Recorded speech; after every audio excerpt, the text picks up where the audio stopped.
要到1990年，首个台湾公司原创的游戏平台才诞生，那就是普泽公司的干妹超级小子。不过这还只是技术上较低阶的掌上型而已。等到1995年，台湾才终于出现第一台原创的家用电视游戏平台 Arcane。Arcane 的发行商是敦煌科技，这家公司可能大多数人都不认识。不过说到他们公司联电，也就是联华电子这个台湾第一家半导体公司，那我想应该就没什么人没听过。可不要对联电跟电玩之间的关联很远，毕竟游戏机里面绝对少不了半导体元件。例如前面所提到的干妹，就使用了联电所制造的晶片。而且联电跟干妹的关系还不仅于此。1992年普德倒闭后，干妹后续软硬体生产发行，这时候联电来接手。干妹之外，联电对电玩产业还有着更进一步的野心，看准了广大的中文使用者市场，着手开发自有的电视游戏主机平台，代号 F16，就是敦煌科技 Funtech 的16位元主机的意思。F16主机的硬体开发在1994年完成，在经过1年的软体开发期后，于1995年2月正式对外发表，并定名为 Arcane，预计将在同年7月上市，瞄准暑假市场。不过到了7月时，又宣布为了让软体阵容更加充实，而延期至10月。最后是选定了10月25号，取光复节的政治象征一行来作为正式的上市日期。Arcane 这个名字听起来有点不知所措，究竟一个罐头是什么概念？实际上，这个名字由来是取 ability、aggressive 的意义，再加上 Can 的意象，象征无所不能的决心，说起来也是蛮像一回事。但不知道是为了强调气能，还是想要跟超级任天堂同列 Super 等级，在很多时候会在前面加上个 Super， 全称 Super Can， 再加上既有的代号 F16， 可以说同时有许多名称冠在这台主机上面，造成主机称呼上的不统一。另外，敦煌科技还曾经举办过主机的中文命名活动，不过这活动好像没有下文，至少我个人并没有听说过有哪个中文名字被选为定案。Arcane 主机的外形看起来像是把日版跟美版超人的造型加起来除以2，再染成深灰色后所得到的东西。电源、重置跟退出卡夹的按钮这部分的面板配置跟日版超人一模一样，而整体外观这种刚硬的线条凹凸感就很像美版超人的风格。Arcane 的手把是带有超人风味，同样采用 ABSY 键与红蓝黄绿配色，只差按键顺序跟颜色对应，然后与超人一致。十字键造型除了下面加个圆形之外，跟超人也是几乎相同，不过手感差了很大一截。手把上方的 LR 键长度很短，按压感更是生硬。总之，这整只手把虽然还算好拿，但造型和按键品质相当糟糕。另外 ，Arcane 手把跟 Sega 是相同的9 pin 接头，但彼此之间并不相容。影像输出方面，仅有 AV 端子跟 RF 端子2种方式，没有 S 端子影像输出。而虽然 Arcane 主机的产品生命很短，市场数量也不多，但在这些主机之间还是有些版本差异。主要的差别在前期生产的主机有 RF 讯号输出口，后期主机的 RF 讯号输出元件就被 cost down 掉了。接着来看主机的内部构成。Arcane 主 CPU 是 NC68000系，也就是跟 MD、Neo Geo 等主机使用同一系列的 CPU， 时脉是10 MHz， 速度介于 MD 跟 Neo Geo 之间。Arcane 还有一颗副 CPU 6502，这跟红白键 CPU 出于同一家系。影像处理器跟声音处理器方面，使用的是联电自制的晶片，在影音处理的列规格上都略胜 ND 与超人，所以 Arcane 在宣传的时候非常喜欢拿出这样的规格比较表，从 CPU、机体到图层与 SPI 无所不比，来强调自己的性能有多强大。如果对这种规格数字没有什么概念的话，简单讲 ，Arcane 的实际方向就是把 ND 的强力 CPU 与超人的影音表现能力加起来之后再强化一些，而且定价还比超人低上1块游戏卡夹的钱。说到卡夹 ，Arcane 的游戏外盒是长这个样子。是的 ，Arcane 再一次的向他对手超人致敬，有着十分相似的尺寸与外观设计，甚至就连盒子内的结构都几乎完全相同，就走关键卡夹本身造型不大一样。Arcane 卡夹的容量在规格上最高可以上到112 MB， 实际市售游戏的大小则普遍介于8M 至24 MB 的之间，然后还有部分游戏支援采用电池机的 SRAM， 有一些定价都在新台币1000元左右，这个价格大概是同期日本正版游戏卡夹的1半以下。不过，如果觉得有足以胜过2大16位元主机的硬体与较低的价格就能够飞天，那也是过分天真一些。尤其是1994年年底 ，Sega Saturn 与 PlayStation 这2大32位元次世代主机相继上市后，16位元主机的市场毫无疑问也将会逐渐凋零。对此 ，Arcane 倒也不是没有隐隐知道，而是宣称会在日后推出图形加速器来让主机升级。图形加速器的概念与造型很明显是来自 Sega 的 32X， 除了可以强化2D 绘制性能，还增加了3D Polygon 的运算能力，将主机从16位元提升至32位元的等级。另外，在主机侧边还有一个扩充界面，预计可以连接光碟机。但是由于 Arcane 非常快速的退出了市场，所以这些扩充设备最终都没有上市。Arcane 在性能与价格之外的最大卖点，就是海外游戏厂商所无法提供的中文界面游戏。有10多家台湾游戏厂商加入软体开发阵容，甚至也号称有日本和美国的厂商加入。接下来，我们就来看看 Arcane 的游戏阵容表现如何。Arkane 天之第一号游戏《福尔摩沙大对决》是一款方块类的益智游戏。玩家主要操控的物件是一颗一颗小鸡或鸡蛋，相同颜色的小鸡3个以上连在一起就会消除，如果消除的话，就会丢障碍方块，也就是鸡蛋给对手。相同颜色的鸡蛋排在一起并不会消除，不过当排列消除小鸡时，邻近的鸡蛋就会变成小鸡，并可能进一步引发连锁消除。由于攻击对手时，鸡蛋的排列会有固定的规则，因此只要找出规律，就能够反过来将敌方的攻击转变为我方的反击，形成你来我往的大连锁，玩起来气氛非常热闹。其实说穿了，这游戏就是照常华迷对战方块系列游戏，在游戏设计上一点创新的地方都没有。但我并不想就此否定掉这款游戏，因为这款游戏在游戏规则之外，最大的特色就是游戏内的角色是恶搞台湾当代知名政治人物，在连锁或遭受攻击时，有着非常夸张与搞笑的演出和逗趣台语语音。说真的，这游戏的台语语音真的是非常优秀，且让人印象深刻。在过去的游戏中，绝对是前所未有。相较于狂人迷原作，采用本土化题材语音的《福尔摩沙大对决》，对台湾人来说，玩起来是更加具有亲和力，也更加欢乐。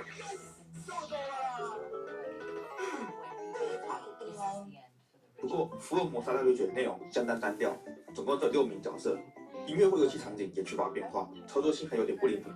在我个人印象中，当年在爆米花电玩频道看到这款游戏时，角色不止6个，尤其印象深刻时，其中还有着超人装扮这陈水扁的角色。但实际上，Arkane版游戏中并没有这样的角色出现，应该是登上爆米花电玩频道后才新增的角色吧。就很可惜的，这个制作版本并没办法玩到最完整的游戏内容。熊猫软体制作了《三国志武将争霸》，可以说是斗子时代最具代表性的国产格斗游戏，在海外玩家之间也具有一定的知名度。移植到 Arkane 之后，可能也成为 Arkane 平台上最广为人知的一款游戏。游戏内容是典型的1对1格斗，总共有12个角色，每个角色各自有4到5个绝招。游戏没有连段攻击的设计，普攻拳脚用处不大，基本上就是双方分兵力回跟靠绝招的定胜负。当然不可不提的就是全中文发音的招式语音，这些语音说真的让游戏增添了不少娱乐性。在 Arkane 版本的武将争霸推出时 ，PC 上早就推出了大幅进化的2代，使得1代显得有点过时。不过，一方面当时的电脑游戏跟游乐器游戏之间的壁垒较为分明，两个市场间的相互影响效应不大。而另一方面，Arkane 版武将争霸并不是单纯的移植，跟电脑版本比起来，可以发现不少的差异。首先，游戏的界面就长得不大一样。Arkane 版的血量表跟2代一样，直接显示在游戏画面上，而不像电脑版只能显示在下方视窗。然后，游戏的运行速度也有明显加快，提升到与2代相近的水准，使得游戏玩起来更加流畅，不会有电脑版那种顿顿的感觉。基本的攻击模式更从只有拳脚2个按键，变成有轻重之分，总共4个按键的组合，增加了一点对战时的变化性。音效方面，加入了武将的唱名跟开场语音，当然有分出胜负时的语音。而为了配合 Arkane 主机所强调的多重卷轴机能，游戏的背景从单一图层变成了多重卷轴。不过，由于游戏的背景最初是以单一图层为规格下去设计与绘制，Arkane 版改成多重卷轴的效果不算理想，甚至在减弱了画面的丰富性。但至少感觉得出制作团队的确有在移植时下了些功夫，使得游戏玩起来的感觉更加贴近一般的游戏或大型电玩格斗游戏。虽然 Arkane 版在游戏表现上有着多方面的强化，变得比较差的地方倒也不是没有，像是游戏的流畅度纵使提升了，部分动作的画格数就变得更少。更加奇怪的是，在每场战斗开始之前，要等语音喊完，角色才会出现在画面上。会有这种情况，个人觉得并不尽然是一体性的问题，而比较像是程式设计经验不足所导致的缺失。另外 ，Arkane 版的武将争霸在内容上遭到一点删减。电脑版中相当于单人剧情模式的统一天下模式整个被砍掉，只剩下相当于 Arcade 模式的武将争霸。而在武将争霸模式中，原本每过几关就会穿插了射击游戏加分块，在 Arkane 版本里面也是不见踪影。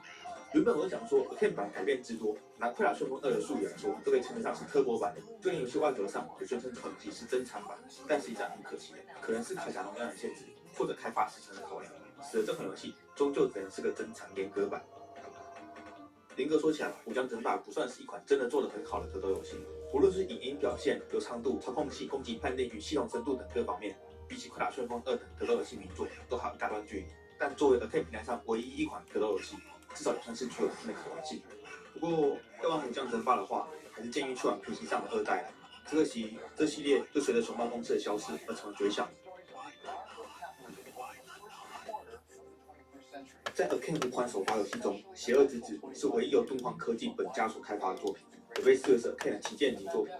但说实在的，这游戏的标题跟主视觉设计，以一款强打作品来说，实在是相当缺乏吸引力啊。邪恶之子乍看之下是一款相当典型的中文 RPG，就是有着老套路假设定和平庸的美术表现，并有着向名作致敬的明显痕迹。不但游戏内的人物与动态绘制方式像极了 FF4 或 FF5，就连说明书上的人物插画都是同个 style。不过，一款没有特色的作品是不可能被当作主打。除了它是游戏主题上少有的中文 RPG 之外，《邪恶之子》的主要特色是在于它有名挑战几乎不存在于当代国产 RPG 中的设计——自由。Trees don't grow to the sky, and at some point there would have to be a reckoning. We're in the midst of a serious financial crisis. Everybody's house was probably overvalued. Anybody who had a mortgage might have a mortgage problem coming up. Today does mark the beginning of the end. By the time we got to the American Recovery Act, it was a question of what would it take to get people spending again and businesses investing again. The economic recovery appears to be proceeding at a moderate pace, though somewhat more slowly than the committee had expected. We got to 2015 and you still had problems because we had a manufacturing recession then, brought about by the collapse in oil prices. The wealth of our middle class has been ripped from their homes and then redistributed all across the world. A lot of Americans suffered because the factories went away, the businesses went away, and that gave rise to the MAGA movement. Make America great again. In 2019, things had started to look better. The unemployment rate was very low, growth was picking up, which is the irony of the pandemic. Today I am officially declaring a national emergency. COVID did shut down the economy, and it shut it down very fast. And we saw that in the largest unemployment rate since the Great Depression. First is providing checks in pockets and shots in arms. Inflation started to take hold, and then an inflation psychology started to take hold. We're very strongly committed to using our tools to get inflation to come down. It is a situation now where everything seems to combine to make people feel more nervous and more unhappy about their situation. When it comes to the economy, we always start with the numbers. And for the numbers, we often turn to Torsten Slok, chief economist at Apollo, with the help of people like Harvard's Jason Furman to interpret those numbers for us. The first 25 years of the 21st century have been eventful for a lot of us, but particularly for economists. Looking back at 2000 now and where we are today, what's the biggest change or surprise you've seen? See, the thing I'm most surprised about is that the interest rates are so low, despite the budget deficit and the debt being what, to my 2000 eyes, would have been unimaginably high. So what accounts for that, do you think? What do you think we got wrong and what we would have anticipated? Look, in 2000, I was working in the Clinton administration. We balanced the budget 3 years in a row. We were on track to fully pay off all the debt. At the time, I believed in that and thought that was good and important. Turns out, I think we had a lot more room for borrowing than we ever appreciated at that time. We're certainly spending when we need to spend it. Are we saving it when we need to save it? Yeah, look, I think we spent too little in the financial crisis. I think we spent too much in COVID. Those were both hard calls to make in real time. It's a much easier call that we shouldn't be running $2 trillion deficits in a year when the economy's growing perfectly fine. We have seen a growth in income and wealth inequality. To what extent is that attributable to some of the things we felt we needed to do to stimulate the economy? It tended to go, I think, to the people who had capital and not to people who did not have capital. I put the last quarter century in context of the last 3 quarter centuries. And if I had to rank them, the best one in terms of inclusive growth, strong economic growth broadly shared, was 1950 to 1975. The worst was actually 1975 to 2000, where we had much slower economic growth and an enormous widening of just about every way to measure inequality. The story from 2000 to 2025 is a little bit more complicated and nuanced. There were some facets of inequality, like wealth inequality, have risen. Other things like wage inequality has actually been falling for more than a decade now. There's been stronger wage growth for the median household than there was in the 25 years before. And so the story is actually a little bit more positive for the last quarter century than it was in the quarter century before, just not as positive as it should and could have been with the right policies. Torsten, looking back over the first 25 years of the new century, let's talk about some major themes, one of which is inflation. We thought it was all gone away, and then it came back. Well, for a very long period, the whole research agenda and also the statements from the Federal Reserve was that inflation was not quite at 2%, it was 1.8, 1.7, and so much time was spent in financial markets thinking about how can we get inflation up by that 0.1, 0.2% more. And obviously that changed dramatically when we found out that inflation was not dead in 2020.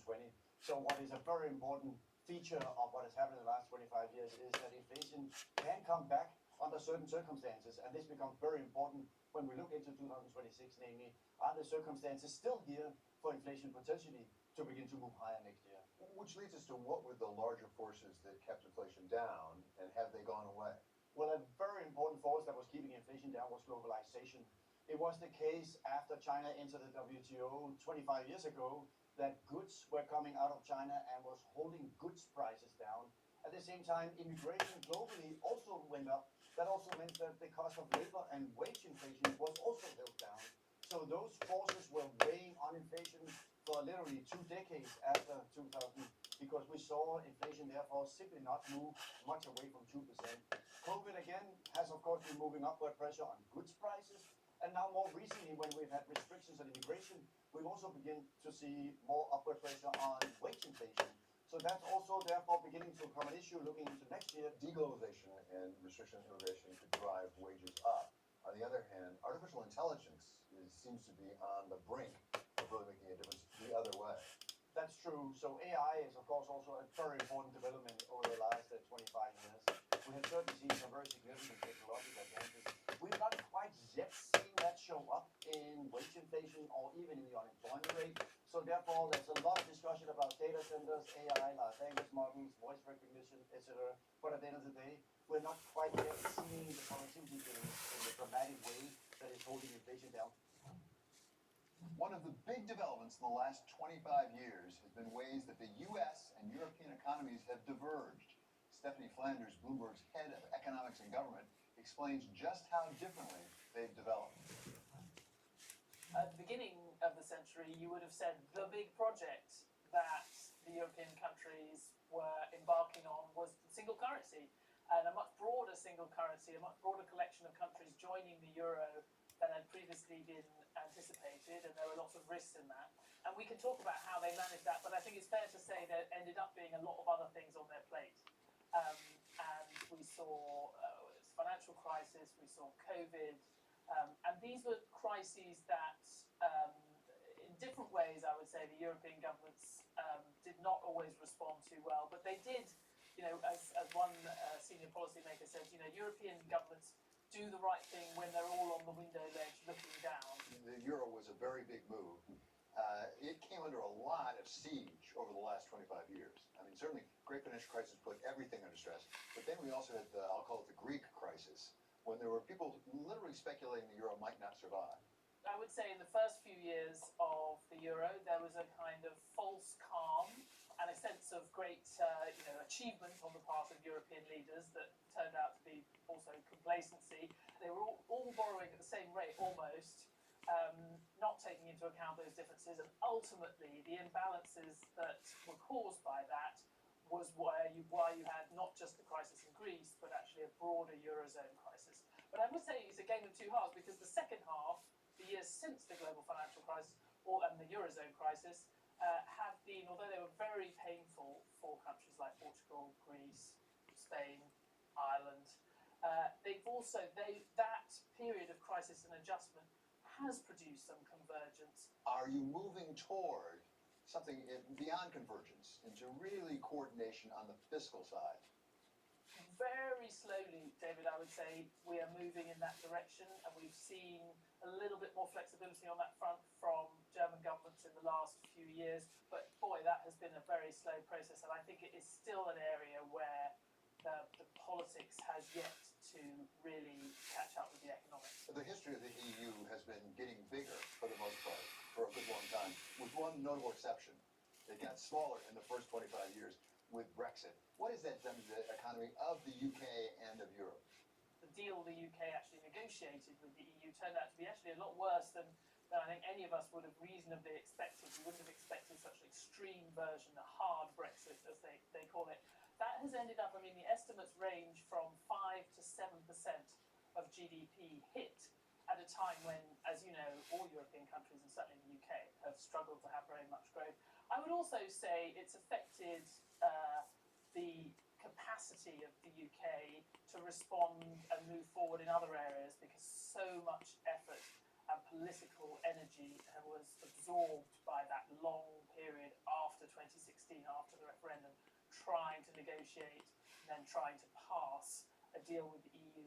Looking forward to the next 5, 10, 25 years, what's the best case for Europe, if not entirely catching up, headed in the right direction in terms of closing the gap with the United States and goodness knows China? So, I mean, obviously, in recent weeks, we've had talk of, civilization erasure, I think, was in the Trump administration's national security strategy. I think we could probably dodge that, but I do think there's a serious kind of question of governability in some of the core economies. In terms of growth rates, I think your best case is sort of, certainly no more than 1%, probably more in the kind of 0.5% a year range. Coming up, we turn from the first quarter of the century in economics to the ways in which China has transformed itself and surprised some of us along the way.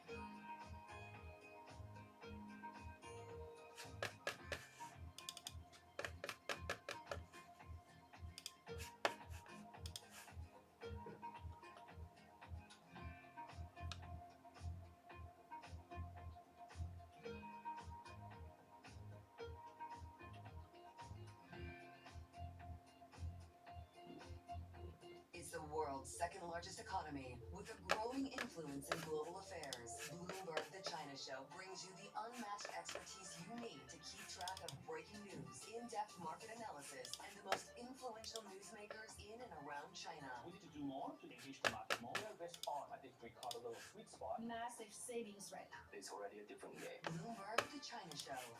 Weekdays around the world, right here on Bloomberg. Context changes everything. Do you think the dollar will remain the only reserve currency in the world, or are you as comfortable with the dollar as you used to be? The dollar has been, as you say, a reserve currency for about 80 years.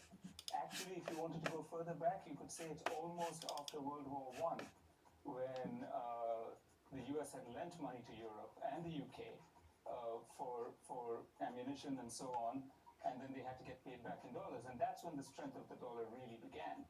So it's 100 years, 80 years, 100 years of dollar strength, so much so that important commodities, gold, oil, are denominated in dollars. Dollars are part of the payment system.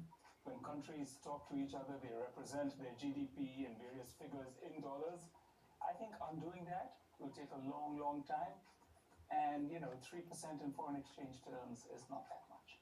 Okay, so you think the dollar will stay as the reserve currency? Absolutely. Astonishing day for US technology. Shaping the region's technology ecosystem. Asia's biggest tech news and innovation. Tune in to Bloomberg Business Weekly. From the magazine that helps global leaders stay ahead. What's the conversation around your company? Bringing you insight on the people, companies, and trends shaping today's complex economy. Planning very big things. Plus global business, finance, and tech news as it happens. The floodgates of innovation are going to open up. Can't fake fashion, you either are or you aren't. Bloomberg Business Week Daily, only on Bloomberg.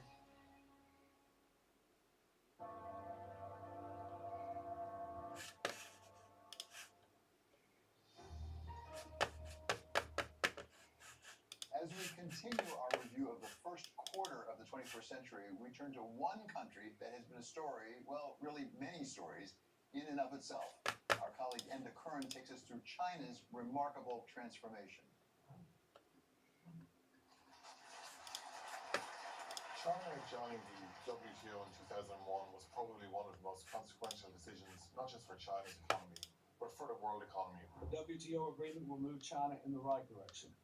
So companies could shift there and both tap into the Chinese market and, of course, export from China to the rest of the world. The slowdown is not only in the developed country, it will also become a sharp slowdown in the developing country. The global financial crisis reverberated all around the world. China is going forward with a $500 billion stimulus package. It will build schools and subways, power plants and hospitals.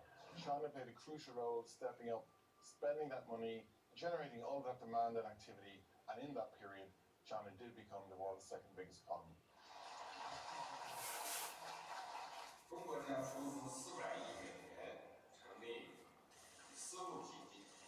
The Belt and Road positioned China as someone who was willing to invest and a source of new capital at a time when capital was becoming scarcer. They invested into ports, they invested into rail networks, they invested into motorways. Well, China has been a victim of its own economic success in so many ways. As China moved up the value chain, then it became a threat to some of those Western economies that had been doing business with China in the first place. We've been ripped off by China. And no longer are the doors just open for free two-way trade. China had the virus under control, so they took opportunity now, really took a leap in terms of electric vehicles and in lithium batteries in particular. Clearly, that window was when the rest of the world was caught napping. China was doing just fine. It wasn't until later when China started to impose restrictions on its real estate sector, and its real estate sector started to slow down, that you began to see some of the brakes being hit on China's economy. The problem being that home buyers are afraid to buy homes, worried about distressed developers not being able to deliver on the homes a year later. The slump has been going on for several years now, and I think it has taken some of the gloss off of China's economy from the rest of the world. Afsani Beschloss of Rock Creek and Elizabeth Economy of the Hoover Institution have spent a good part of the last 25 years traveling to the Middle Kingdom and coming back to try to make sense of it for us. They look back at some of the country's biggest changes and challenges. Elizabeth, you've been going to China for quite a few years now. As we look back over the first 25 years of this century, how has China changed? The transformation has been extraordinary, of course. I think if you look back to 2000, for example, China was an economy of $1.2 trillion. GDP per capita was around $1,000, and it was making more bicycles than cars. It was very much trying to adapt its domestic politics and economics to the demands of the international community. What we see today is pretty radically different from what we saw in 2000. Its GDP per capita now is $13,000. Of course, it's not making bicycles so much anymore as, the most EVs, electric vehicles in the world, and cutting-edge electric vehicles, largest manufacturer, consumer, and exporter. Today, we have China saying, we're front and center, and we'd like the international community to adapt to us. So what you have is China no longer being a rule taker, but a rule maker. I know you've just recently been in China. How does it feel on the ground, as it were, over there? It is a tale of two Chinas in many respects, and driving around in Beijing, there's no traffic. There's a kind of gray pall that seems to have settled over the city. The economic activity is not what you might expect. You don't see cranes dotting, the landscape, a lot of new building and enthusiasm. You don't have the sense of a dynamic economy. But when you meet with Chinese officials and you meet with, Chinese tech leaders, you definitely have a sense of confidence. And, the Chinese officials believe that they have a model that works. And that model is investing in technology. I visited an EV factory where they're producing 300,000 EVs in a year. And then we have 2,100 people on their factory floors. And the factory is spotless. You could eat off the floor. It's extraordinary. And they are very confident. They're confident about their ability to compete with the United States. They're confident that they're on the right trajectory. Again, though, I think for the broader, swath of Chinese people, consumption is not rebounded. They're not feeling it. This is very much an economy of haves and have-nots. And the haves are moving ahead very aggressively. One of the things we've seen over the last 25 years is a migration, first of all, into the middle class, so from the rural into the urban setting. Is that continuing? I think it's one of the interesting things that we haven't seen the middle class continue to expand. And the Chinese are just beginning to wake up to the fact that artificial intelligence and their move toward robotics, they already have 250,000 robots. I think we have about 10,000, in their factories operating. They're going to put people out of work. And so one of the factories that we visited was an autonomous vehicle factory. And the person who was, taking us on the sort of tour of the factory said that they are now being told by the local government that they're going to need to help find jobs for the people that their autonomous vehicles supplant. At the same time, the local government's not allowing them to charge any more than regular taxi drivers or Didi drivers because they don't want those people to go out of work. So I think they have not figured out how they're going to manage the technological change and the demands for employment. How much success has China already had in reshaping the international community? I would say much less than we might anticipate. It doesn't seem as though much of the rest of the world is interested in trading the current international system for a China-led international system. That being said, if you're looking for Chinese technological influence or economic influence globally, certainly the Belt and Road and the Digital Silk Road have been transformative. Look at Huawei, which has 70% of the 4G in Africa. Their satellite system now rivals GPS. So I think they can look at any number of metrics and say, we've had a success. At the same time, of course, there have been protests in virtually every Belt and Road country about how China's done business. Interest and the desire, the willingness to have Chinese investment stems from the fact that they can't get that kind of investment from any other country. So I think, if we were to go in and really be competitive, for example, in Africa, in this idea that we're going to promote our tech stack globally, I think we'd be welcomed.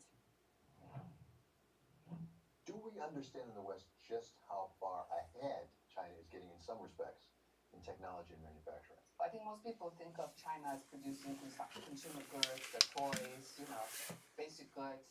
And that is the way they started. But today is a whole other world. So what is happening is most of us are now relying on not just their basic ingredients being made, but the new molecules being developed in China. EV cars, let's say.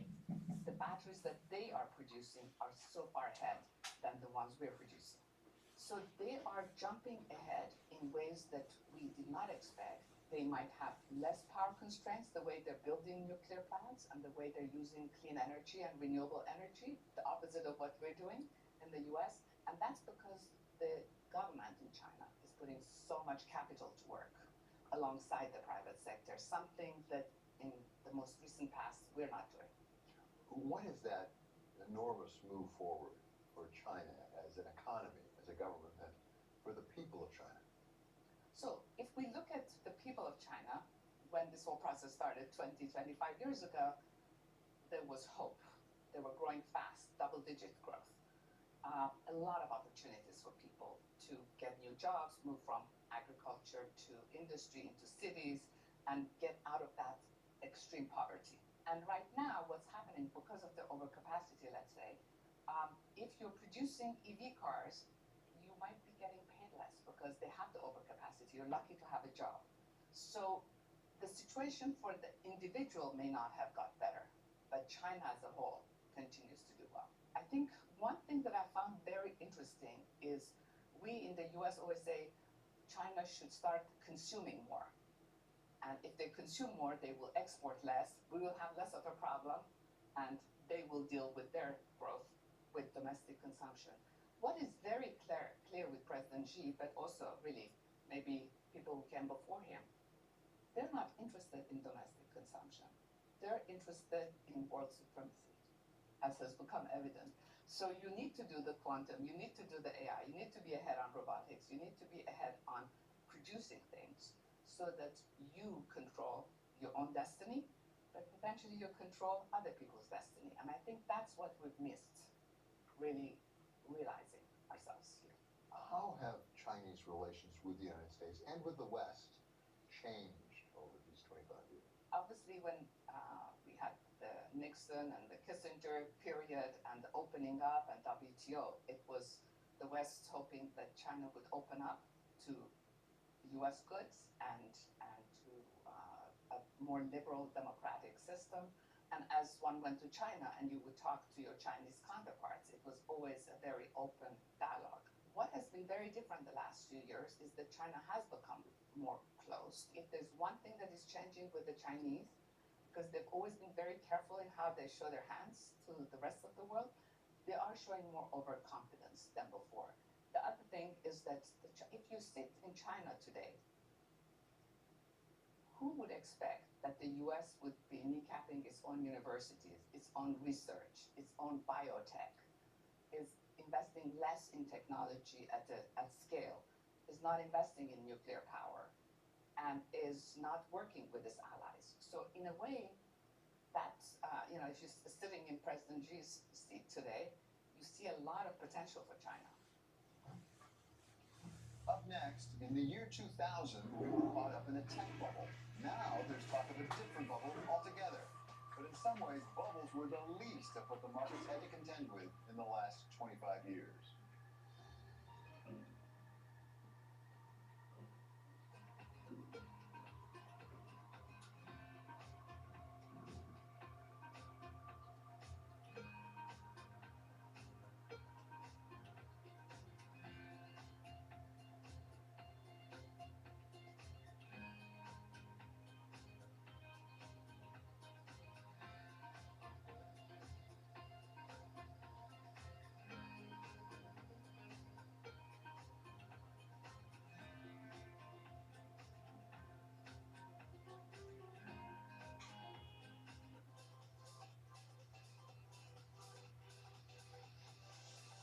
What some of these generative AI models look like they're going to do is they're going to reduce the cost of producing content to basically zero. So that will be a multiplier effect on the things that we're already seeing, which is that there's more people producing more content and reaching more people, and there's a lot of good and bad that comes downstream from that. I don't know if you can break down what the average person is seeing right now in terms of stuff that's AI generated versus, maybe more traditional human generated, but what's that going to look like in a year or in 5 years? There's actually a lot of hybrid content, and too often we talk about synthetic content and organic content, and never the two shall meet. But there's a lot of content where AI is part of the workflow, right? Like you might not even know it. It might be whatever app you're using to do color correction, might be using models to do so.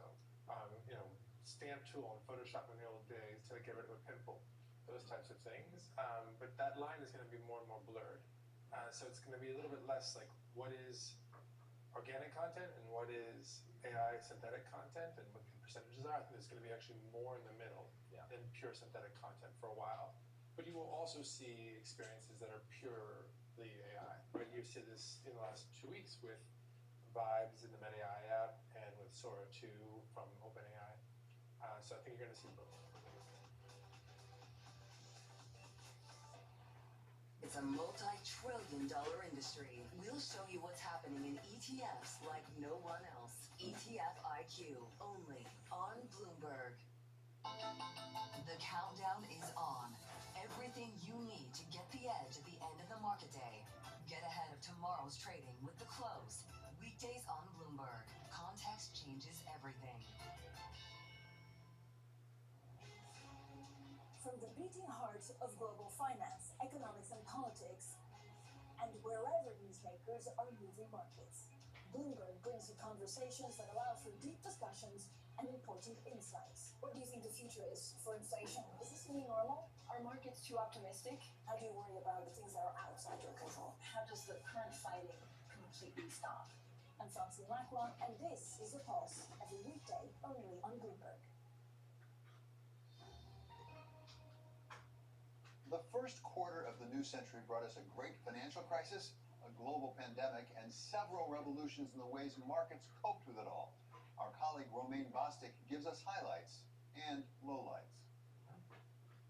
How do we know when irrational exuberance has unduly escalated asset values?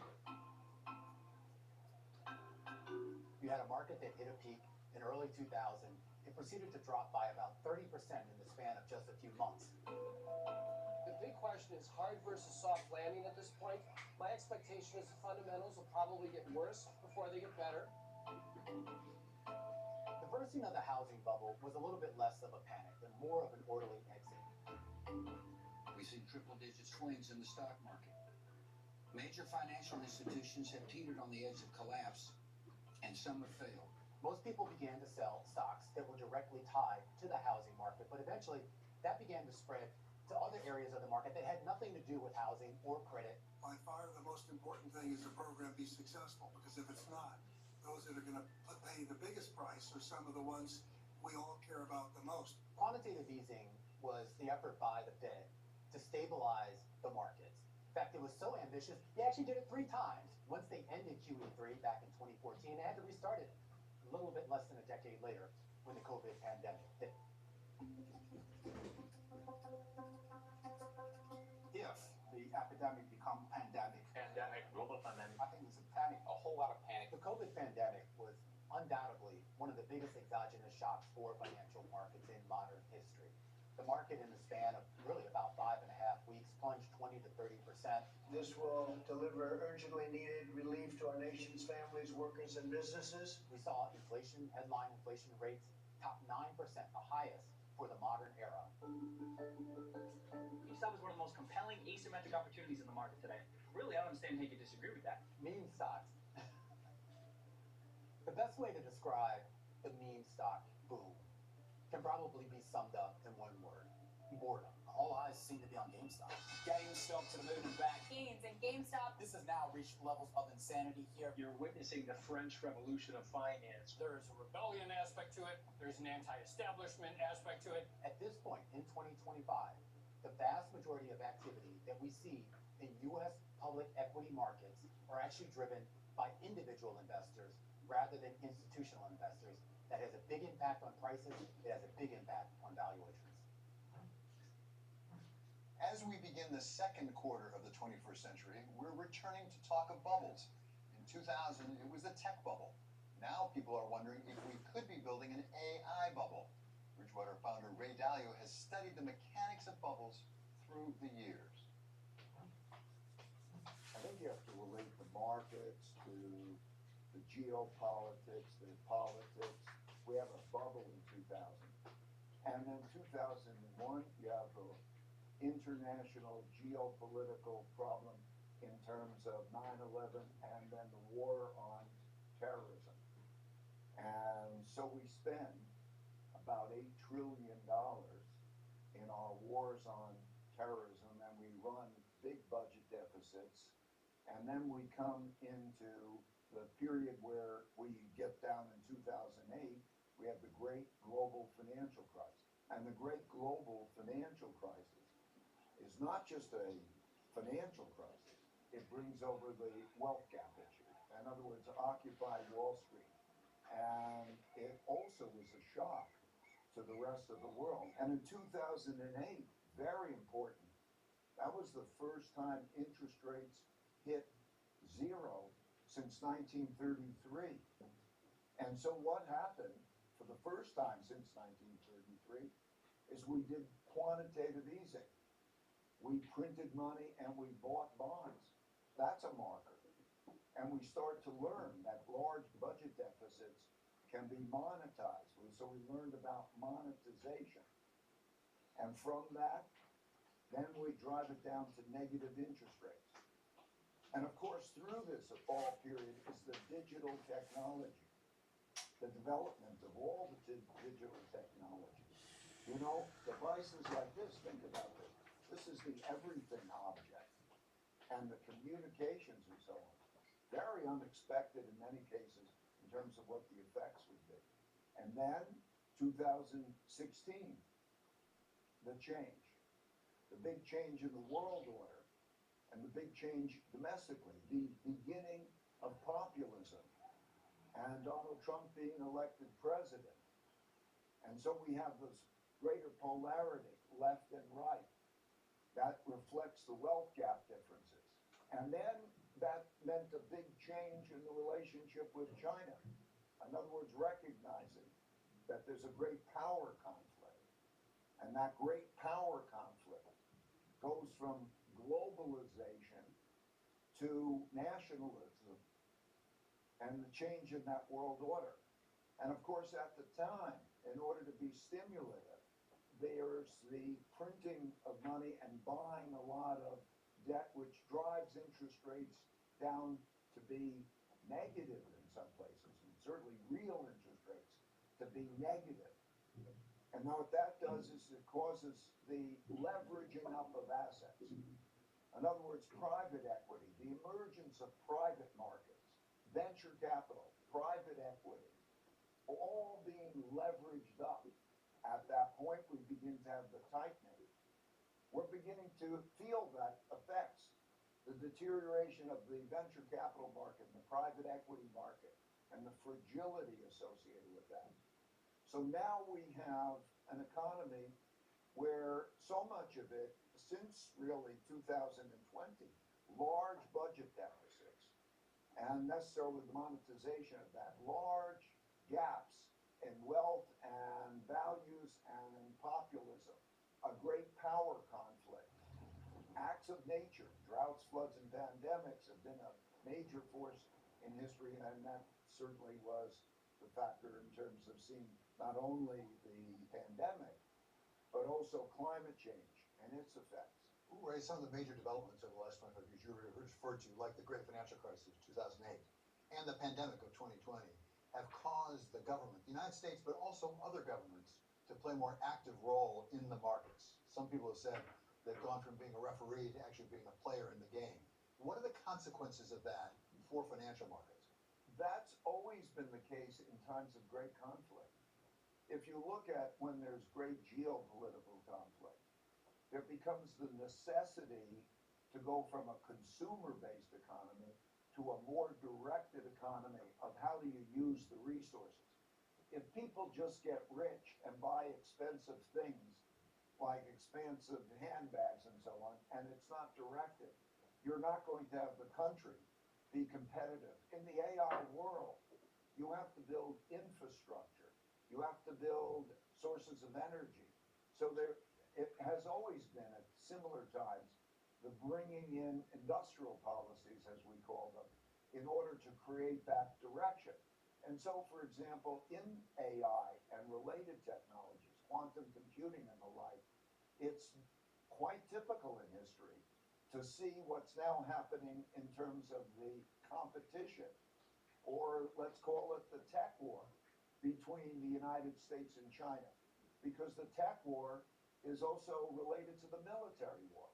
Whoever wins is going to win everything. Ray, what about geography over the last 25 years in terms of financial markets? Where have there been surprises in some regions growing a lot, maybe unexpectedly, or others diminishing? And I think, for example, of the contrast between the Middle East on the one hand, and very active in Europe. It has to do with immigration and migration. There's been a dramatic change in the population and the politics of what it means, that it's become even cultural. So I would say, the movements of people, or even the changes in the numbers, that demographics. In other words, Europe, the United States, China, a number of these countries, which generally speaking, what we would think of as the developed world, for the most part, although it includes China, have declining populations.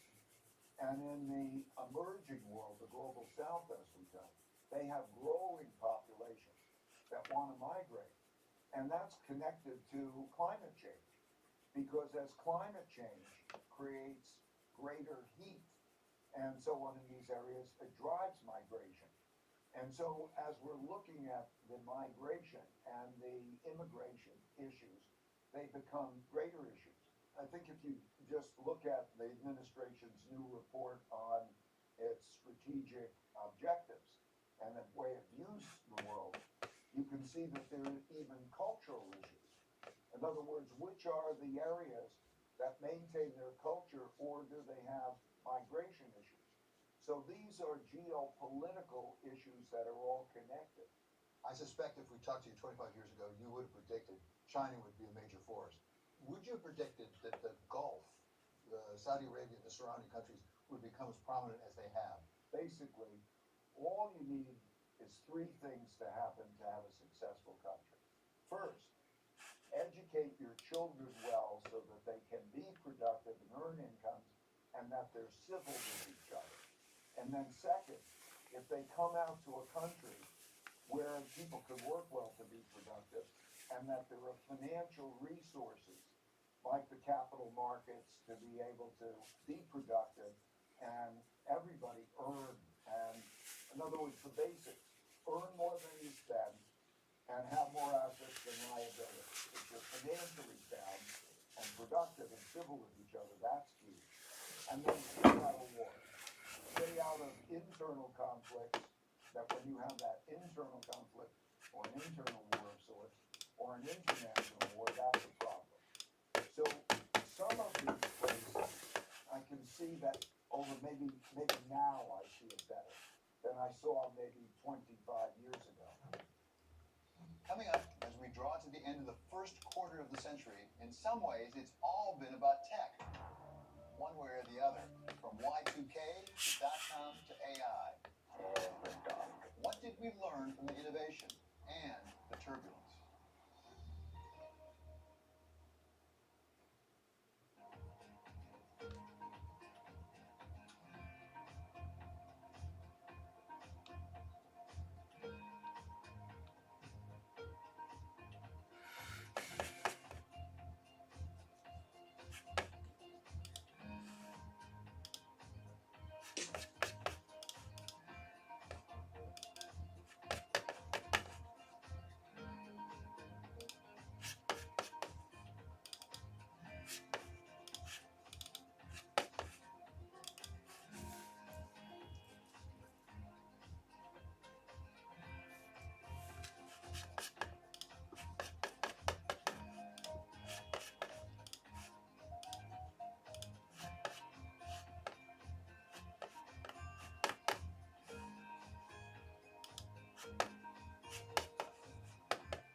Trading day is about to start. You're already looking for that edge. The opening trade brings you everything you need to know as markets open across Europe. Let's talk about significant risk transfers to find space in their balance sheet. Hedging some of that risk. Obviously, this stuff is risk weighted. I would much rather be long than be short. We're in a kind of sweet spot. Very, very strong alignment. 3 revolutions in 1. I'm Guy Johnson. I'm Anna Edwards. And I'm Tom McKenzie. This is your opening trade. Every trading day, only on Bloomberg. Bringing you up-to-the-minute global news whenever and wherever it happens.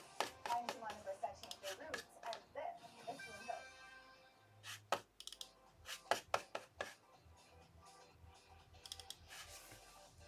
Have you ever thought about, or would you make a movie for a streaming service? Would you make a Netflix movie? Yeah, that's a great question. I mean, I'm waiting for one where I ask him, you go, that was a shitty thing. Yeah.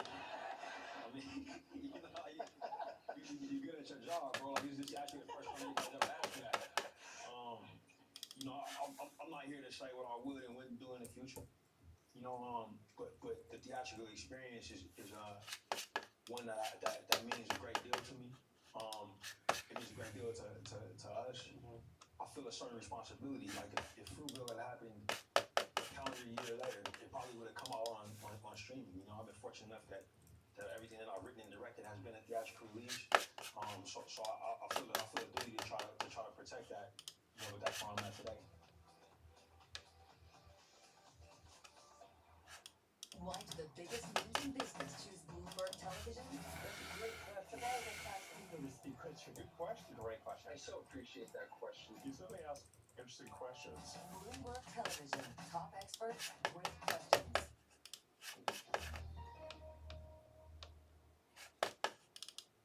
The last 25 years have brought us the smartphone, streaming video, and Elon Musk, not to mention that AI and whatever it has in store. Our colleague Caroline Hyde guides us on our journey in tech. Y2K, the millennium bug, the accident that never happened, we suddenly had this fear that as the celebration moved from 99 to 00, computer systems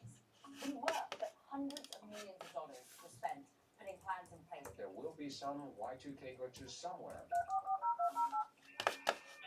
We went from wired to wireless in many shapes and forms. The Mac, the iPod, and now the iPhone. We're able to be connected, we're able to be understanding indeed how to communicate, but also we could then interact with the internet at the same time. 2007, streaming hits the big time with Netflix, offering not just DVDs through the post, but a streaming bundle too. We can improve our service, offer the best of DVD and the best of online. Combine those, and then it's a huge opportunity. We're seeing an evolution in social media that really dovetails with the turning of the millennium. Facebook was born at a specific time and place. A college campus, the web. Facebook made a significant pivot in 2021. I am proud to announce that starting today, our company is now Meta. 3, 2, 1. Elon Musk, who came in with SpaceX, born in 2002, and so swiftly, within 6 years, he had already got a privately owned, privately built spacecraft into orbit. People are now talking about putting data centers into space. AI. AI. AI. AI. AI. Everyone now remembers the end of 2022, when just very quietly, a not-for-profit OpenAI introduced ChatGPT, and the crowd went wild. I think it takes like unique human arrogance to believe that AI cannot supersede humans. And it's now that we're seeing IBM say by 2029 we will have in the hands of corporates a really useful quantum computer that will solve real-world problems.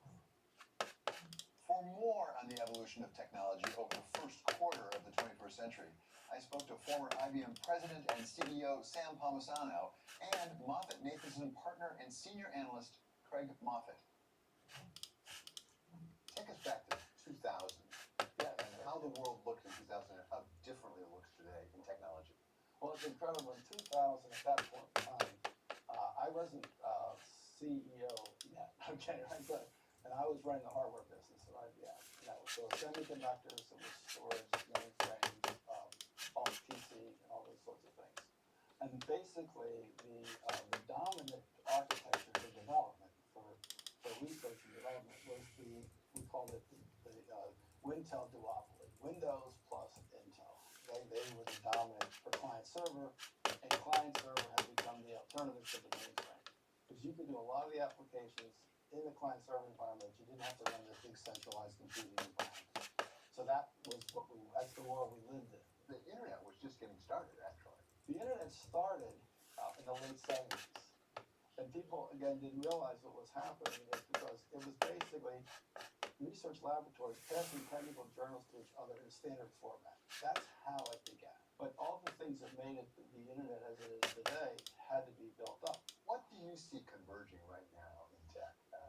For example, AI, what it could make possible in various areas over the next 25 years? I don't think we have any idea, but I can tell you some of the stuff we're working on. I don't think anyone has. It's just like in the early days of the internet. Everybody thinks that this would get to where you can't live without your smartphone. I was part of the industry. Nobody saw that. I mean, we did see opportunities, but we never thought of Uber or GPS or those kinds of things operating on your phone. And I think what's going to happen here. There are people I know today that are building they call companies without any people. We're investing in one that's building an AI bank without people. I think in other areas which we've done a lot of work on, like drug discovery, you're just seeing the beginning of that. I think if you can take very complex cases of disease or drugs and forget these big data centers, connect that with a quantum computer, with the knowledge within the AI systems and the data structures and the value of that data and all those case histories and things, that could be significant. That could be a significant breakthrough. When are we going to see quantum computers really be usable, and how transformational could they be? Where it's a defined space that it's not a general purpose computer. And I think that's where when people are talking about it being ready by 2029, I believe that'll be the use cases at that point in time. It won't be what you can do in a cloud today, or what you do running historically in the mainframe, which is large general purpose systems that do all kinds of work manage all kinds of variables and those sorts of things. It'll be very defined. Now, the benefit of that is you'll have the general purpose system feed the quantum machine. The quantum machine will do its stuff that it can do very, very well, and then pass it back.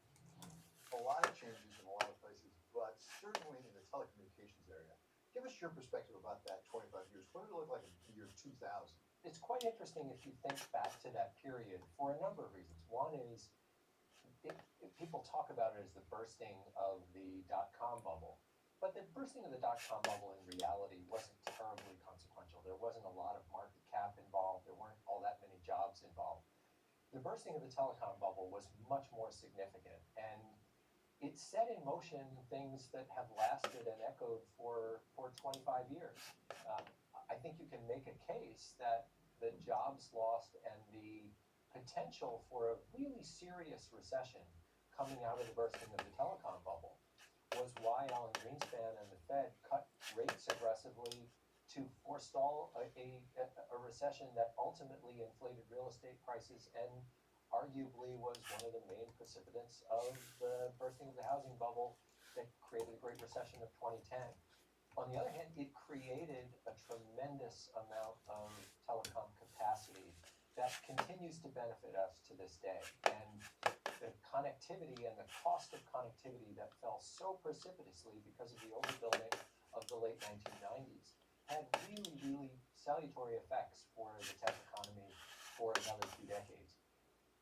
The obvious question that everybody's struggling with today is, what are the echoes between that period and today's potential bubble in AI?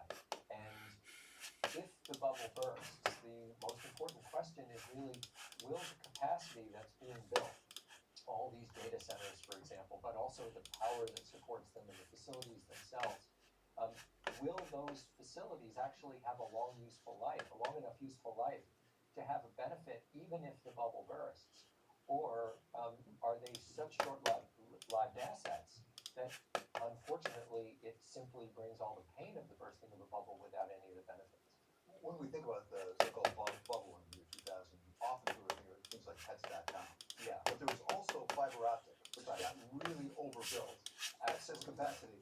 But without that fiber optic cable, would we have many of the services we have No, today? you're exactly right. It really turned out to be tremendously beneficial to the tech economy. There was a genuine capacity shortage going into the late 1990s. And what happened was Wall Street, in the way that it does, figured the way to solve this problem is to fund new companies and new innovation, new entrants, created this extraordinary overhang of capacity. So there was this massive excess capacity. The marginal costs of any telecom business are essentially zero. And so it didn't take a genius to figure out the debt service from all these new entrants was going to be impossible to satisfy. You were going to have a wave of bankruptcies that would create this enormous crash. We never would have had Netflix without the enormous capacity that had been created in the telecom bubble. And Netflix was able to take advantage of essentially free transport to build a business that today is sort of dominant in the entertainment business. Well, and streaming is all the rage right now, given even some of the deals we're seeing going on, or trying to go on. I remember back in the day, going from twisted pair to coaxial cable seemed like a really big step forward. Coaxial cable, as you said, really took off as the transmission medium to the home. That lasted for another really 2 decades, and it's only been in the last 5 years that you've seen real pressure on that.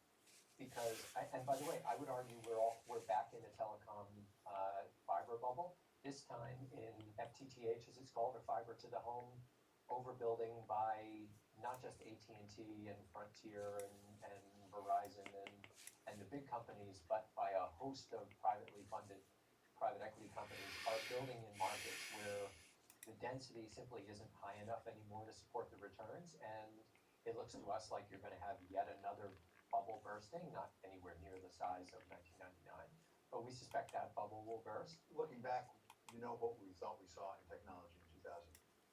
2025, looking out, what do you see? AI is by far the most important and dramatic technology innovation of our lifetimes. It's not even close. And we're really struggling to figure out what it's going to do to societies. You know, that I hear people say, well, of course, the Industrial Revolution was tremendously beneficial to human productivity and humankind, but we had 200 years to adjust to the Industrial Revolution, to figure out what are the right things to teach in colleges or schools at the time, and for society to adjust.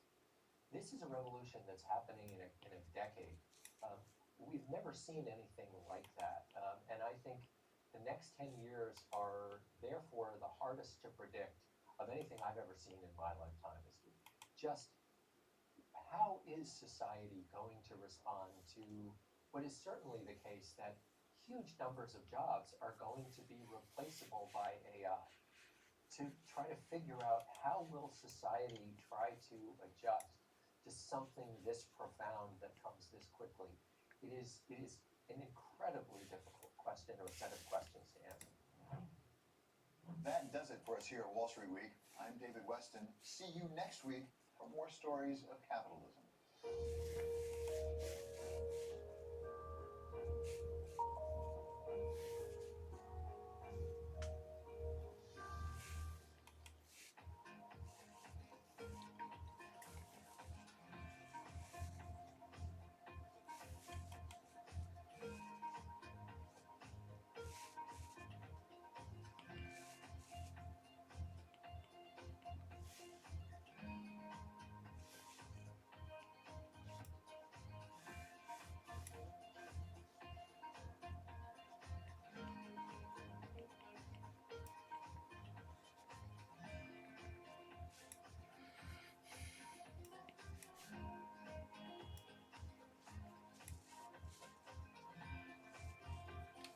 Good morning, this is Bloomberg Daybreak Europe. I'm Lizzie Burden in London, and these are the stories that set your agenda. Taking you from the U.S. market's close to the overnight session in Asia, we'll walk you through what you need to know to kickstart Europe's trading day. Live from our European headquarters, we bring you the day's top market-moving stories, unmatched expert analysis, and on-the-ground reporting from across the continent. Tune in to Daybreak Europe, only on Bloomberg Television. Context changes everything. The belief for climate change is going down right now. It's going down. And we've tried everything to shame people and blame people and put them in their place and tell them that they're doing things wrong and that they're killing everybody. But if we keep telling them that, then we are going to kill everybody. So we got to figure this out. And we're not going to do it by blaming people who are just trying to wake up and make ends meet every day, especially when a lot of those people have the same connection to nature and the environment that we all share here. I hike and I ski and I love the environment just as much as anybody else. But so does somebody who works in an oil field. The Cabela's shopper and the REI shopper want the same things. They want clean air and they want clean water and they want to be able to recreate outdoors. So until we figure out how to get on the same page, we will continue to lose. We cannot afford to lose anymore. We need to build a winning coalition of people across the political spectrum, or we will never create the solutions that we need. At a time when policy in Washington is driving Wall Street, we draw a distinction between the rhetoric and the action, bringing you market-moving guests and original reporting. This is Bloomberg Surveillance. Technology is embedded in every aspect of our lives. And laying the foundation for the future. From finance to defense, AI to entertainment. And from the road to the stars. Bloomberg brings you the latest stories of the people and companies pushing the tech sector to new frontiers. And the politics that shape global tech markets. I'm Caroline Hyde in New York. And I'm Ed Ludlow in San Francisco. Watch Bloomberg Tech every weekday. Only on Bloomberg Television.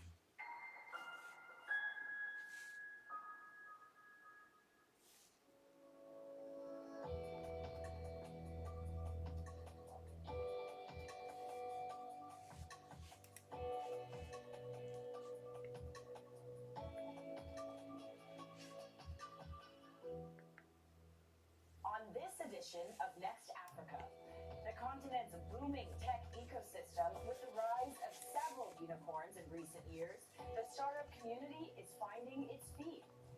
FinTech leads the charge with 2 IPOs on the continent for the first time in more than 5 years, signaling growing confidence in with AI-powered firm Optasia on its expansion push, and with unicorn Flutterwave on how it's positioning for growth.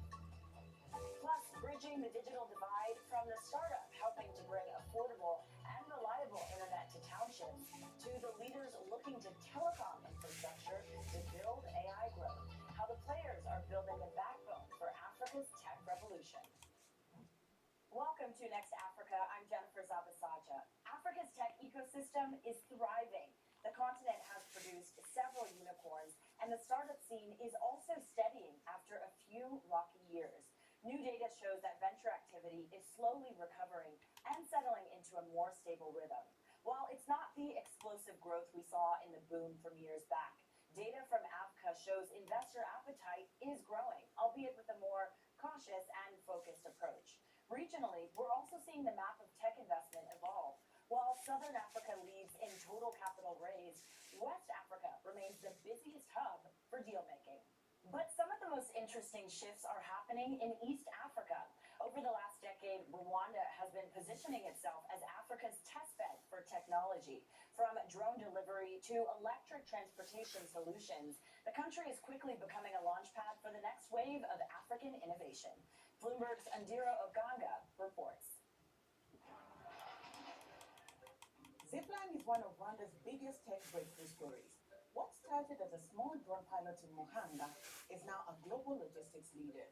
It launched Africa's first aerial delivery network, modernizing access to blood supplies and medicine across rural Rwanda. Today, Zipline operates across 5 African countries and into food delivery in the US. We have so far delivered 20 million doses of vaccine.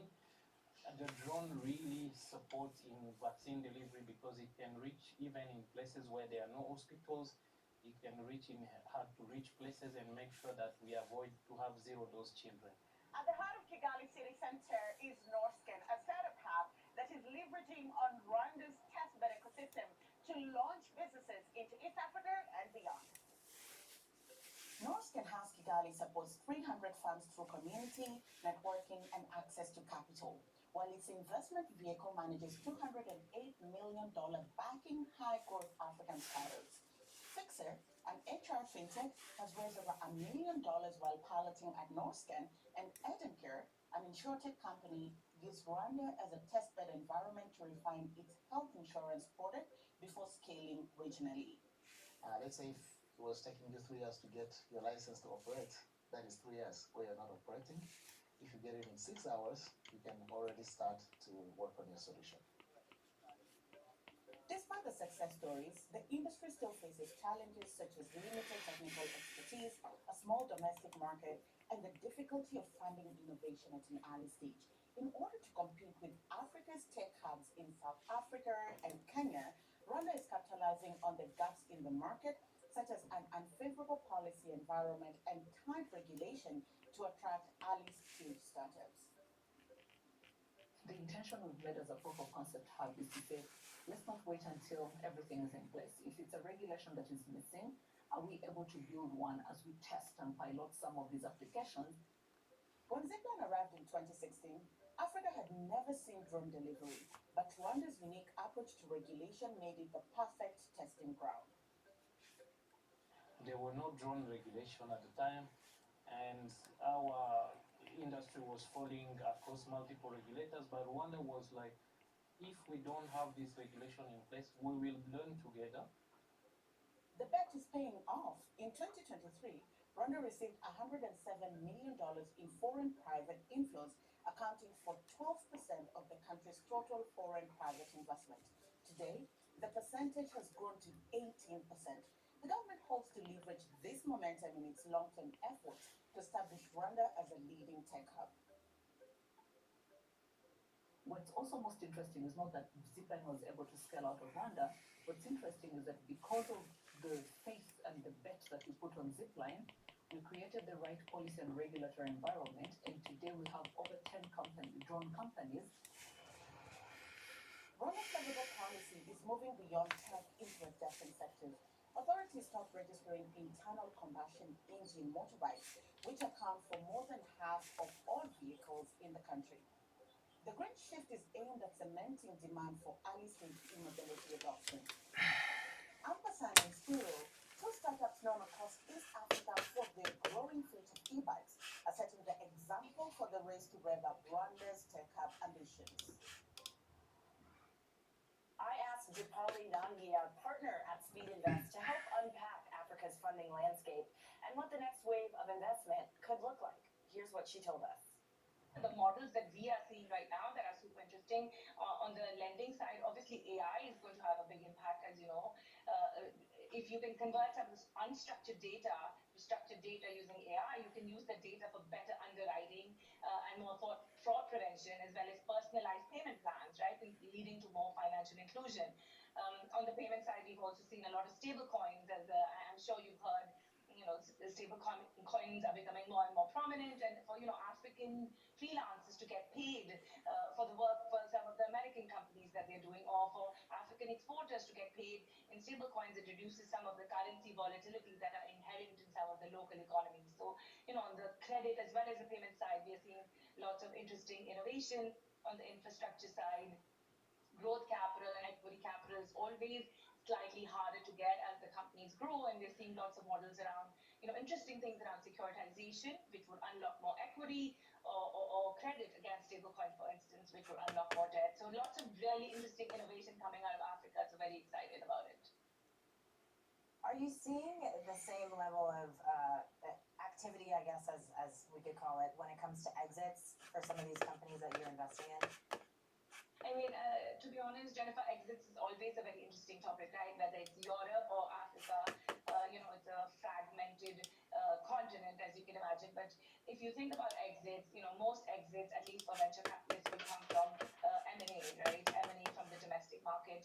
Africa, of course, has seen some exits from international players, which is always interesting. I think the largest exit, InstaDeep, was also BioNTech, an international player. Paystack was bought by Stripe, an international player. Last year, we saw some Latin American companies come into Africa, such as Nubank. They bought a stake in Time Bank, which, as you know, in South Africa, which is super interesting. Maybe at some point, it's an exit for Time Bank, to Nubank. But the big question in my head always as an investor is, what is this exit value tap out at? Is it 300 million? Is it 400? Is it 500 on the M&A side? And of course, we also have public markets, as you know. We've seen in South Africa again, which is I think the most buoyant exit market. You've seen Optasia just recently go public at a really good valuation. So, that is interesting. You've seen an exit in an IPO in Morocco also earlier this year. So as an investor, exit is always a difficult question, but we as investors think about exit from day one. When we're investing in a company, we think about who can we help them exit to. We are always building relationships with corporate LPs. We have a large LP network that we invest in corporate or with Middle Eastern, investors to see, can they come in? Can some of the Americans come in? We had, Move in our portfolio that got funded by Uber. So we are constantly thinking about, how can we catalyze more international players and catalyze more capital and exits in Africa. Bloomberg is looking for entrepreneurs, innovative thinkers, and barrier breakers for the second edition of the Africa Startups to Watch list. The project seeks to showcase the smartest ideas and founders from all over the continent. The companies will be unveiled in the first quarter of 2026 and will be profiled on Bloomberg TV and our other platforms. Just scan the QR code on your screen to send us your application. After the break, fintech remains at the heart of Africa's digital revolution, driven by rising mobile adoption and strong demand for financial inclusion. We hear from Flutterwave, Africa's most valuable unicorn, on its path to profitability. Plus, Optasia, the AI-powered fintech that made a blockbuster debut on the Johannesburg Stock Exchange in November. My conversation with CEO Salvador Anglada next. Welcome to the world of decentralized finance. Why is it that NFTs have not recovered in the same way that, say, Bitcoin has? Bloomberg is covering all things crypto. It's a pretty spectacular story. The people. This is the future. This is the 21st century economy. The transactions. It snapped up nearly $1 billion of Bitcoin. And the technology. Knox. We need to build a digital Fort Knox. That gives people financial freedom, and that's a wonderful thing. That's extraordinary. We ride the wave that is Bitcoin. Bloomberg Crypto, Tuesdays only on Bloomberg. From the world of politics to the world of business, Joe Matthew and Kaylee Lines deliver news, insight, and analysis live 2 times a day, every trading day. Balance of Power at 1 and 5 Eastern, only on Bloomberg. Join me each week on Wall Street Week for stories of capitalism from business, markets, economics, tech, and climate. More than what you need to know, it's what you need to think about.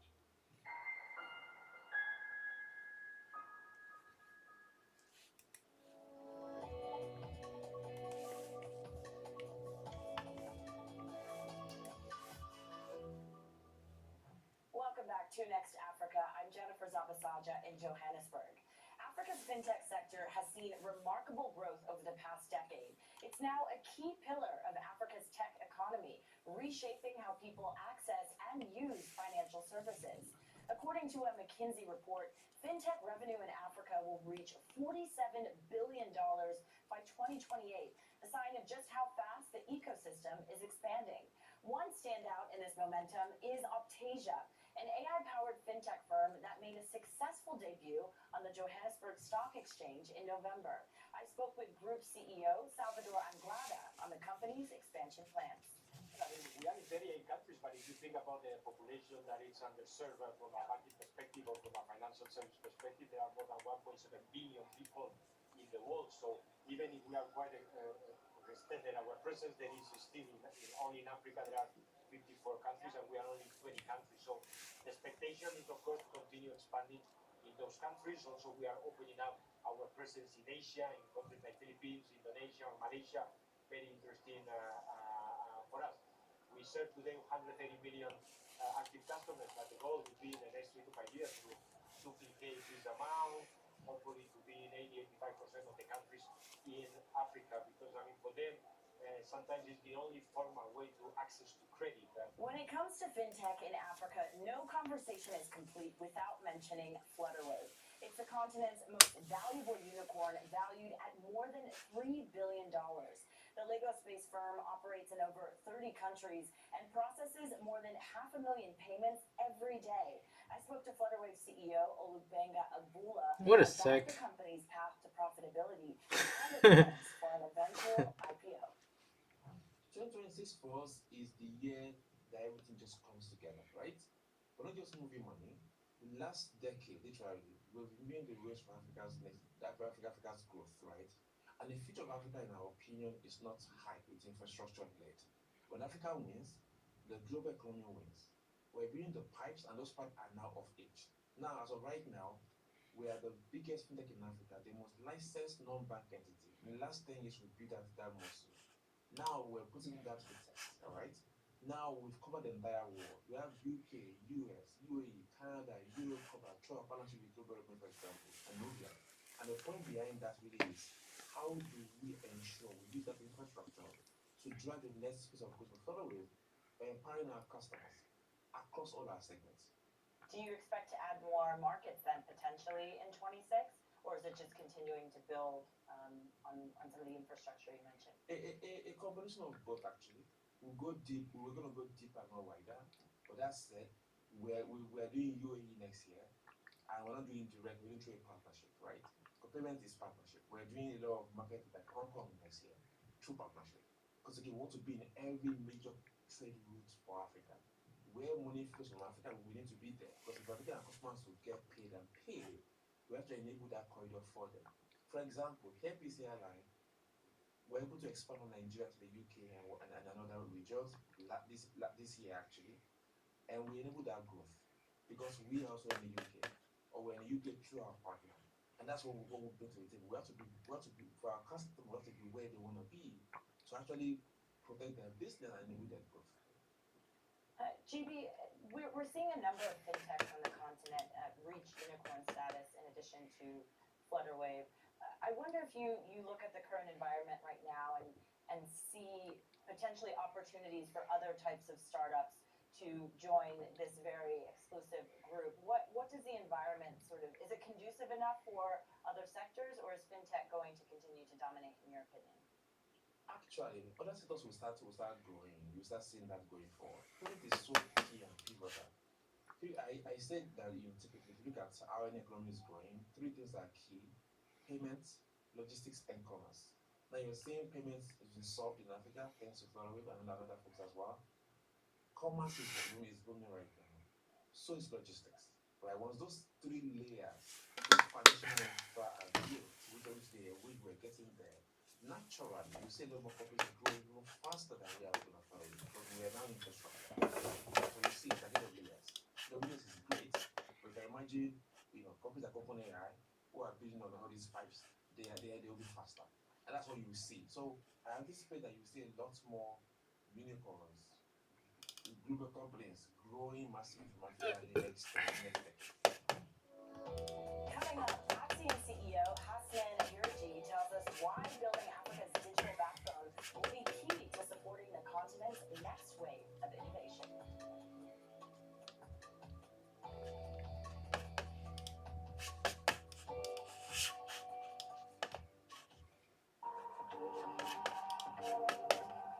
We have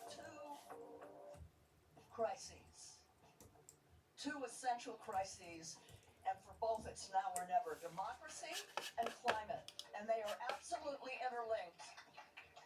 And we have to solve them together. We're losing the democratic infrastructure and norms to deal with the climate, and we're losing climate stability that is essential for a democracy. We have to solve them together. We've never faced a threat like this to our democracy at a time when it's a perfect storm, at a time when we're being told by climate scientists, some of you may be in this room, that we have to cut our emissions, fossil fuel emissions, in half in 5 years now. When I started to realize what was happening, it was 12 years, and we haven't done it. Know how the market day started. Find out how it finishes. Public markets to private markets, From the micro to the macro, covering retail, entertainment, the business of sports. the supply chains, trade policy, how it all is impacting the U.S. equity market as we drive to the closing bell at 4 p.m. A holistic approach to covering financial markets. If it matters to your life, we're covering it. I'm Katie Greifeld, And I'm Romaine Bostic, and this is The Close. live every weekday. Only on Bloomberg. Context changes everything.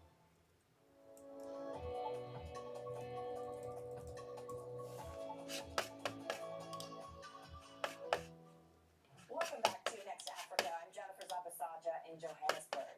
Access to fast, affordable internet is still out of reach for millions of South Africans, especially in townships. For nearly a quarter of the country's residents, digital infrastructure has changed little since the end of apartheid more than 2 decades ago. I traveled to Kayamandi to meet a startup that's seeking to level the playing field and bring high-speed connectivity to communities that have been left behind. Just an hour outside Cape Town is the township of Kayamandi, a community where most people earn about $300 a month. Fibertime, a South African startup focused on digital inclusion, is trying to bring high-speed internet to townships at an affordable price. Our consumers generally pay for services and goods on a daily basis, so we really play in the true pay-as-you-go market segment. For CEO Danvig de Bruin, Fibertime's innovative last-mile high-speed internet delivery infrastructure means they've been able to beat out a number of competitors. So we plant thousands of poles every week across the country. So our distribution networks usually are in the air, aerial fiber, so we plant these poles across the township. And then from these poles, we connect every home. So from the pole, we'll drop a cable inside the home, we'll knock on the door, and we'll ask if we can put up a nice Nokia router inside your home with a backup power supply. And for just R5 a day, or roughly 30 American cents, residents can access 100 megabits per second of uncapped internet. Yes, it's developed because young children now are learning from internet, not of the school. So first time we have to buy data for our kids. But now if you buy that fiber time for the month, you can use it for your children also to do the school things. I like it because you're not spending a lot of money. So our consumers or customers gives an average of 5 gigs a day for R5. It's about 7 times cheaper than our competitors doing this also more. But this is Photoshop. Yeah, Vodacom also Yes, trying to correct. play in the same space. Correct. Yeah, they also take the R5, but for R5 you can get 150 meg. That's about 7 minutes of TikTok. Really? Yeah, That's it. that's about it. Several phone companies are also vying for a slice of the township high-speed market. While fiber time is cheaper for those paying a daily rate, South Africa's Vodacom offers a monthly option for 99 rand. According to internal figures fiber time shared with Bloomberg, the company is growing quickly. With more than 200,000 households already connected, they're adding about 1,000 homes per day. If they can maintain this momentum, they expect to list on the Johannesburg Stock Exchange by 2027. The plan is to connect about 1.8 to 2 million households on listing date. So that will put us about around 6.7 billion rands of revenue annualized. So that will give us enough scale to do a successful listing. With a nearly $5 million investment from the Finnish government and Nokia providing the infrastructure, FiberTime is confident it can reach that goal. Poor infrastructure and low digital literacy isn't limited to South Africa. That's why FiberTime hopes success at home will serve as a springboard into other markets. One thing that we are very clear on that is that inequality is a universal problem and that there's a need for our product across the world. However, the market in South Africa is massive, so we think we're going to focus on South Africa for the next couple of years, but there's definitely expansion plans in the pipeline to Latin America and Asia and Africa. And in a country where youth unemployment tops 60%, making it easier for South Africans to access fast internet cheaply could go a long way in creating jobs, boosting income, and growth. While connectivity is central to Africa's digital future, telecom leaders say far more investment is needed to build stronger infrastructure. I spoke with Hassan Hiriji, founder of Axiom Group, which owns the largest shareholding of e-commerce giant Jumia. He told me that telecommunications is the backbone of AI in Africa and that the continent will need much stronger infrastructure to unlock its full potential. Telecommunication is the real backbone today of AI in Africa. Why? Because you've got three pieces in telecommunication. You've got the first mile, bringing submarine cable, bringing data towards the continent, and this is accelerating. Connectivity is growing. The second mile is the mid mile. You bring the connectivity down to data center, and the last mile is you're distributing it either via fiber, either via GSM, etc. So it's the real backbone. Second thing is that the telecom player are the ones that have started all data center. The data centers started in all of the countries in Africa first with telecom player, and they created 4 data center. So they should be the one who should push with connectivity, with infrastructure, the AI experience. We have started that in our own business at Axiom. What we've been doing is that we took out from our telecom business the data center so we can make them carrier neutral and growing them with energy, with renewable stuff to make sure that we're not increasing our carbon footprint and to open it to all other people that are looking to host some capacity, to host some servers, etc.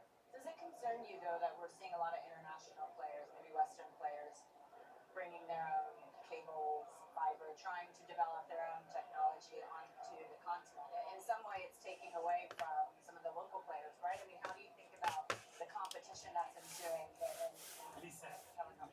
Africa needs a lot of investment, either local or foreign direct investment. I think it's a very good thing to have international player coming and invest in Africa, in data center industry, in AI. We need skills, we need new investment, and the sun is shining for everybody. There's so many things to do and to invest in Africa in those business models. So for us, it's a very good thing. Are you working with any of them? Absolutely, that's the second thing. We cannot do it alone only. Okay, we need to have partnership. Hyperscalers, we are very much finalizing a partnership with a big hyperscaler to accelerate in terms of data center business, in terms of AI business model. And for us, it's very important. we don't have access like this easily on GPUs, NVIDIA technology, etc. So we're progressing on that aspect, and we're sure that very soon we'll be able to announce that. Second thing, we just signed recently with our fintech business a global partnership with Mastercard. Yeah. Everything now in technology, in AI, is about partnership. We have to grow together. Partnership with the governments, partnership with international player. Okay, an international player should also always consider local partnership, and they're doing so. And that's very important. And that's Next Africa for this month. But don't forget our weekly podcast for more of what's happening across the continent, available on Apple, Spotify, and wherever you usually get your podcasts. You can also subscribe to our bi-weekly Next Africa newsletter, available on the terminal and website for even more reporting from the Bloomberg team. I'm Jennifer Zapasaja in Johannesburg. We'll see you next time. Tariffs, I think, are probably the first time in my career I've had to deal with like a fundamental change in government policy in terms of how we think about how markets work. The challenge, especially within my supply chain, is now how do you have enough productivity initiatives to offset the increased cost of all the product? Can you just move your supply chain out of China and into the US or out of Mexico and out to Canada? Is it that easy? It's not that easy, but we do have flexibility. And we had been, prior to tariffs, prior to any of this, we had been on a journey to diversify our footprint out of China. So probably 2-ish years ago, roughly 65% of our toy and game volume was coming from China. Today, as we entered into 2025, that was around 50%. All we've done is really accelerate the path to get down to roughly, call it 30% by the time we enter into 2027. For us, I mean, if tariffs stay, if tariffs go, it's never good to have so much of your manufacturing base centered on one geography. We think diversification is good, but it does take a bit of time to get vendors and suppliers up to speed. Quality is a big deal, especially when you're dealing with toys and kids. It's not an instantaneous thing, but it's not also a 5-year, have to build a new plant from scratch. Middle East and Africa, vibrant resources and high-yield investment opportunities abound. Join me on Horizons Middle East and Africa for the stories, newsmakers, and insight from this exciting region. Now weekdays, only on Bloomberg. Bringing you up-to-the-minute political news whenever and wherever it happens. I'm Tyler Kendall in Washington, and this is Bloomberg. I'm Alex Rodriguez. And I'm Jason Kelly. And we're back with another season of The Deal, with athletes and entrepreneurs who are changing the game on and off the field. Jerry Jones. One-and-one is 3 in sports, not 2. And it's because that 3 is imagination. That 3 is putting yourself in a way, having yourself hit the home run. Erica Ayers-Badon. I'm a high-energy board member. I'm very passionate. I have a lot of Up in our zone. I want to light fires and people lives. That is still one of my core mandates for all of my businesses. Justin Tuck. I tell all of my friends that play in leagues now, make these relationships now while you're high. Don't wait till you're like your 12th year in, you're just hanging on. Stay tuned. You won't want to miss it.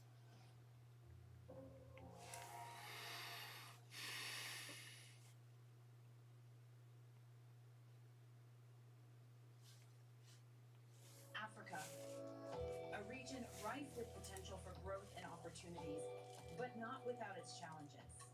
Bloomberg highlights the biggest stories, interviewing key players, and reporting on the issues impacting the region. Join us as we get to the heart of African business, politics, and economics, and ask the question, what's next? I'm Jennifer Zabasaja, and this is Next Africa. New episodes every month, only on Bloomberg.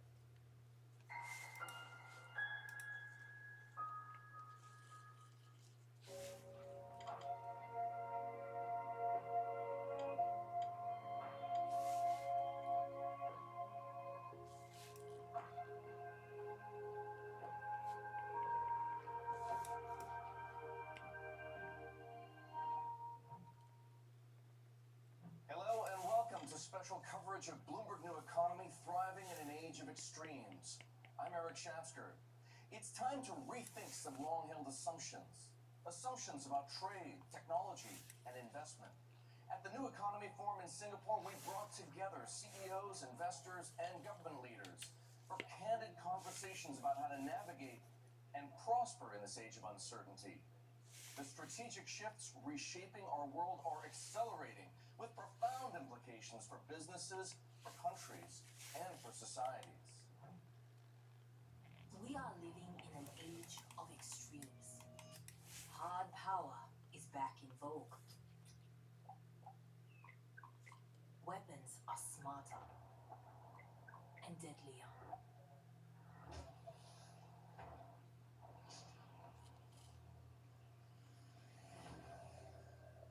Alliances have fractured.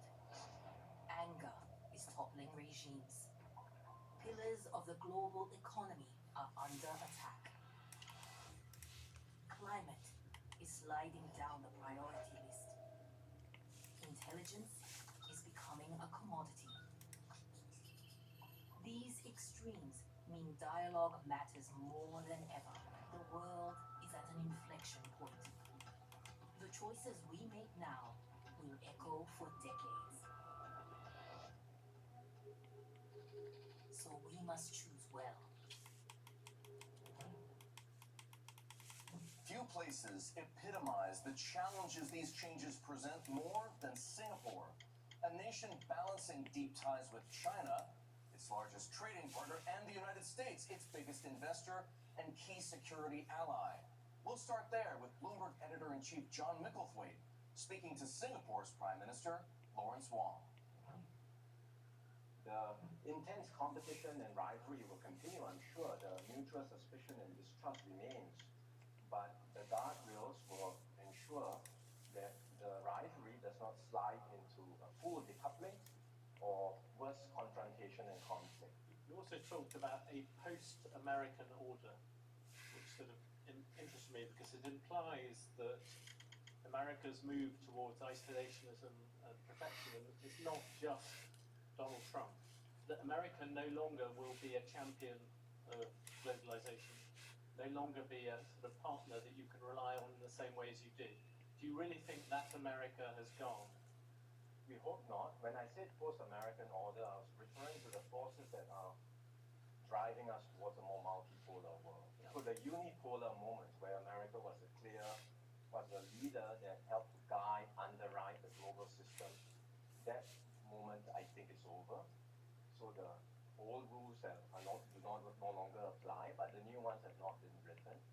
But as we transit into this new multipolar world, it's not as though every pole remains the same. America is still the biggest, most powerful country, and still maintains, America's leadership remains vital. Do you think in the end, a country like Singapore will have to choose between China and America? You've managed to avoid that so far. Yeah. The pressures will always be there. The great powers say we don't want you to choose, but of course each one wants us to be a closer friend to them. And that's always, the tension is always there, the pressures will always be there, but at the end of the day, we don't have to choose, really. We have, and it's not issue by issue. There will be some instances where we look at the issue, and we so happens that the particular position we take is the same as the US, for example, or as China, for example. But it's not from the lens of choosing one versus the other. It's from the lens of Singapore's national interest. The administration seems surprised by the rare earths flex, or at least maybe not ready for it. Were you surprised at how aggressive China was in that moment? I'm not surprised because I think the Chinese have been preparing for, Trump 2.0 for quite some time. And I think that they knew that they had certain points of leverage that they would be deploying. And so, no, I'm not surprised at all. I'm not surprised that they thought that was a flashpoint of leverage that would allow for the conversations to be, perhaps more balanced. I think it's great that both sides determined to try to buy some, de-escalation. I wouldn't have high hopes for 2026 being the year that those issues get resolved. But I think domestic politics on both sides are playing a role, and I think having a little bit of a détente is a good thing. I was surprised. Actually, I was the other way surprised. I wasn't at all surprised China played that card. I was surprised that the administration then seemed surprised that it happened. and didn't seem to have a plan for it. I mean, that's a huge amount of leverage that China had. It seems kind of obvious they would go there. And I think we're foolish if we think they won't. There's so many points of leverage, which is why I don't think there's going to, I think this US-Chinese relationship over the next couple of years will be sort of the way it is now, status quo, because neither side wants or can afford escalation. What are the risks of ongoing and existing disputes, even among these other nations? We have the ongoing China-Japan diplomatic spat, for example, throwing a wrench to the ongoing efforts to build a different system on the sidelines. Well, I think, the point was made earlier that we don't have this kind of strategic trust. And I think I'm very glad that the US and China have reached some agreements and understandings, but it is a kind of cold peace. So we have to recognize that that's the landscape. And in that landscape, you're seeing some deepening between countries and their frameworks. What's happening here in Southeast Asia is particularly positive and I think forward-looking. But you see Europe developing new frameworks with Latin America. You're seeing new corridors between the Gulf and Asia. And I think, some of these commitments that have recently been made are going to see both increased investment in the United States and some de-risking from the United States. What's important here is to realize that there's been major shifts. So 20 years ago, you could summarize global trade by saying China manufactures, the US consumer buys, and that's global trade. Subsequently, China's been manufacturing for the world. What we're seeing more recently is Asia buys Asia. Do you see, George, a world where you could also have competing financial systems?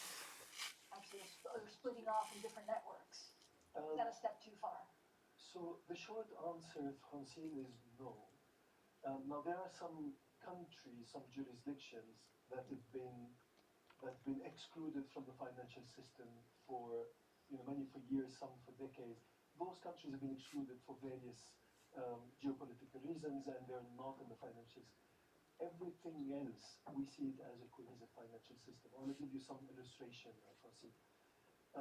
60% of our largest customers, wholesale customers in mainland China, are US companies.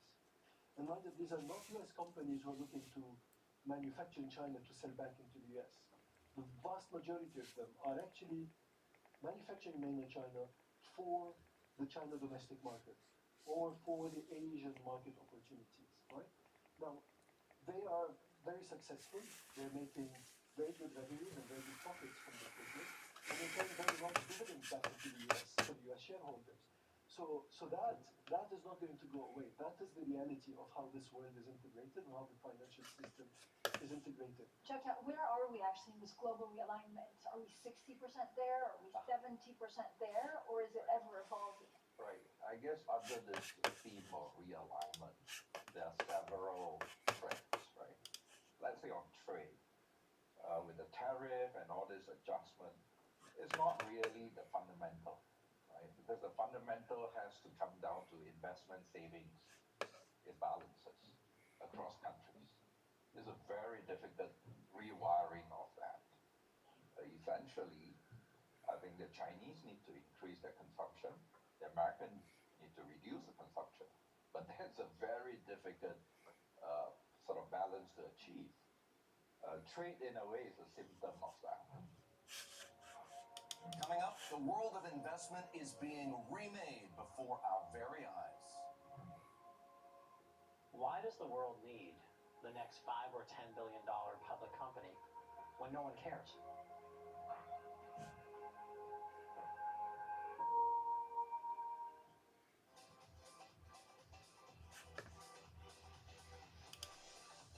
The phone is, what's great about it is it's a well-developed gaming ecosystem, right? So, folks know to find games there, but it's also a highly competitive gaming ecosystem. So it's developed, this gives you both that upside and the downside. But what's exciting is that now we are moving beyond the phone to the TV. So I mentioned one of the big gaming areas we're going after now is social gaming experiences that will show up on your TV. So we are now announcing, we announced here actually, that we're going to have these social party games that you can play on your TV with your phone as the controller.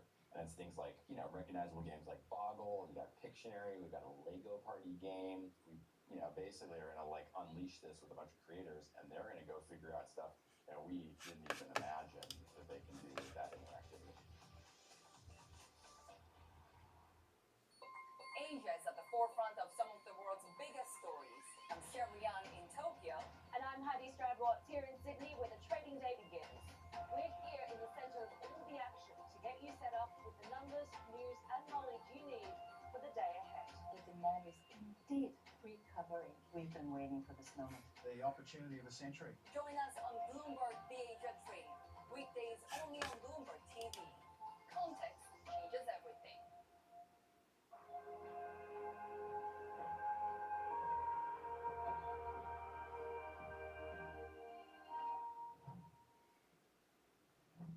You're watching special coverage of Bloomberg New Economy thriving in an age of extremes. I'm Eric Schatzker. Today, we're witnessing more than just seismic shifts. The old rules of investing no longer apply. From geopolitics to disruptive technology, global capital is adapting to a new reality. Supply chains in flux, tariffs and trade wars, and the promise or threat of AI. In Asia, and especially in Singapore, this building storm has huge implications. Strategies must be re-engineered for a hazy future. And my worry is that we're going to be unable to deal with the global compass.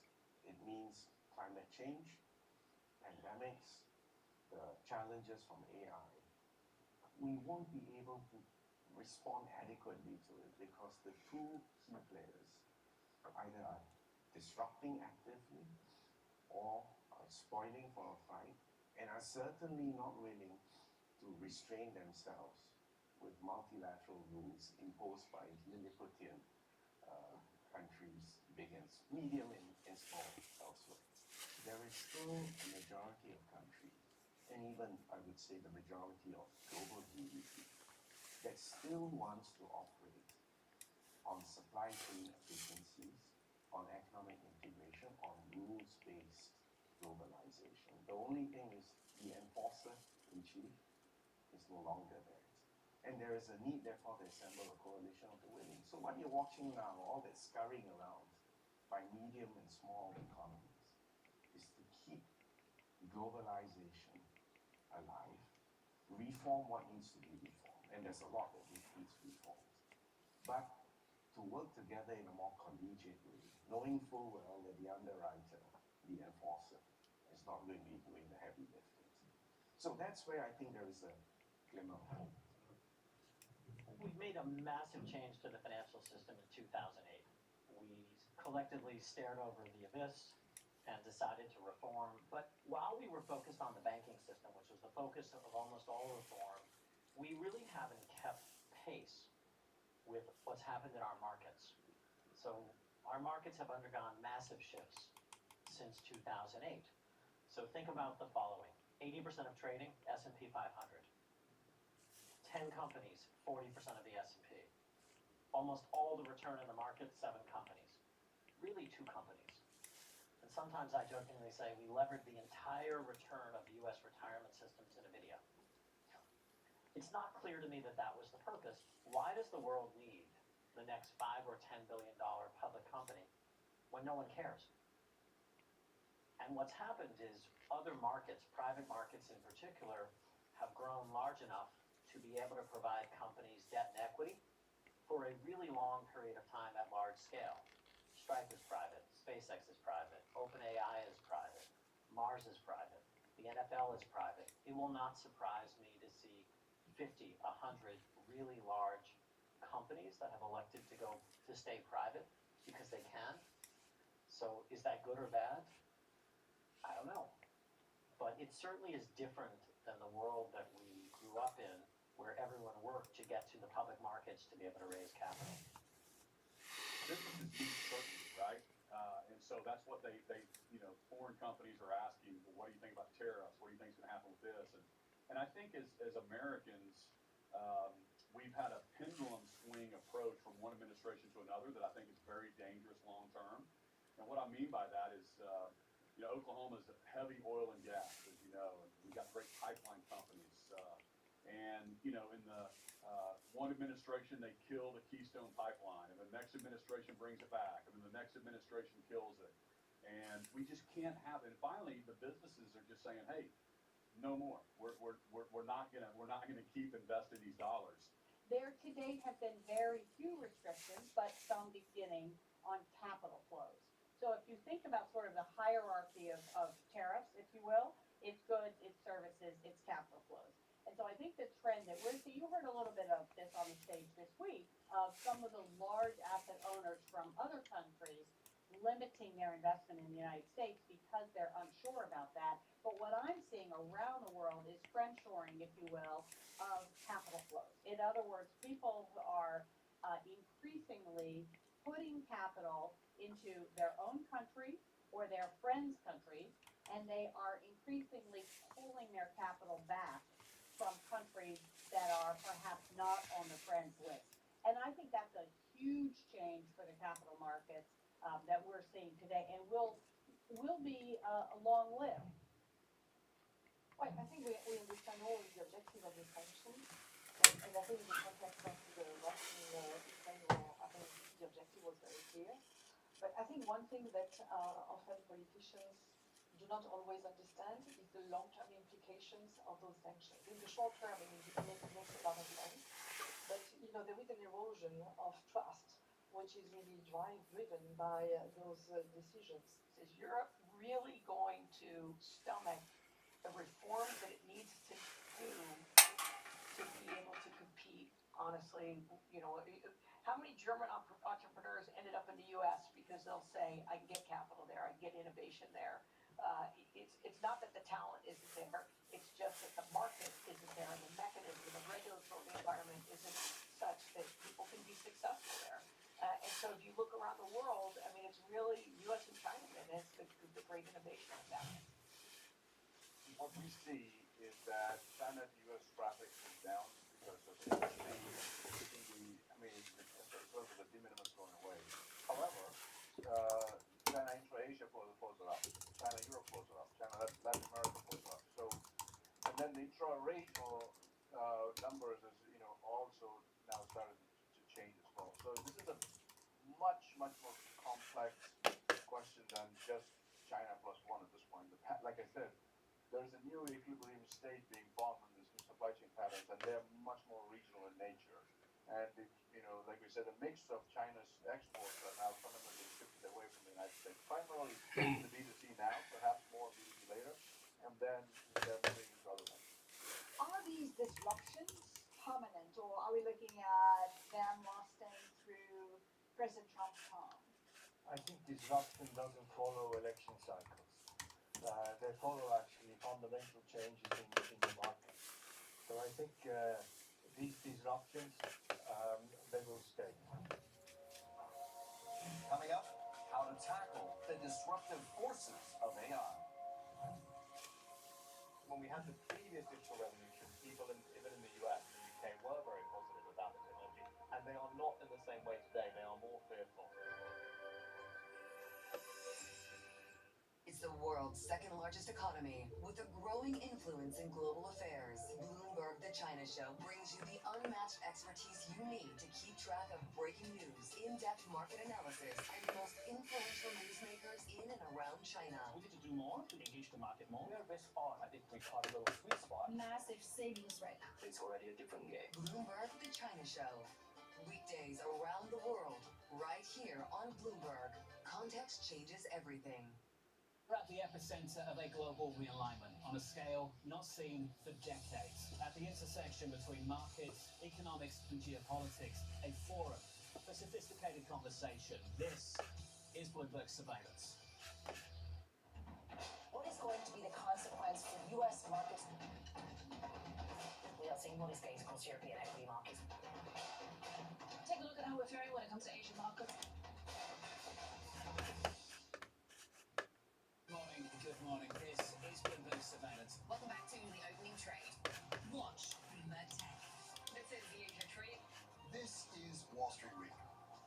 the balance of power. This is Bloomberg Television.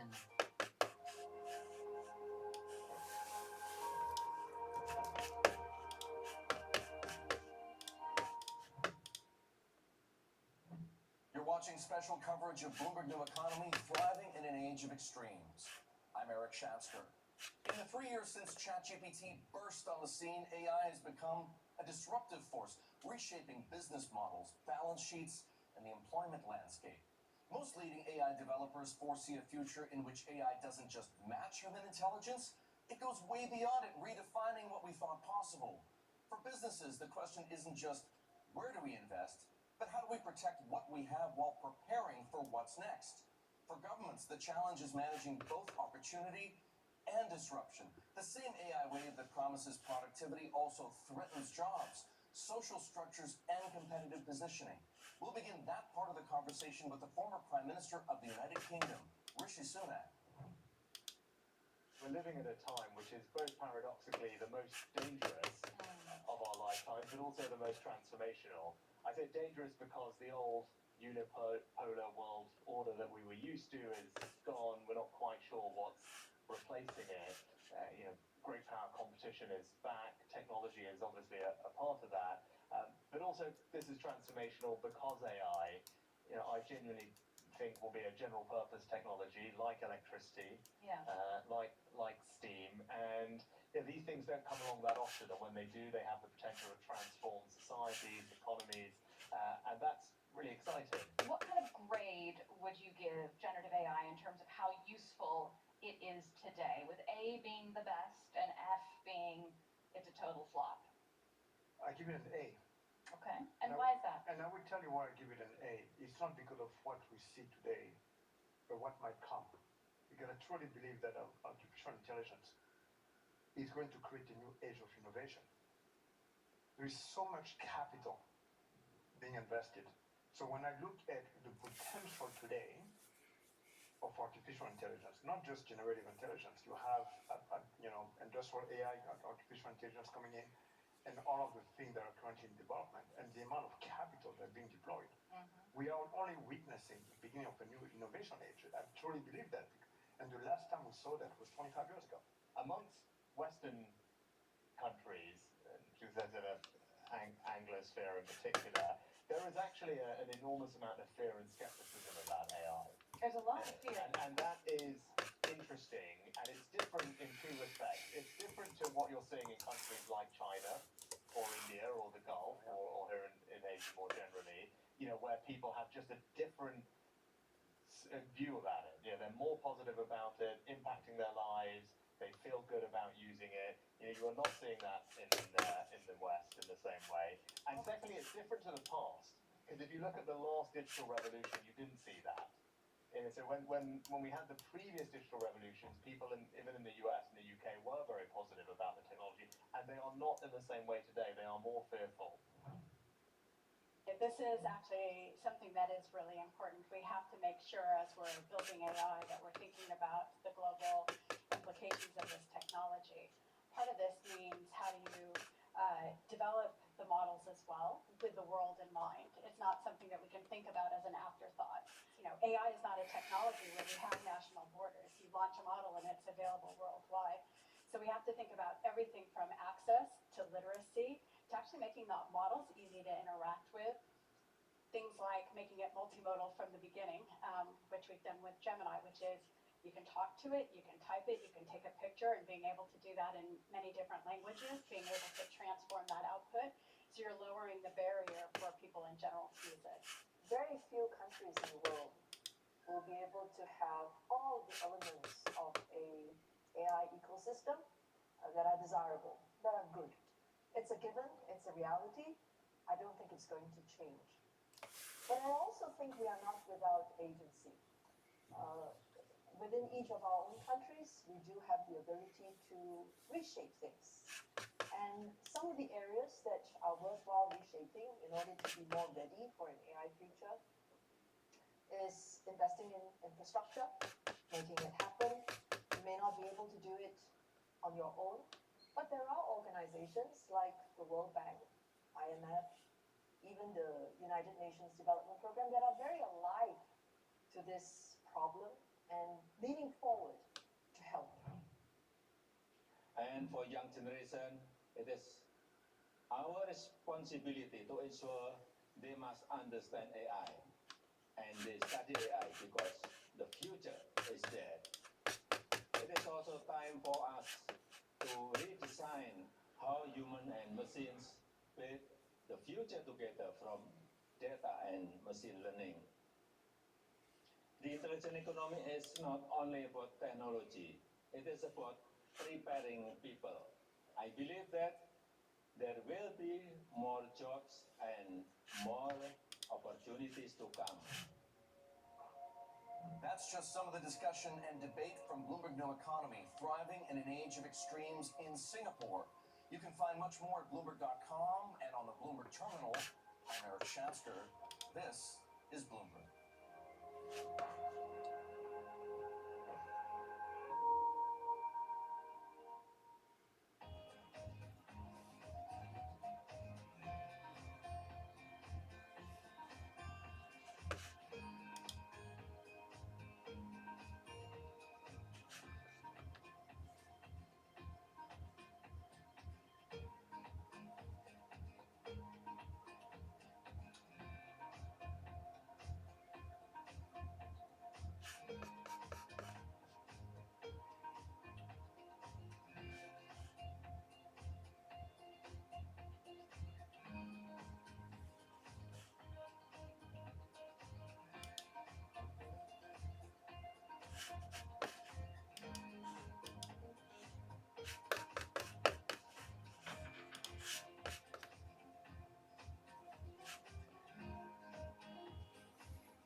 Tune in to Bloomberg Business Week Daily. We gotta talk crypto. From the magazine that helps global leaders stay ahead. What's the conversation around your company? Bringing you insight on the people, companies, and trends shaping today's complex economy. Planning very big things. A new level of premium. Plus global business, finance, and tech news as it happens. The floodgates of innovation are going to open up. Can't fake fashion. You either are or you aren't. Bloomberg Business Week Daily, only on Bloomberg.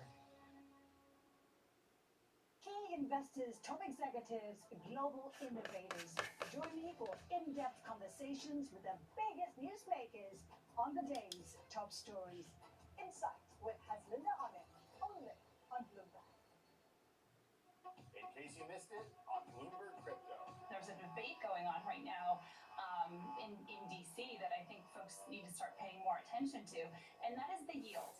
And the question really is, who is going to keep the yield? Who makes money off stablecoins? Well, right now, in the case of some of the large stablecoin issuers, there's a yield back on those deposits. So when there's a dollar, for example, deposited in a bank account, there's interest paid on that dollar. And so who's capturing that yield? And I think one of the really interesting things about the Genius Act is that it bans so-called yield-bearing stablecoins from giving that yield directly back to consumers. Now, that's not true everywhere. And I think if consumers have a choice, why would a consumer want an institution to keep that yield? Or would there be sharing of that yield? So right now, one of the debates going on is, will rewards be allowed? And I think these are really important questions. Don't miss Bloomberg Crypto live Tuesdays.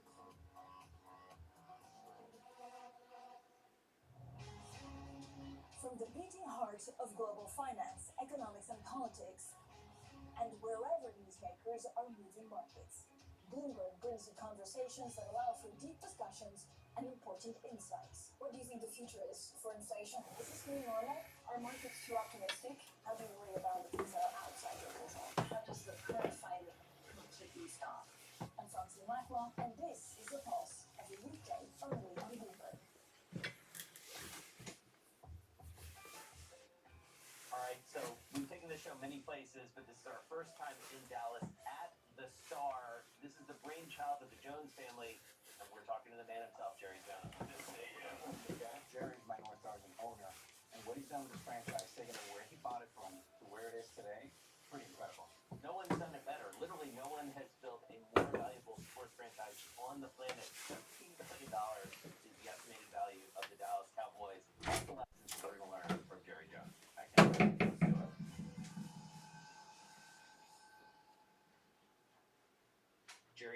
thank you so much for having us here in Texas. Well, first of all, I'm proud you are here. We're overlooking the field, and I'm kind of proud of what's around the field as well with our stars. So thanks for coming to the Star. Great to be with both of you. And Alex, so proud to see my neighbor, my old neighbor back here in Dallas. Right. So, Alex, I'm going to let you kick it off. Yeah, so, Jace, when I first decided that I wanted to own a team, this is something I've been dreaming about for forever and ever, since I was a teenager. But of course, I come from very humble beginnings, but I said there's one owner I must talk to, and that's Mr. Jerry Jones. And I made a call to Charlotte. It was around COVID time. We were taking a run at the Mets. Jerry's daughter, Charlotte Jones. Charlotte Jones. I said, boy, if I tell you, maybe in a couple weeks, she'll get Mr. Jones on, because this is very busy. And Charlotte hits me up right back. Jerry would love to talk to you. How's Wednesday at 2 o'clock? I said, done. And I thought it was going to be 15 minutes. And boy, I tell you what, 90 minutes later, I have like pages and pages of notes. And you gave me the most incredible advice that I'll never forget. And for that, I'm very grateful. So that call really meant a lot to me. And a lot of what you told me, along with what I learned from George Steinbrenner and others that I respect and admire, I think about that as an owner today of the Minnesota Timberwolves and the Minnesota Lynx. So thank you for that. Well, congratulations. And, the minute that you told me you were going to get involved at the ownership level, it just made all the sense in the world. The fact that you had always wanted to be in ownership says it all as well, because in my mind, there is a connection. It's a passion. You call it competitiveness, but it's accomplishing things that are hard to do. But A-Rod, you mentioned George Steinbrenner. And my early days with the Cowboys, I'd get a nice note, and I always look forward to it. And it would be from him. And he would give me, I call them my sweet nothings. I put them in a file that I had that for. But there were daily encouragements. And because there was a lot of criticism because of the way that we bought the Cowboys, changed the coaches out, and frankly did a lot of changes. Well, of all the people in the world to be getting those nice, encouraging notes that, boy, stick in there, keep it going. I've got a legacy there. And we, George Steinbrenner, the family, and my family, set up a company called Legends. Yeah. And that was, of course, many years later. And I got to meet with him several times as we were talking about Legends. And Legends serves many, many sports, and it serves facilities and the process of really fan engagement. I'll never forget, though. Yeah. George Steinbrenner told the group when we met, he said, I don't need anything written down. You don't spend any money or time on that contract over there. He and I'll shake hands and we'll have all we need to make this business work. So, Jerry, you mentioned you getting into ownership and a lot that led to that. When Alex calls you and says he's going to, buy into the NBA and the WNBA, no one would doubt that that was a good deal. When you bought the Dallas Cowboys, people thought you were insane. People thought it was a bad business and that you were overpaying. What gave you the certitude that this was a good deal? Well, it truly was passion. And just as passion can help you in many aspects of life, I really didn't see those obvious obstacles. I just didn't see them. Now you say, well, can't you see losing $1 million a month? Are you blind? How much were you drinking when you bought the Cowboys? Well, the point is, I looked for ways, and this is common.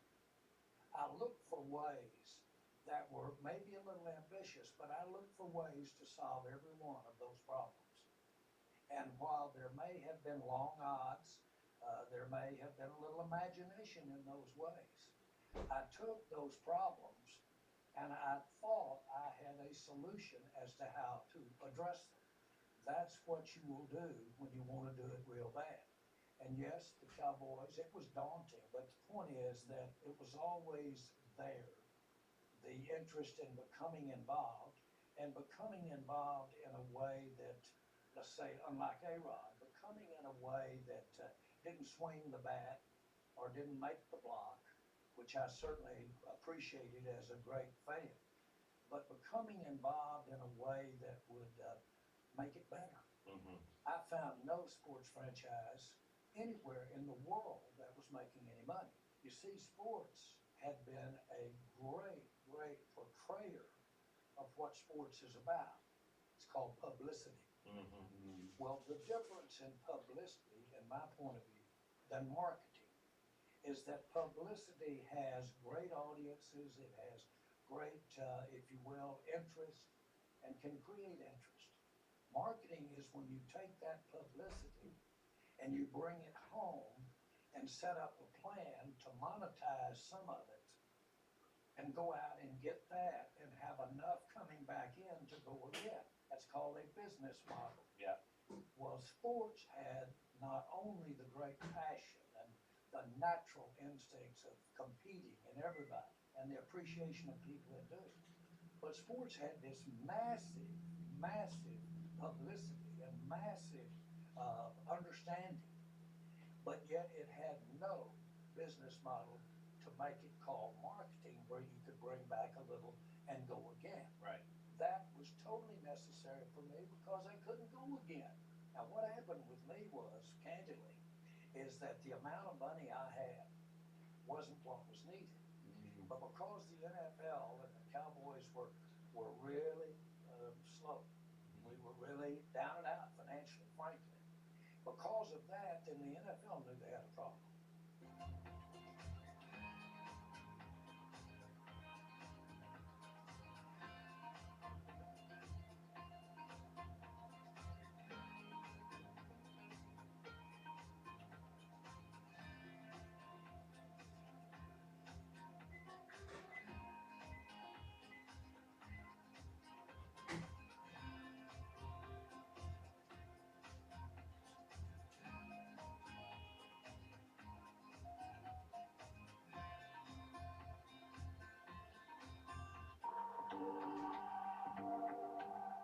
We have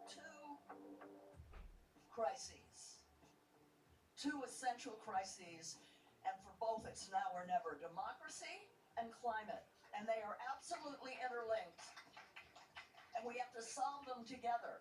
We're losing the democratic infrastructure and norms to deal with the climate, and we're losing the climate stability that is essential for a democracy. We have to solve them together. We've never faced a threat like this to our democracy at a time when it's a perfect storm, at a time when we're being told by climate scientists, some of you may be in this room, that we have to cut our emissions, fossil fuel emissions, in half in 5 years now. You know, when I started to realize what was happening, it was 12 years, and we haven't done it. Key investors, top executives, global innovators. Join me for in-depth conversations with the biggest newsmakers on the day's top stories. Insight with Haslinda Ahmed, only on Bloomberg.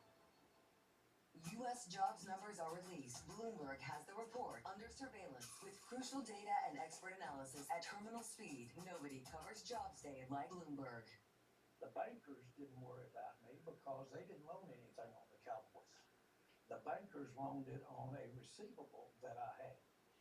And so the approval of me getting through the door and still not having any money left to go buy the general partners that I had agreed under contract to go buy out, but I didn't have the money to go do that. So Jay, along those lines, so go back to 1989, you're losing $1 million per month. Now, I heard you also say that you may have wanted to buy a business that was cash flowing to offset some of the losses. As you think about filling those holes, was that stressful? And what was your strategy? Walk us through that. On a personal basis, I had such pride and such an experience in sport when I was in college.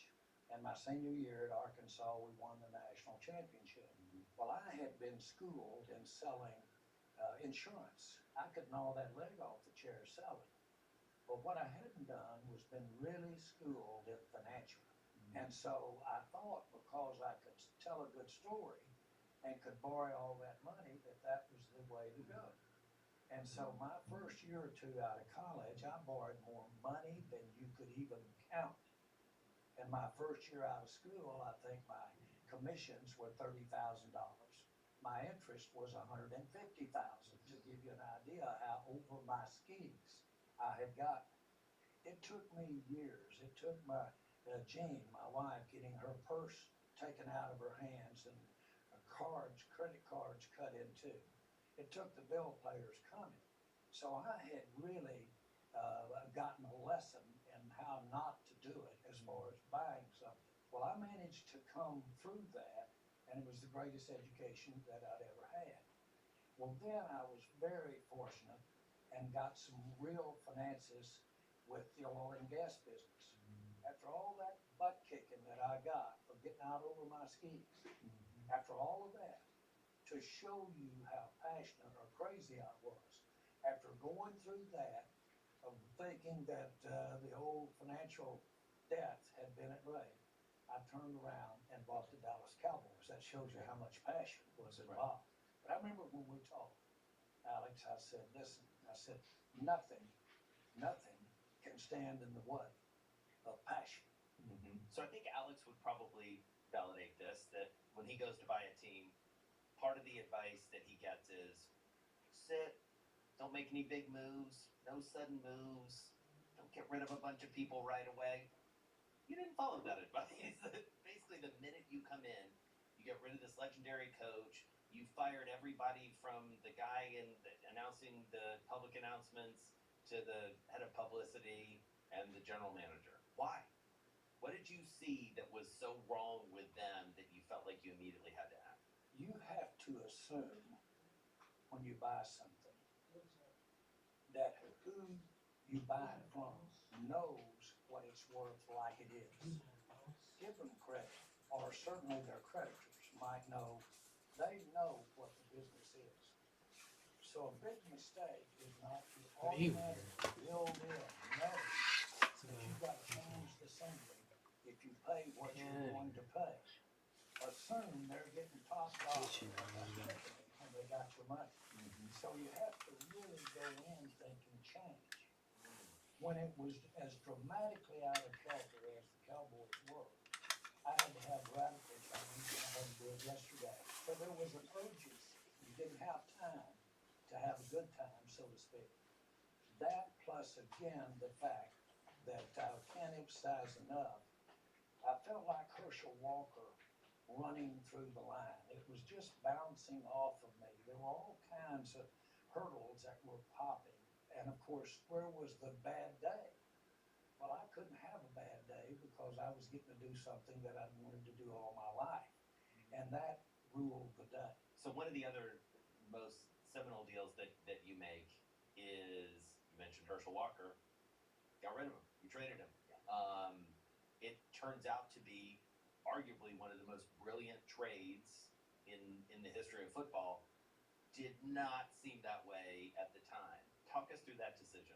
If you look at making change, and certainly Herschel Walker was a change, best player we had, and it was well known. In this particular case, you were kind of new on the block, so you automatically didn't know what you were doing. Always, when it's an accomplished name, whether it's sport or otherwise, always when you get a divorce there, it's going to look bad for the one that made the decision. Always. There's no question. If you can't handle that, then don't make the trade. Or if you can't anticipate that, don't make the trade. That's alive and well. But what it calls you to do is not just the tangible consideration you got, which at that time were draft picks. You didn't have a cap at that time, but you had those draft picks, and that was the tangible. What those trades did, what those picks did, was allow, whether it's sport or otherwise, always when you get a divorce there, it's going to look bad for the one that made the decision. Always. There's no question. If you can't handle that, then don't make the trade. Or if you can't anticipate that, don't make the trade. That's alive and well. But what it calls you to do is not just the tangible consideration you got, which at that time were draft picks. You didn't have a cap draft, but we used them to trade. And we did it with, I'm not gonna say randomness, but we did it with reckless abandon, if you want to. It caused you, it caused you to, you can't anticipate that, don't make the trade. That's alive and well. But what it caused you to do is not just the tangible consideration you got, which at that time were draft picks. You didn't have a cap at that time, but you had those draft picks, and that was the tangible. What those trades did, what those picks did, was allow us to use them not only for using them in the draft, but we used them to trade. Q only on Bloomberg. Astonishing day for US technology. Shaping the region's technology ecosystem. Asia's biggest tech news and innovation. Good morning, this is Bloomberg Daybreak Europe. I'm Lizzie Vernon in London, and these are the stories that set your agenda. Taking you from the US market's close to the overnight session in Asia. We'll walk you through what you need to know to kickstart Europe's trading day. Live from our European headquarters, we bring you the day's top market-moving stories, unmatched expert analysis, and on-the-ground reporting from across the continent. Tune in to Daybreak Europe, only on Bloomberg Television. Context changes everything. Technology is embedded in every aspect of our lives. And laying the foundation for the future. From finance to defense, AI to entertainment. And from the road to the stars. Bloomberg brings you the latest stories of the people and companies pushing the tech sector to new frontiers. And the politics that shape global tech markets. I'm Caroline Hyde in New York. And I'm Ed Ludlow in San Francisco. Watch Bloomberg Tech every weekday. Only on Bloomberg Television. They need to know that so that they can get on with their business of being as excellent as they are. On the other hand, there are some people that the ambiguity that's out there of not knowing what the check is, they're better than if they knew what the check was going to be. They're more clever. They just got more skill and are willing to exert what I call that tolerance for ambiguity. Tolerance for ambiguity. And the classic, at least known story, was the famous riverboat gambler. Charming mustache sitting there. The next car up is going to get him thrown off the boat, or he's going to own the boat. Now that's when he's the best that he is in his life. And of course he's gotten thrown off that boat before, and he's won the boat a few times. The difference is though, I'll bet you not a one of those charming son of a guns didn't know how to swim. Now you can play that hand, but you better know how to swim because you're going to get thrown off the boat a little bit. You've gotten thrown off the boat. A little bit. I have to. Yeah, I was gonna say, you guys have been thrown off some boats together. So I do want to, move ahead a little bit chronologically because one of the ways that you step out is with your deal making. You come in, you're part of this club, a club that a lot of people, especially now, want to be a part of. And NFL has its way of doing business. And you at some point decide that you might be able to do this a little bit better. And I'm thinking specifically the Nike deal. Yeah. This is a Nike athlete right here. Everybody remembers you and Phil Knight walking out on that field. How does that deal come about? How do you decide to do that knowing that the NFL, they've got Reebok, they're good. You decide you can do something better. I had known a great coach named Eddie Sutton, and he had told me about Phil Knight as a young man bringing his things to where he was coaching in college and selling it out of the trunk. That Phil Knight had that path to where he was. But the thing that was obvious to me was that he took a shoe, or he took performance or prospective performance mentally in a shoe. He did such a good job of telling the story with it that he made me think if I could put the shoe on, I could run faster. Right. And that so hit home with me relative to what sports is about, but really can be accentuated. It truly is the story. When you see a rare player, a rare athlete, there's so much more that's going on there with that rare athlete. And just the story of what's making him rare, comparing him to the other players or other competition. I call it 1 and 1 is 3. And I apply that to everything, whether it's a business decision. 1 and 1 is 3 in sports, not 2, but 3. And it's because that 3 is imagination. That 3 is putting yourself in a way, having yourself hit the home run, or having yourself there when you're watching or thinking about it. That area right there is an intangible. Because it is an intangible, that's where the biggest margins are in business. Not down here where everybody's doing it and the engineers are working on it. They've got it whittled down to right there. This area right here, that imagineering, that imagination part, that makes 1 and 1 3, is where the margins are, and frankly, where the glory is. I spent my 25-year career with Nike, and Phil Knight was just the most amazing partner. And it delighted me when you made that move. But my question is, when you come up with that idea at home, you're thinking in the couch or wherever, from the time you call Phil Knight, how long did it take, and how do those conversations go? Are you pitching your idea of why there's a great marriage? How does that go, if you can give us a little color? I visited with him. My wife Jean and son Jerry went to their headquarters.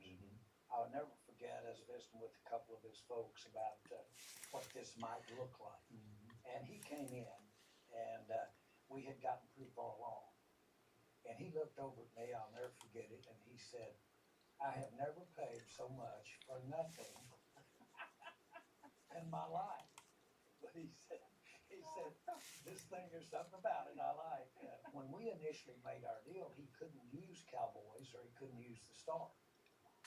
We just did the deal with the stadium. Now, as Charlotte said, she Niked the stadium. We made that stadium look like it was Nike out there. But we didn't do it with the team. We basically brought the team out in no colors and no sponsor at all. But when we got to New York, we were playing the Giants, and that's when we made this announcement. And at that time, when we walked out on the field, I had a suit on, but I had the Nike tennis shoes on. And Phil walked out with me, and I had the Nike hat on. And we had met earlier with Al Michaels, and we had met with Dan Deerdorf, and we had met in the dressing room. And I explained to them what this was about and where the edge was regarding the NFL and where it was regarding Nike and the Cowboys that made it a contentious thing. I'll never forget Al Michaels said, now, we have a close game here. We might not get much to this in the second half. Well, we had quite a lead, Cowboys did, going into halftime. So they spent that entire half talking about this relationship in the NFL and what might occur. That next morning, Phil called me, and he said, I have never had such a bang for my buck in your life when he called. And I'll tell you, from that time on, I could walk down the streets in New York, I could be in Chicago, and you'd have drivers and cars and whatever just point to Nike and say, go get them. So the controversy, if you will, got that? The controversy created also a huge interest, when otherwise it might just been some commercial issue, but created a huge interest. And of course, the potential result relative to my relationship with the NFL and that type of thing, that got a little touchy there for a little while.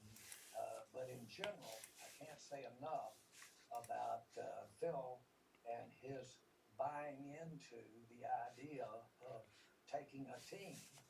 Now, he obviously, to this day, wants to be a part of Nike and the NFL, and it's as it should be. But when it's the thing to do, you can do both, team, league.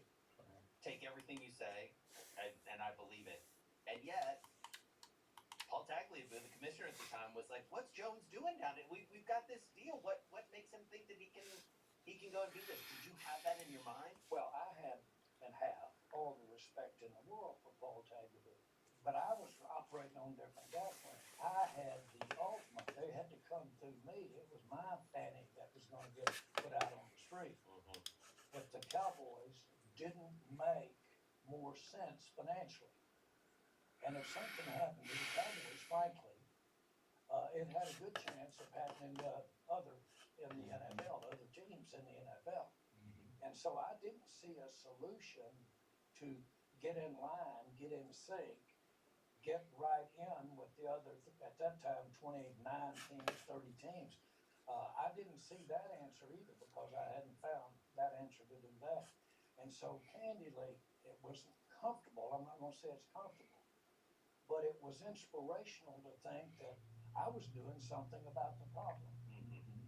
And the way that I was doing something about it, maybe for everybody, maybe not. First, I was interested in what it did for the Cowboys. And I knew good and well some of the things I was suggesting that I was getting criticized for were in the best interest of the Cowboys, and I really thought they were in the best interest of the NFL. I think the clubs and the great markets they're in around this country, they have all of the ability in the world to promote their brands and to be imaginative in terms of involving fans in products or services. And I think they had the ability to get involved more than you do at one central place. But on the other hand, I thought the NFL as a whole had a fabulous inventory of things to engage companies and services, and they do very much. It's called Super Bowl. It's called the game itself. And so picture, if you will, a circle that's got all of the clubs in it, and then you have the NFL. Well, I could see each club in their areas marketing and making their deal with Nike, and then I could see the NFL having a deal, if Nike, yes, but maybe with a competing entity. That fundamentally was what it was all about. Right, because I mean, essentially, what happens, for those who aren't as familiar with it, is they sue you, you counter sue. I mean, contentious. It gets real contentious. It gets litigious. Did you know that was how this was ultimately going to get settled? You knew there would be a fight.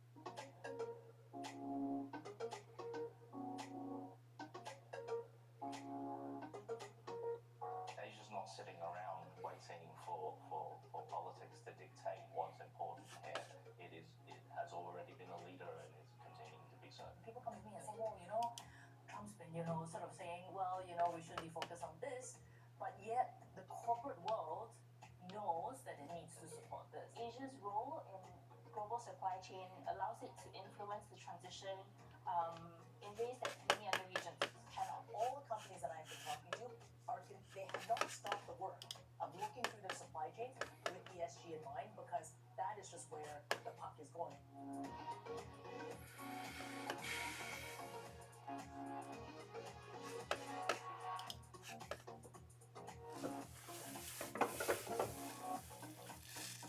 Our focus is really to understand what are the technologies that are part of our portfolio for the future and scaling those technologies so that we can meet our demand with clean energy. Resiliency is just not an operational response to what is happening out there. Resiliency could and will be a strategic advantage that companies will start to look at. There is still hope to actually get that down to something of a livable world if we get our act together. Welcome to the world of decentralized finance. Why is it that NFTs have not recovered in the same way that, say, Bitcoin has? Bloomberg is covering all things crypto. It's a pretty spectacular story. This is the future. This is the 21st century economy. The transactions. Snapped up nearly $1 billion of Bitcoin. And the technology. We need to build a digital Fort Knox. That gives people financial freedom, and that's a wonderful thing. That's extraordinary. We ride the wave that is Bitcoin. Bloomberg Crypto, Tuesdays only on Bloomberg. The countdown is on.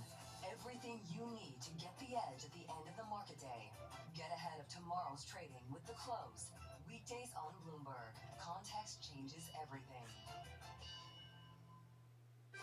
Bringing you up-to-the-minute global news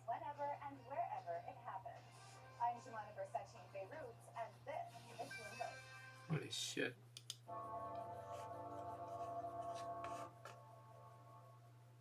Well, first of all, frankly, and I had no other way to think about it, the amount the league sued me for, immediately they own the Cowboys. Right. And 300 million, right? $300 million at the time. And I told you that I'd spent it all and didn't have the ultimate figure was to buy the Cowboys. And so it was dramatic for me and traumatic for me. But it caused me to certainly grow, if you will, buck up, sleep less, but sharpen up. And it was an experience that I think we used as a platform again in years as years have gone by, and really have benefited from that more ways than just a shot of juice for the sponsorship area. I didn't know that buying the Cowboys, by the way. Didn't see that at all.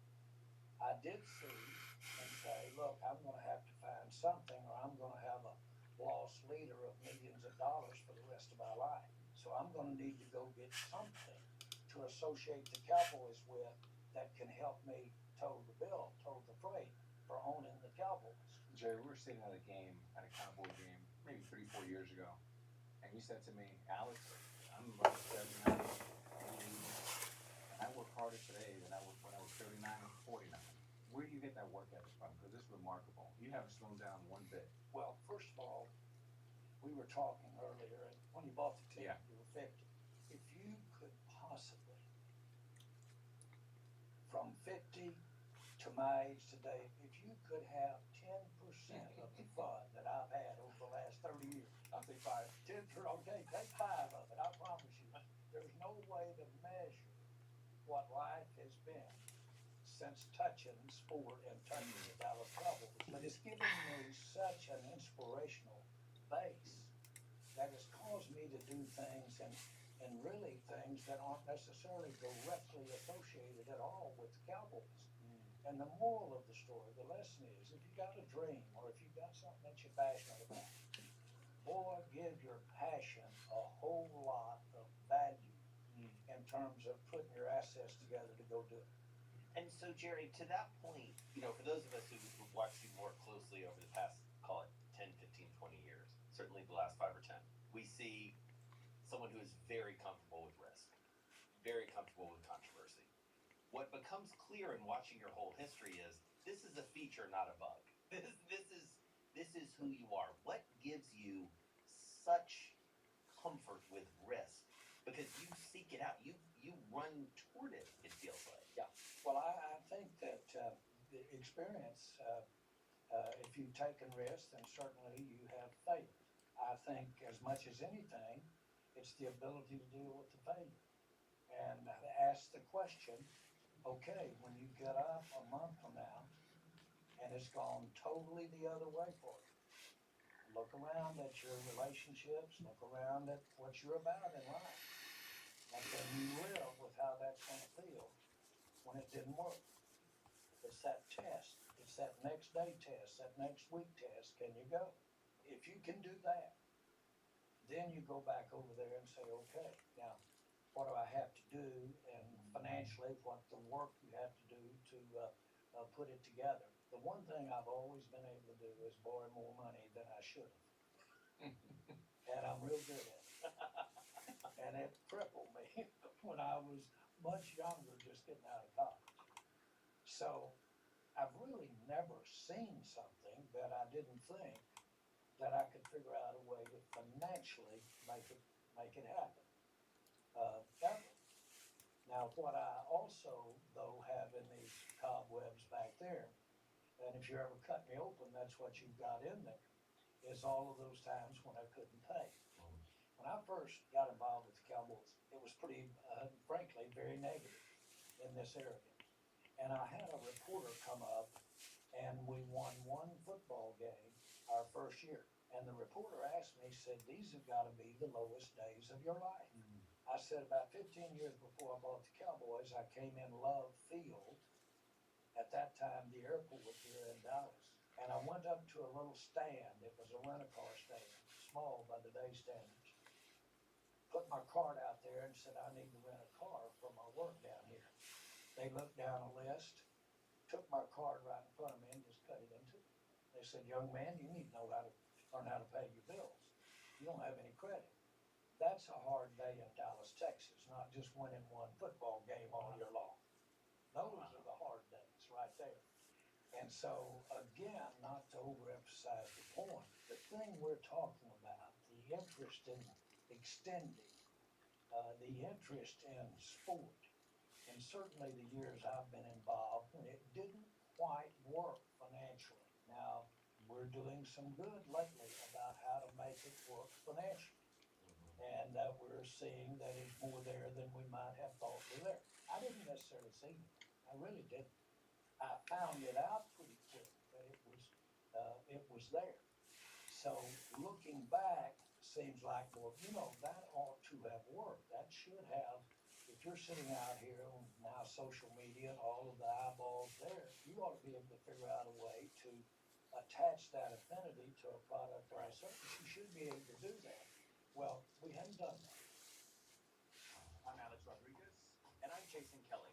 And we're back with another season of The Deal. With athletes and entrepreneurs who are changing the game on and off the field. Jerry Jones. 1 and 1 is 3 in sports, not 2. And it's because that 3 is imagination. That 3 is putting yourself in a way, having yourself hit the home run. Erica Ayers-Badon. I'm a high energy board member. I'm very passionate. I have a lot of opinions. Robin Arzón. I want to light fires in people's lives. That is still one of my core mandates for all of my businesses. Justin Tuck. I tell all of my friends that play in leagues now, make these relationships now while you're high. Don't wait till you're like you're the 12th year in, you're just hanging on. Stay tuned. You won't want to miss it.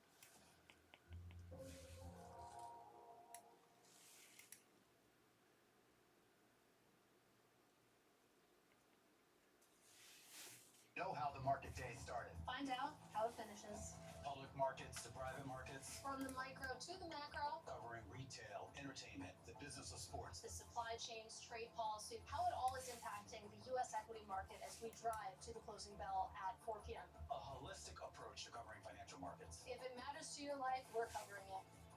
I'm Katie Greifeld, And I'm Romaine Bostic, and this is The Close. live every weekday. Only on Bloomberg, context changes everything. Why do the biggest names in business choose Bloomberg Television? That's a great question. It's a very good question. Interesting question. Good question. Great question. I so appreciate that question. You certainly ask interesting questions. Bloomberg Television. Top experts, great questions. Join me each week on Wall Street Week for stories of capitalism from business, markets, economics, tech, and climate. More than what you need to know, it's what you need to think about.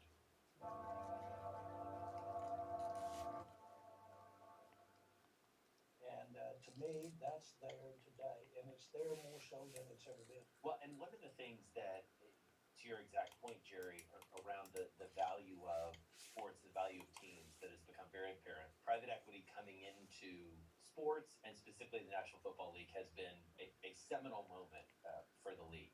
What do you make of private equity so far in the league? I think that, first of all, let me clear this up. I'm a Main Street guy, not a Wall Street guy. I was raised with a family that was the heart of the customer.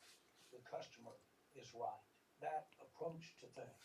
The thing that is so important is to take your critical associations, and that can be products, service, companies.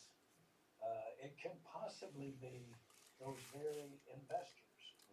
I'm going to call them minority investors, although I don't accept a minority investor. I don't want to say that about an investor. Anybody that wants to put hundreds of thousands or $1 million in the team, boy, I want them to be just as entitled, frankly, as I feel about it, to get that done. And I want to treat them that way. And I want them to think that when they walk out here, if they come out here, I want them to think they're a part of this team, because they are. Name me any business that when they have great capital sources, don't really have a lot of energy and a lot of success. And so sports today is getting real capital sources as other investments would. And that capital resources, a part of that is not some dividend check or not some plaque on the wall. A part of that is being involved and getting to be a part of the team. I think that's critical. I've had people involved in our team, the Cowboys, not a direct ownership, but as a valued sponsor. And let's say a beer sponsor. Well, that's Jerry Jones out at the floor of that warehouse at 6 in the morning. And you'd think I was talking to the football team at halftime. Instead, I'm talking to the drivers. And I'm talking to the drivers about how when they go in a 7-Eleven, talk to the manager about product placement and putting it where more people will buy the beer. I'm explaining that to them. So consequently, I'm as interested in the Cowboys helping them be what they want to be as they are in being interested in the Cowboys. So that's not exactly the relationship that somebody might think if they were sitting there as an investment in a fund or something like that. There's more to being an owner in sports. Right. And it can be very rewarding. You told me that in that phone call. You said, Alex, it has to be you. You got to be the chief marketing officer, the chief revenue officer. It's got to be you. Not anyone you hire. They want to see you. And you're going to open doors for that team. And it's got to be you. And you said it like 3 times. You said, don't forget that. So Jerry, would you, you have held on to this as your family business for all. I have to think you've got people knocking on your door, especially with these newly approved private equity firms. They'd love to buy a stake in the Cowboys. Would you consider that? Well, I know that I asked one person. His name was Don Tyson of Tyson's Chicken. He's a great friend of mine. He sat with me at 2 Super Bowls. But when I bought the Cowboys and I lived in Arkansas, I asked Don if he'd like to join me in buying the Cowboys. And Don said, I'm going to buy Holly Farms here in a few months, and I'm not quite into the sport thing like you are. So he said, I'm not going to do it. But he said, Jerry, is it possible for you to do it by yourself? And I said, well, yeah, but I'm talking to you because it'd be a lot more comfortable, a lot easier to have with you as a partner. He said, if you can do this without a partner, okay, you should do it. Because partners are expensive. That would be from the eyes of, let's say, the majority owner. Right. Well, of course they're expensive. They're your partners. They own the team like you own it. And they should be involved and be included and be made to, not some kind of fictitious thing, but be made to be involved. And candidly, I feel that way about our key sponsors as well. To me, that's where, now you and I both know, all owners don't get involved like George Steinbrenner did. All of them don't get involved like I get involved. But candidly, if you want this thing to be what it can be for you, A-Rod, that is the way to engage. And what you've ended up with is almost a family of your own involved with the Cowboys. In my particular case, I've gotten to spend this journey directly with my family. And as it's turned out, they have become not the ones we started the journey with. And we have evolved. We've all evolved together. And I get credit for, most of the credit I get are their ideas and their execution. But my whole point is, it is the journey. And it is being involved. And the good news is that we can step up there and win a championship. Have all of this reminds me of the Godfather. Now I'm going to provide the protection, the money, and everything else. Tell me why it deserves this. And so when you talk about your family, Jerry, what I hear you saying, and I want you to keep us honest here, is that this will be the family business. You're not looking for partners at this point. Is that a fair statement? Yeah, and I think the best way to make my point is that, I alluded to it earlier, I didn't make an investment. I did not make an investment. I invested in a job. And that's why from the very get-go, I said I was gonna be involved in every way. My children, buying through me back in those years, were not a part of an investment. We bought the team, but what we got were jobs, and we got a career, and guess what? We got a life. And I can't tell you what the most rewarding thing, of course, has been really working with them and having them involved as well. So under those circumstances, because they've spent a lifetime working with the Cowboys, I don't see that changing. And of course, there's no succession plan here because they've been doing it anyway. And so what I would imagine, just to put a fine point on it, people must knock on your door wanting to invest in the Cowboys, and you just say, no, thank you. Well, I've had wonderful opportunities, frankly, yes, to have partners almost from the time I bought the club. As a matter of fact, the next morning, I got up after we had had our announcement that we were going to buy the team and make the changes. I get a call from Von Bright, who had sold me the team. And he said, I just got a call from probably the most qualified people you could ever imagine. And said they were seeing where I had a handshake or whatever we got. And they said to tell you that you can, whatever's on the piece of paper we signed, which wasn't much, they'll take it, give you $10 million to go home to Arkansas. That morning, I said, Mr. Bright, I said, tell them that's thanks for their offer, but no, I'm on this thing now, and we're going with it. But the bottom line is that the time spent, the commitment, the being involved, it really hadn't been work. Right. Been some worry now, been some serious what ifs.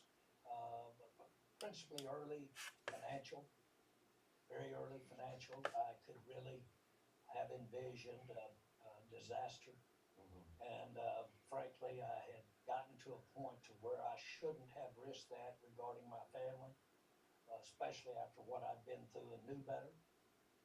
But I did it because I wanted to be involved, but I was very aware. It's like being operated on a little bit while you're still awake. I was very aware the whole time of how an embarrassing thing it would be to have to leave Dallas and leave the Cowboys here, whatever's left of it. Right.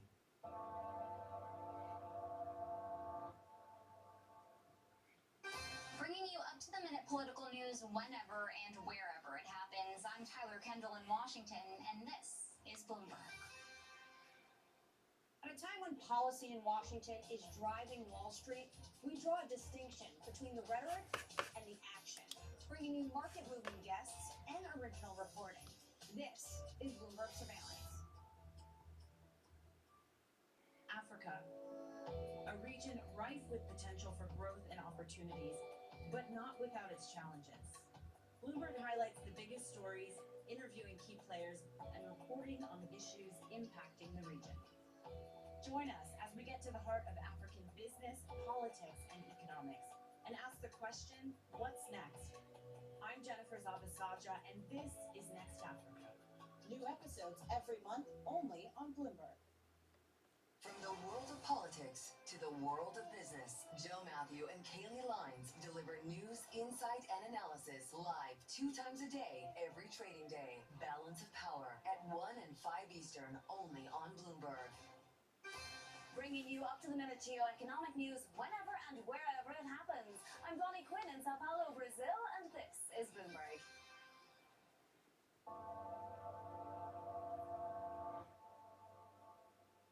And so your succession plan is essentially, you said there's no succession plan, but the succession plan is your kids. Yes, and it's in place, and the truth is they could operate today if we decided we want to go someplace. So Jerry, I have 2 daughters, and their North Star is Jeannie Buss, the great Dr. Buss's daughter, and Charlotte.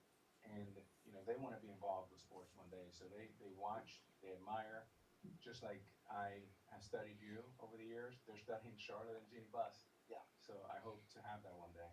I can't tell you how much I think that women are such a part of the future of sport.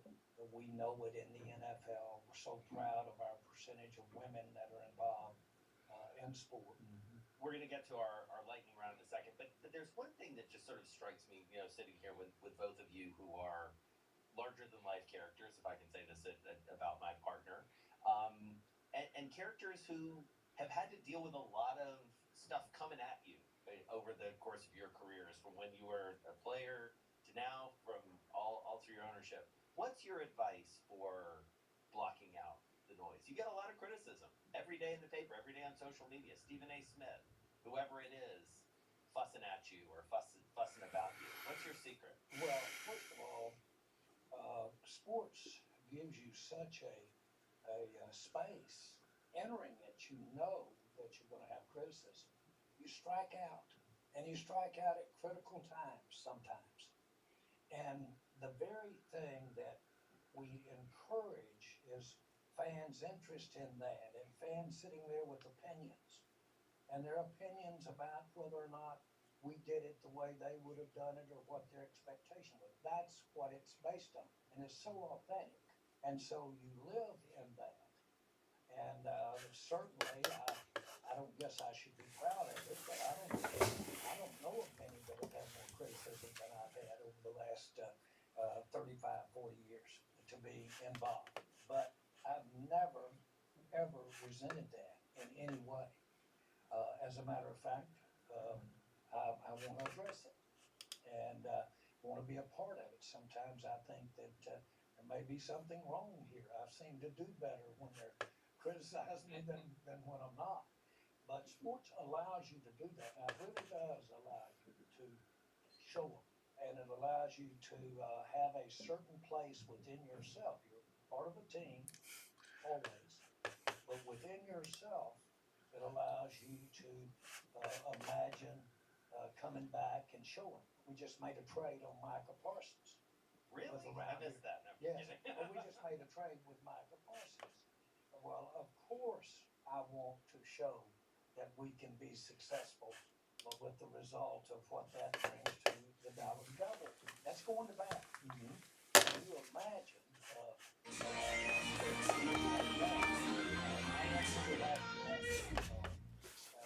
Hello and welcome to GameSack. Let's take a look at some collections and compilations.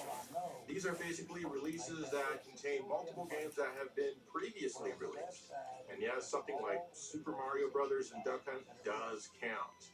I don't really count the 101s and stuff like that though, because they're not official and, well, they just seem kind of cheap to me.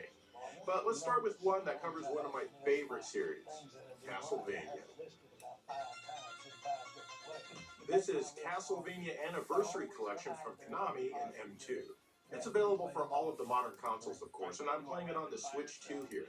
In this one, you get the original Castlevania for the NES, Castlevania 2, Castlevania 3, Super Castlevania 4 for the Super NES, Castlevania The Adventure on Game Boy, Castlevania 2 Belmont's Revenge, Castlevania Bloodlines for the Genesis, and Kid Dracula for the Famicom, now in English.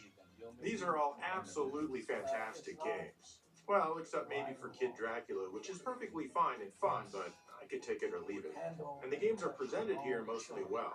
For the NES and Game Boy games, I need to remap the controls, which is thankfully pretty easy to do. Seriously, nobody wants to jump with that. You can't alter the controls for the Super NES and Genesis titles since you changed them in those games' option screens. No big deal. Display-wise, you get a few options. Normal attempts to present them in their original aspect ratio, but there's some shimmering in the scrolling in all but the Game Boy titles. It might be tough to notice in some games, but you can definitely see the uneven scaling in the life bars in any given game. Yuck. This is because Konami, or M2 rather, has no idea what interpolation is for the scaling. Instead, they use nearest neighbor scaling. Fortunately, they offer a pixel-perfect mode that fixes all of that, at the expense of a screen that's a little bit stretched. Either way, the screen isn't full vertically. The only way you can do that is to stretch it to 16 by 9. In this mode, the scrolling is perfect on the horizontal axis, but it shimmers when moving vertically. There's also a scanline filter that you can apply, which also blurs the image quite a bit. This is a little too dark to feel realistic, but it does take care of any of the scrolling issues that I mentioned above. The Game Boy games don't noticeably suffer from these issues, even though they offer a pixel-perfect mode. And that mode isn't much smaller than full screen. I love the dot matrix filter, which does a great job making it feel like a real Game Boy, or perhaps one with a backlight. You can also choose a Super Game Boy-like default color palette, though you can't edit it. You can even enable TV scan lines in this mode. In Castlevania 2 on Game Boy, they got rid of the flickering mountains in these windows and just left them solid. That's because there's no image retention here like there was on the original Game Boy screen that the developers were taking advantage of. Otherwise, the emulation in every game seems fantastic in all regards. The only real bonuses here are some artwork and box scans. Kinda neat, I guess, better than nothing. But if you select the bonus JP version, you get the Japanese versions of the games. Now you can hear Castlevania 3 in all of its extra sound chip glory and play Super Castlevania 4 with its disgusting blood and scary crucifixes.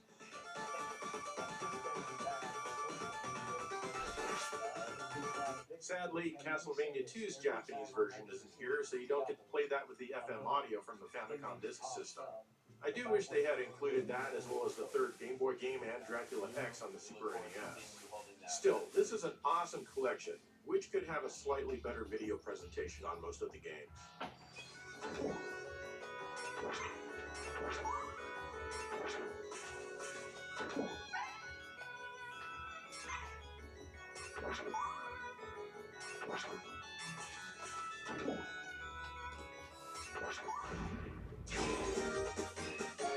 Here's the Memorial series from Sunsoft. This is a 6-disc series only released in Japan from 2001 to 2002 on the PlayStation that features 2 games per disc. These could always leak fit onto a single disc, but there was money to be made. Volume 1 has Super Arabian and Iki. Volume 2 has Atlantis no Nazo and Route 16 Turbo. Volume 3's got Kenshako Dama Nage Kentaro no Tokaido Goju Sansui and The Wing of Medulla. On Volume 4, we get into Famicom stuff like Blaster Master and people will be comfortable enough using them. I think we'll have a flip from conventional payment mechanisms into stablecoin-based mechanisms. Does that mean banks such as yourselves issuing stablecoins? We could. We are issuing Hong Kong dollar stablecoins today. We're in a sandbox for tokenized bank deposits in Hong Kong. We're effectively issuing tokens related to trade finance in Singapore. So it's all on the table, but we're always going to tie it back to what our clients want and need. Because if we don't get that one right, the rest doesn't matter. The market capitalization of both type of instruments, crypto and digital assets, are both very low. Stablecoins today have $20 billion of flows a day. It's less than 1% of the flows of the payment system in the world. But because they have the ability to be very helpful in use cases, particularly in retail to begin with, but then potentially on the wholesale side, I think we will see a lot more of them. Asia is at the forefront of some of the world's biggest 带一层猪皮那个口感是完全不同。但是有的人喜欢吃肥的，有的人又喜欢吃瘦的。这个有没有办法说2个合在一起？有，今天西哥就来跟大家分享。像单纯的这种肉燥啊，煮起来的话，其实口感上没有这么好吃啊，而且它吃起来也不会黏黏的。像外面卖的那种卤肉饭都会黏黏的，其实他们都是放猪皮的。所以西哥又花了20块买了猪皮啊。那个老板娘已经帮你处理完了，把上面那个脂肪层都刮掉，就是只剩下猪皮。但是这个很麻烦，是回来你还要自己处理的。等一下我会做处理，你们可以稍微看一下。像这种大概这样子的量，大概只要放个一些的猪皮在里面就好了，好吧？那我们就废话不多说了，那我们就来开始喽。然后我们来开始穿烫猪皮啊，猪皮一样哦，冷水下锅，全部把它穿烫一下。今天买20块，那个老板不知道是怎么了，大发慈悲还是什么，送我一大堆的猪皮，放入生姜，青葱也来2根吧，米酒把它加下去，来，我们开火吧。猪皮要煮熟才有办法切啦，如果你生的话，直接切的话，除非你的刀非常的锋利啊。像西哥习惯都把它煮熟啊，煮熟再切就很好切了。煮熟了之后，你要切多大多小都可以。水滚了我们就让它煮一下，因为这个猪皮的味道还蛮重的。像这种穿烫完的猪皮啊，我们一次不可能放这么多在肉燥里面，那剩下来怎么办呢？剩下来的话，我们就把它放在冰箱冷冻，下次需要的时候我们再拿一点点出来这样子。好了，那我们就关火了，我们就把猪皮洗一洗，然后我们来准备一些配料，姜片大概2片就够了。青葱的话，有的人会放，有的人不会放。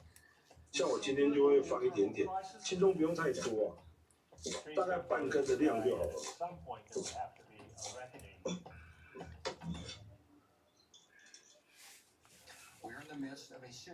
我们再来就大蒜，大蒜大概3颗。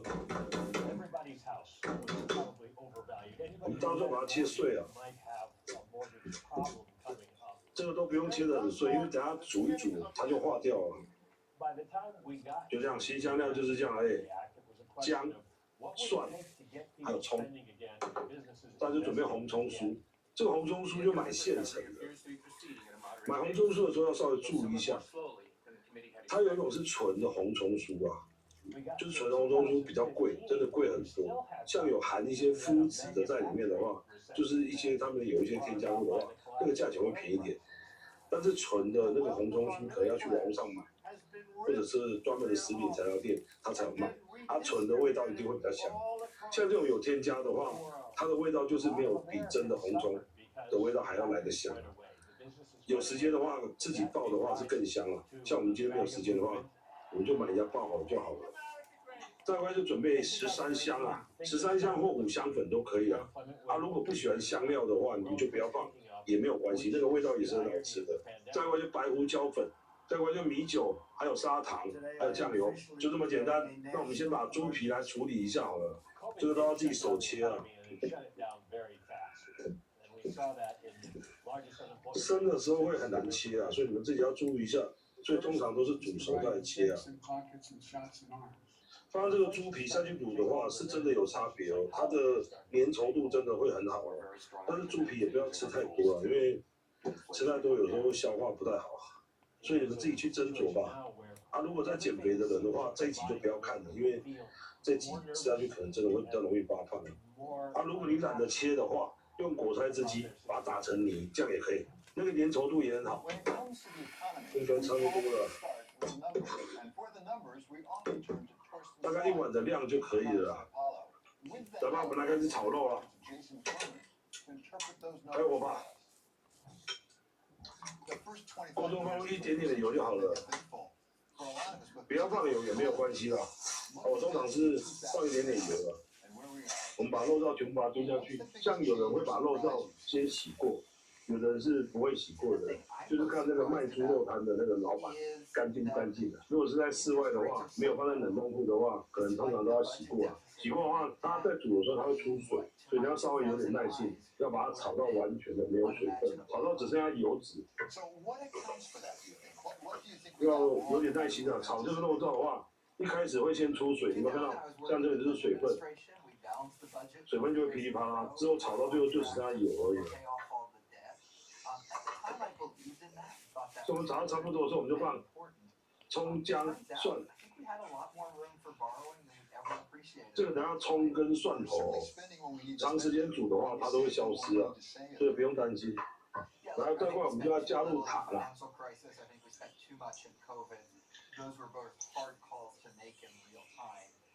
糖大概3小匙就好了，我们稍微让它炒一下。我们再过来就放入酱油。然后我们再过来后，可以放入酱油膏，你也可以放入蚝油。像我今天放的是素蚝油，放一些素蚝油下去。我们再过来就放入点米酒下去啊。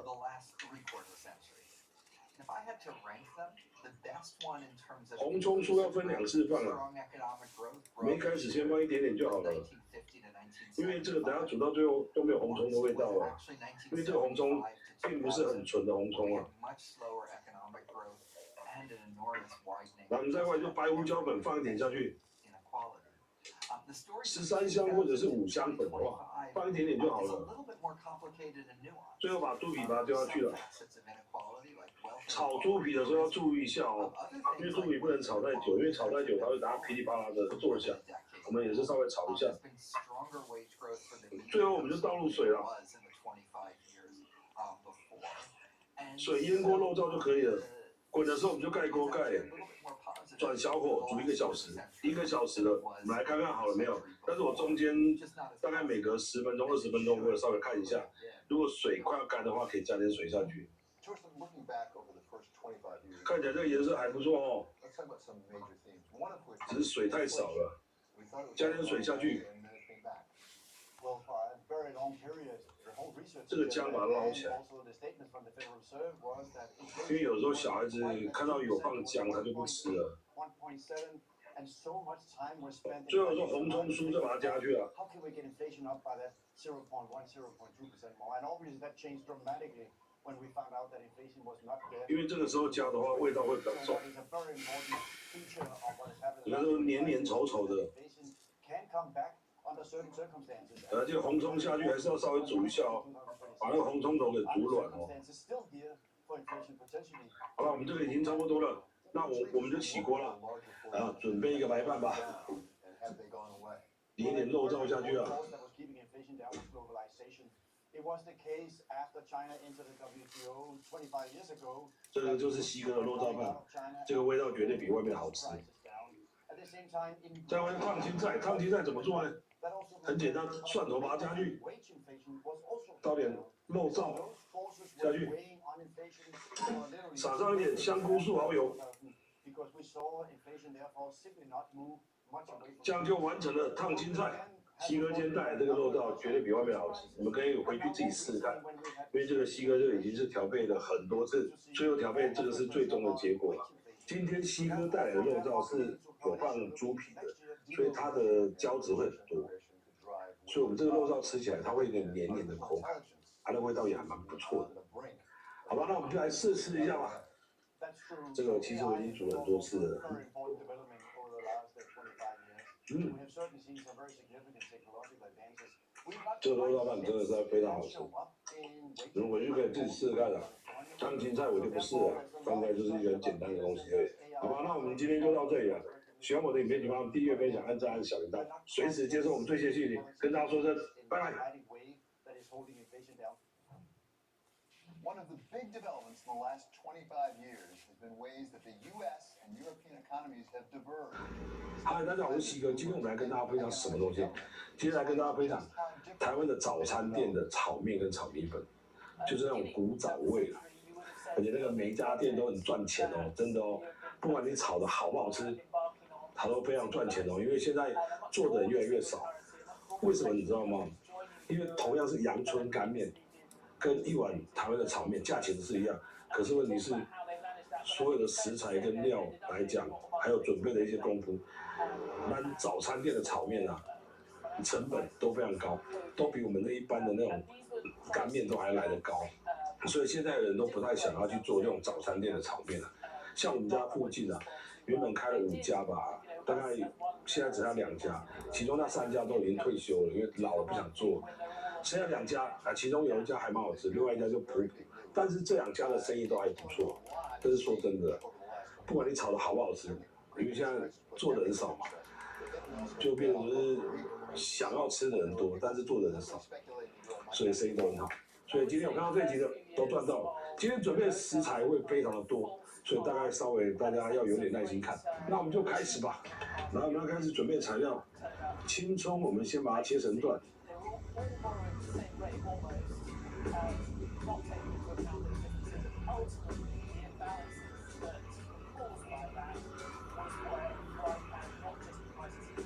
这个是韭菜，韭菜我们一样也是把它切成段。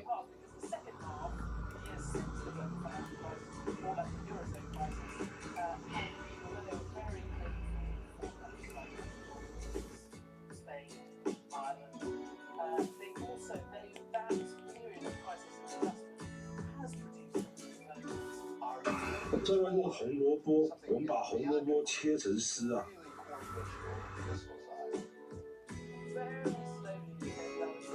来是香菇，我们香菇要先泡水哦。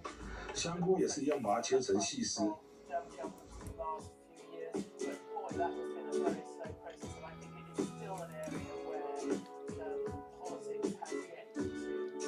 再来是虾米，虾米就直接泡水就可以了。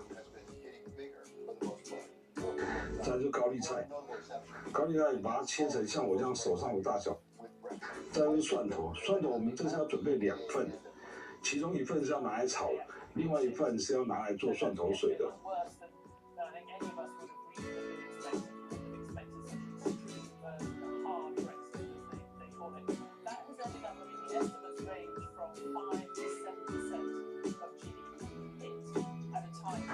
然后我们要开始制作蒜头水啊，蒜头水先把它放在搅拌器里面，再过来就加入可以喝的饮用水，直接搅拌，把它搅拌制成蒜头水。再来是红葱酥啊，我们也准备一点，买现成的就可以了。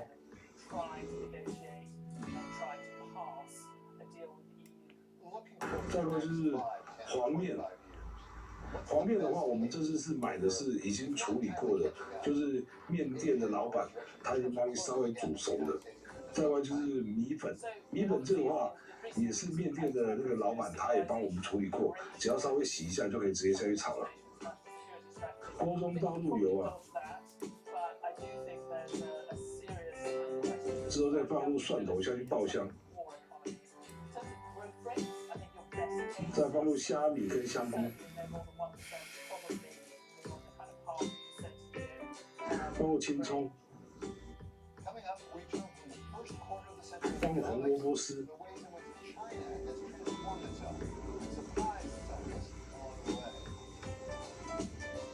再放入韭菜，稍微的炒一下哦。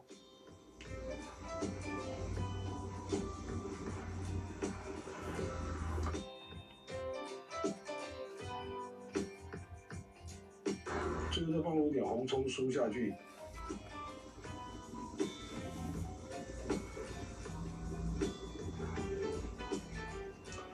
再就放入一些高丽菜，加入清水，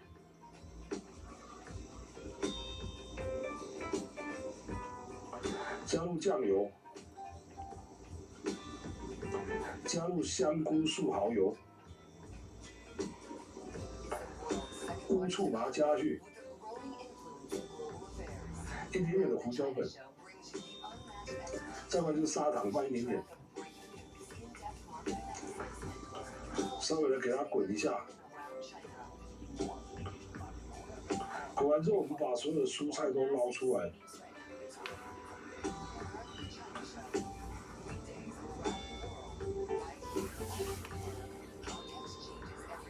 我们留下汤汁就可以了。剩下汤汁我们放入面。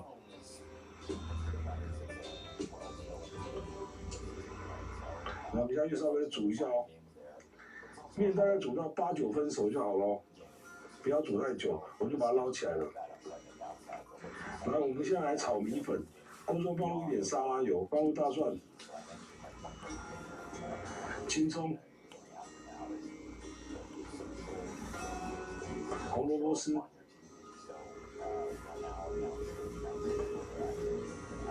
虾米把它放下去了，香菇。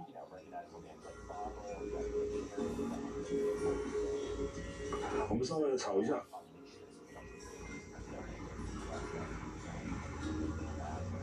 高丽菜放下去，倒水，加入酱油，加入素蚝油，再加入乌醋、胡椒粉。稍微煮一下，红葱酥刚刚忘了放，所以我们放一点。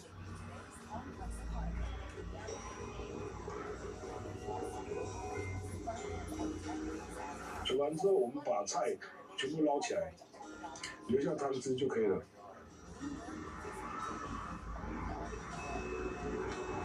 汤汁直接加入米粉，米粉要稍微煮一下哦，要把它煮到8、9分熟，我们就把它捞起来了。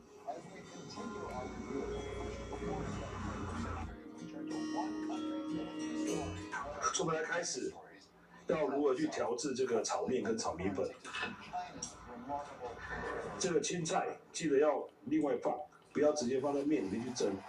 我们放一点点青菜在上面，放点在上面，给客人就是要这样子。这块就是淋上1汤匙的肉燥，1汤匙的肉燥下去，1汤匙的肉燥，像这样子。最后这个非常重要，这个叫蒜头水，蒜头水是一定要加的。如果没有加的话，这个面就真的是味道差很多。这样就完成了西哥的炒面跟炒米粉，味道非常好吃哦。我又回来了，我今天带来的炒面跟炒米粉。其实炒面跟炒米粉，它今天跟大家分享的是其中一种的做法。像有的人是怎么做，你知道吗？是直接把料都炒好，以后把料跟汤汁倒在那个面里去拌它。拌它之后再拿去蒸，这样也可以，味道我是没试过啦。再一种就是什么，你知道吗？就是直接连炒都不炒了，就把高丽菜炒一炒放在旁边这样而已，把面直接拿去蒸。有客人要的时候就直接拿一点点面，加点高丽菜，淋上肉皮，这样也可以，真的。所以你们有3种选择，你们自己去选择哪一种比较好。像我今天跟大家分享的就是比较传统的做法，就是面下去跟酱汁一起煮，这样子面会吸上酱汁，所以面会味道会比较重一点点。这样子应该大家都了解了，那我就来试一下，这就是我为大家带的炒米粉跟炒面。记得蒜泥是灵魂，蒜泥是一定要加。你看这个米粉，这个米粉很 Q 啊，它不会说烂烂的。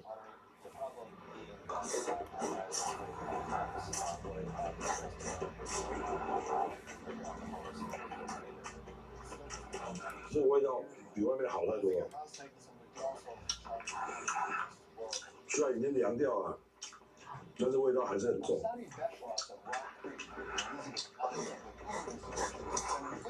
吃也吃了啦。如果大家还有什么问题的话，就直接留言问我，我懂的我一定跟大家讲，如果不懂的话就算了，好吧？那我们今天就到这里了。喜欢我的影片，请帮我订阅、分享、按赞、按小铃铛，随时接受我们最新的信息。跟大家说声拜拜。The transformation has been extraordinary, of course. I think if you look back to 2000, for example, China was. 嗨，大家好，我是西哥。今天我们来为大家带来什么料？我们今天来为大家带来一个简单的料理，就是炒泡面。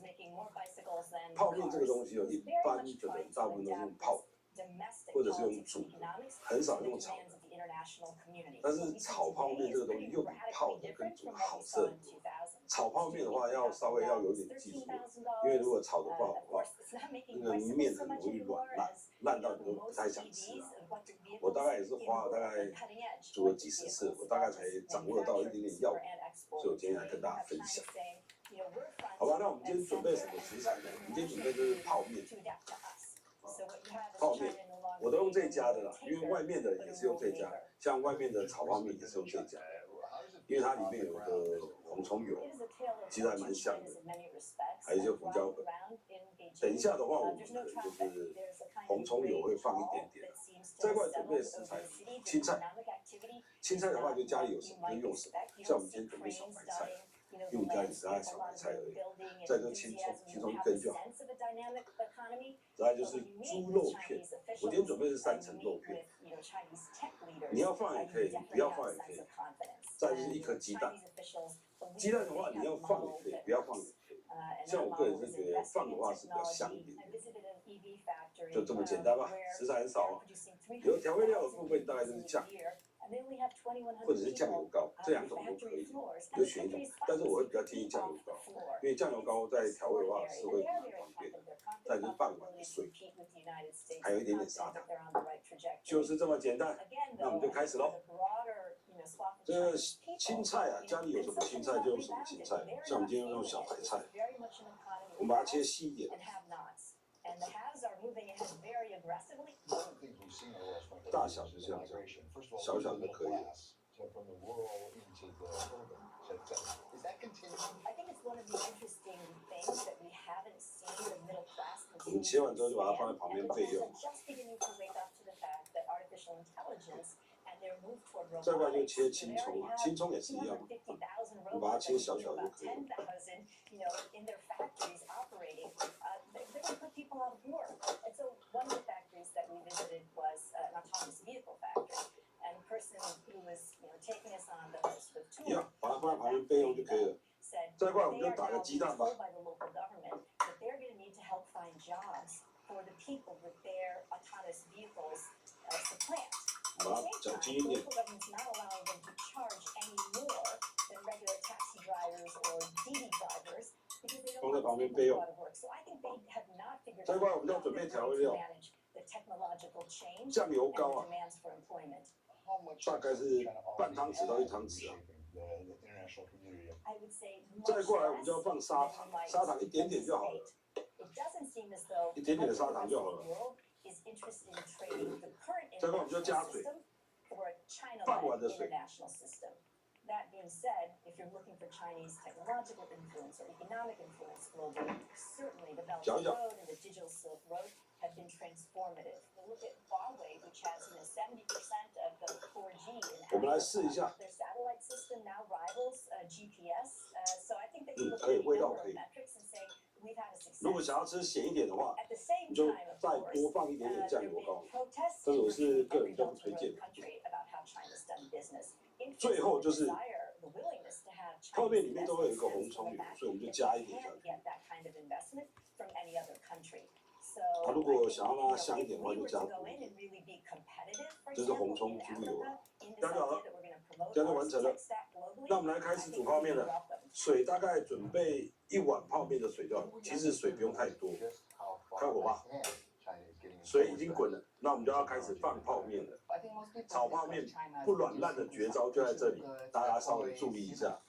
泡面丢下去， And that is the way they started. But today, 稍微把它翻一 it's 下。 all other world. So what is happening is most of us are now reliant on not just their basic ingredients being made, but the new molecules being developed in China. EV cars, let's say. The batteries that they are producing are so far ahead than the ones we're producing. 这时候都还 they 压 are 不下去。 jumping ahead in ways that we did not expect. They might have less power constraints the 来 way they're 看一下 building nuclear plants. 它这个已经能够压上 Clean 了， energy and 这时候 renewable 就关火 energy, 了。 the opposite of what we're doing in the US. And that's because 赶快把泡面捞起来。 government in China is putting so much capital to work alongside the private sector. Something that in 这时候泡面大概只有半熟而已，千万不要煮到熟了。 move forward? 如果煮到熟的话，你等一下在炒的时候，这个面绝对会烂。 So if we look at the people of China, 放在旁 when 边 this 备用一下 started。那 20, 这个汤 years ago, there 我们 was 也可以 hope. 再利用了。 They were growing fast, double-digit growth. 像我们刚刚不是有倒剩下一半的那个红葱猪油吗？这时候你就把它倒进去。 Industry into cities and get out of that extreme poverty. And right now, what's happening because of the overcapacity, let's say, if you're producing EV cars, you might be able to 来，我们继续开火一下。 capacity. You're lucky to have a job. 倒进来之后，它不是有送一包胡椒包吗？这个时候我们就可以把这个胡椒啊丢进去里面了。 I think one thing that I found very interesting is we in the US 这样子就可以做一个简单的清汤啊。如果你要让这个汤的口感再好一点的话，你可以放一颗鸡蛋下去啊。 and they will deal with their growth with domestic consumption. What is very clear with President Xi, but also really maybe people who came before him, they're not interested in 这个煮滚就可以 they're 喽。 interested in 我们把它放在旁边 as 备 it's 用。 become evident. 想要喝汤的再煮啊，如果不想要喝汤的话，就把那个穿烫碗的水就把它丢掉就好了。 Producing things so that you control your own 关火。 destiny, but potentially you control other people's destiny. And I think that's what we've missed, really realizing ourselves. How have Chinese relations with the United States and with 这 the 样子 West 就是一碗清汤了。 changed over these 25来，开火， Obviously, when we had the 倒点沙拉油下去。 Kissinger period and the opening up and WTO, it was the West hoping 我们来炒个蛋， open up 油温热的话，你就把鸡蛋丢下去了， and more liberal democratic. 迅速的搅拌 But。as one went to China and you would talk to your Chinese counterparts, it was always very open. 像这个鸡蛋呢，要稍微炒老一点，因为炒老一点的话就比较香。 More close. If there's one thing that is changing with the Chinese, then they always were very careful how they play it out. 好像那种金黄色，我们就可以了。关火， The other thing 我 is 们把它捞起来。 if you sit in China today, 这个时候，我们就要开始要炒料了。 that the US would be 把我们的3层肉丢下去。 universities, its own research, its own biotech, is investing less in technology at scale, is not investing in nuclear power, and is not working with its allies. So in a way, that if you consider yourself in these countries today, you see a lot of potential for China.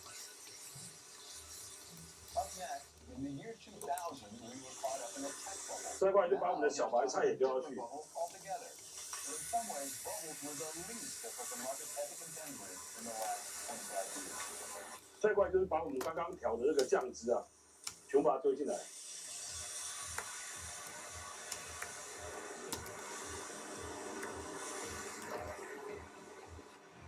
只要这个滚了，我们就把泡面丢下去了。面原本是半熟的，但是它会吸饱那个酱汁，所以那个面会特别的入味。稍微把水炒干一点就可以了。这个时候水都已经炒干了，这时候我们把蛋酥把它放进去，稍微拌一下就好了。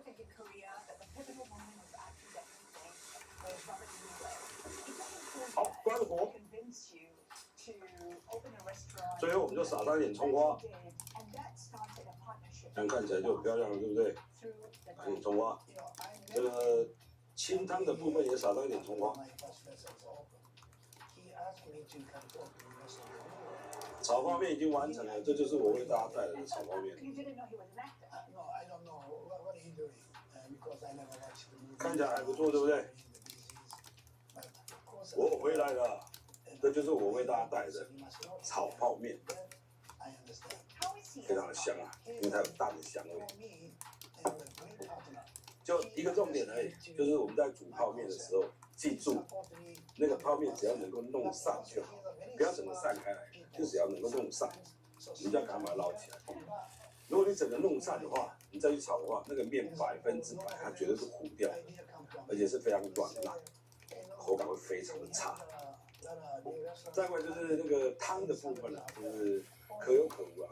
因为我个人是不喜欢喝汤，所以我平常是没有在煮那碗汤。但是因为我还是要把整套的交给大家，就是一个简单的清汤。如果你要让它口感好一点，放点白菜下去，或者放点高丽菜，最后再打上一个蛋花，其实那个味道才是不错的。好吧，那我们今天就到这里了。喜欢我的影片，帮订阅、分享、按赞、按小铃铛，随时接受我们最新的讯息。跟大家说声拜拜。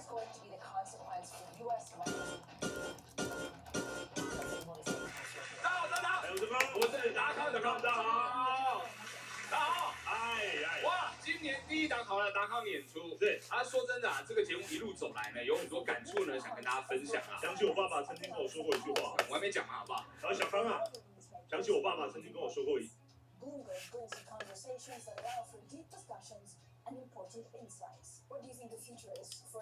还有一个今天来跟大家分享是炸酱面，准备的食材有什么呢？3层肉绞肉，大概1斤或1斤半左右。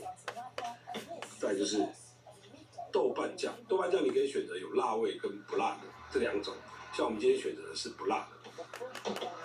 再来就是甜面酱，甜面酱可能会比较不好买，因为超市有的没有卖，所以你们可能要去食品材料店买。再来就是酱油，再来就是蒜头，我们今天选用的是蒜头油，因为这样制作的话会比较快一点。再来就是细砂糖，再来就是青葱，青葱把它切成细末。那我们就开始喽，热锅倒油，倒蒜头。我们今天选用的是蒜头油。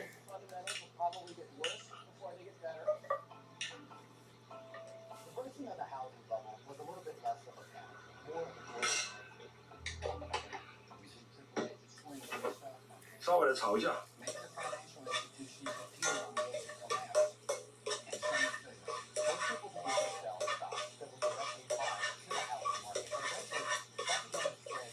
放3层绞肉，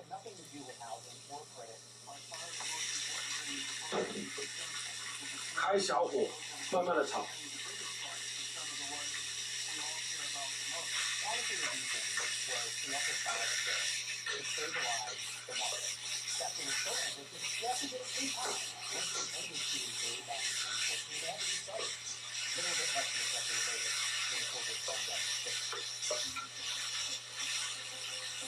绞肉已经炒得快要全熟了，加入1汤匙的酱油，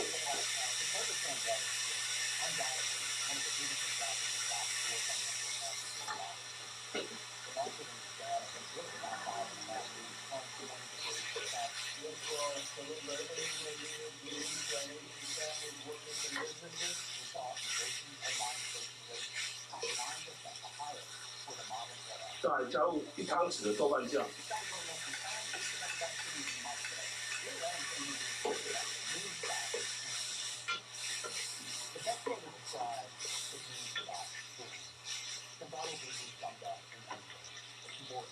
再来加入1汤匙的甜面酱。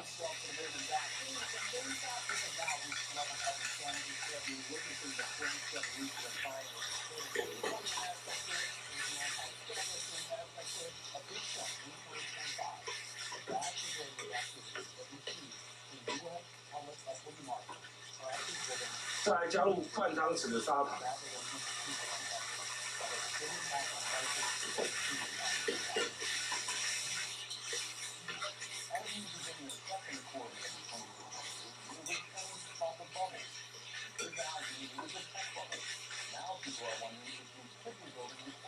再来，我们加入1汤匙的米酒，我刚刚忘了介绍米酒。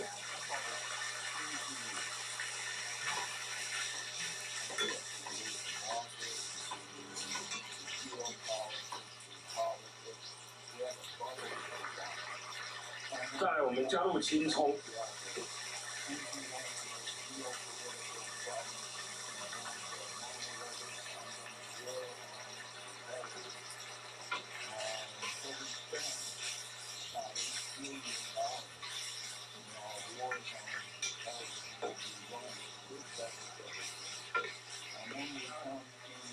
再来就是加水。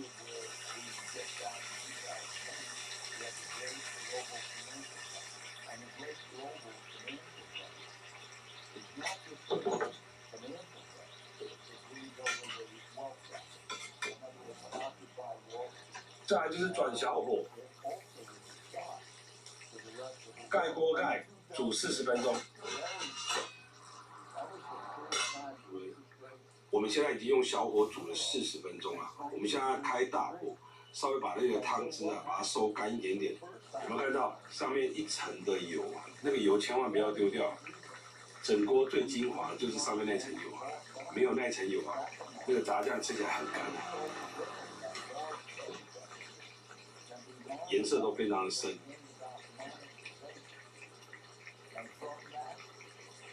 稍微把它收干一点。炸酱啊，煮完啊，会稍微有点偏咸。如果你不喜欢吃这么咸的口感的话，糖可以多加一点，这个都没有关系的。差不多水已经收差不多干了，那我们就起锅了。这就是完成的炸酱了。那我们就开始煮面。今天的面是牛肉粗面。我们今天准备2球，2球。像这种面啊，菜市场都有卖。它平均的话，1斤大概是30块，1斤大概会有5球。其实这样成本还蛮便宜的。平均煮一碗面的话，1球面大概是6块钱。肉燥的话，大概我今天买这个价位大概是140左右。140跟平均成本大概1碗大概10几块，其实还蛮便宜的哈。像这个炸酱的话，我建议大家一次煮多一点，把它分装放在冰箱，需要的时候放在电锅里面去蒸，煮个面就可以了。这我之前在做肉燥的时候，我有跟大家推荐我的方式，所以我们的习惯就是煮多一点放冰箱。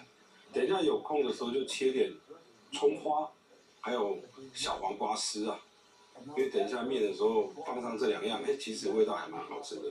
我刚刚已经在煮炸酱的时候，我已经切了一些小黄瓜丝，还有刚刚剩下来的葱花。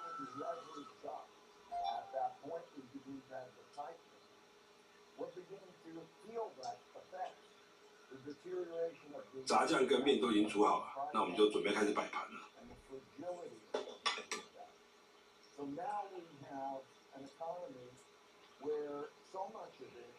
1汤匙的炸酱，再放上一些黄瓜丝，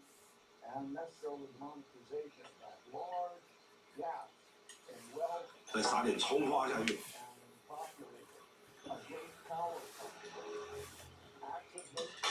这就是西哥的炸酱面，看起来很好吃哦。好，这个时候我们都会请特别来宾来吃，来，特别来宾请进场。对。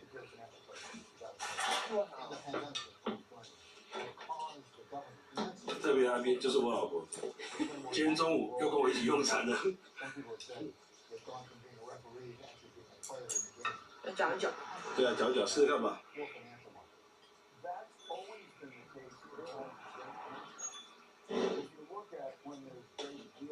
记得要放上青葱跟黄瓜丝，这2个搭起来，再加上炸酱，哇，这味道绝对是香透了。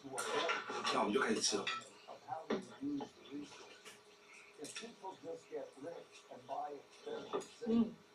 香哎。它有非常浓郁的那种炸酱的香味啊。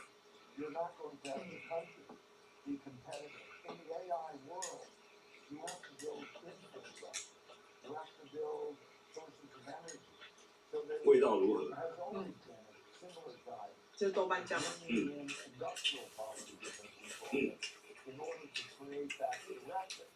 其实这个配方是我们附近的一个外省老贝贝的配方啊，所以它的味道会稍微有点偏重偏咸啊。可是我个人是觉得还蛮好吃的。如果我这个配方，如果你觉得太咸的话，你稍微再加点糖，或者你可以自己减量。今天就到这里了。如果喜欢我的影片，请帮我订阅、分享、按赞、按小铃铛，随时接受我们最新的信息。跟大家说声拜拜。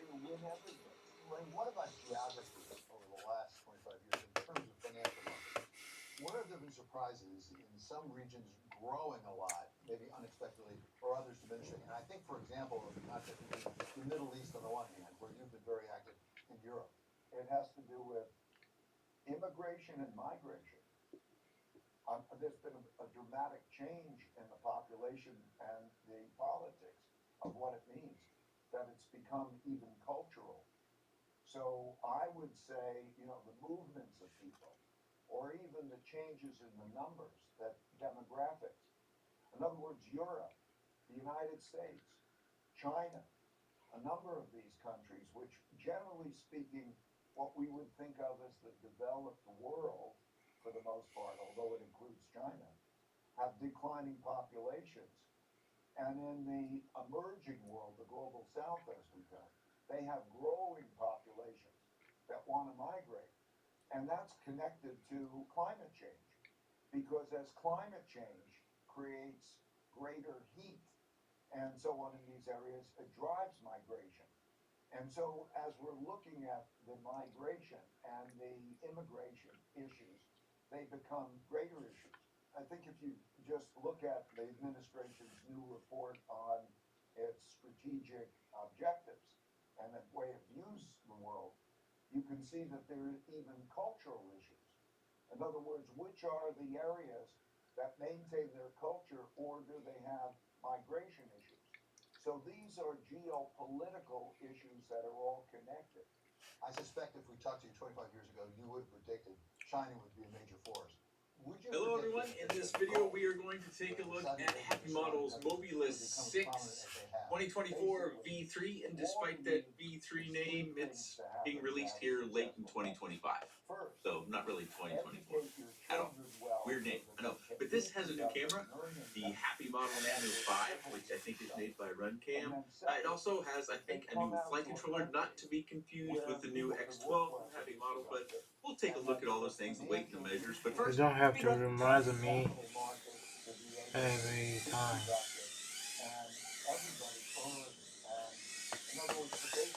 I won't forget that. And have more assets than liability.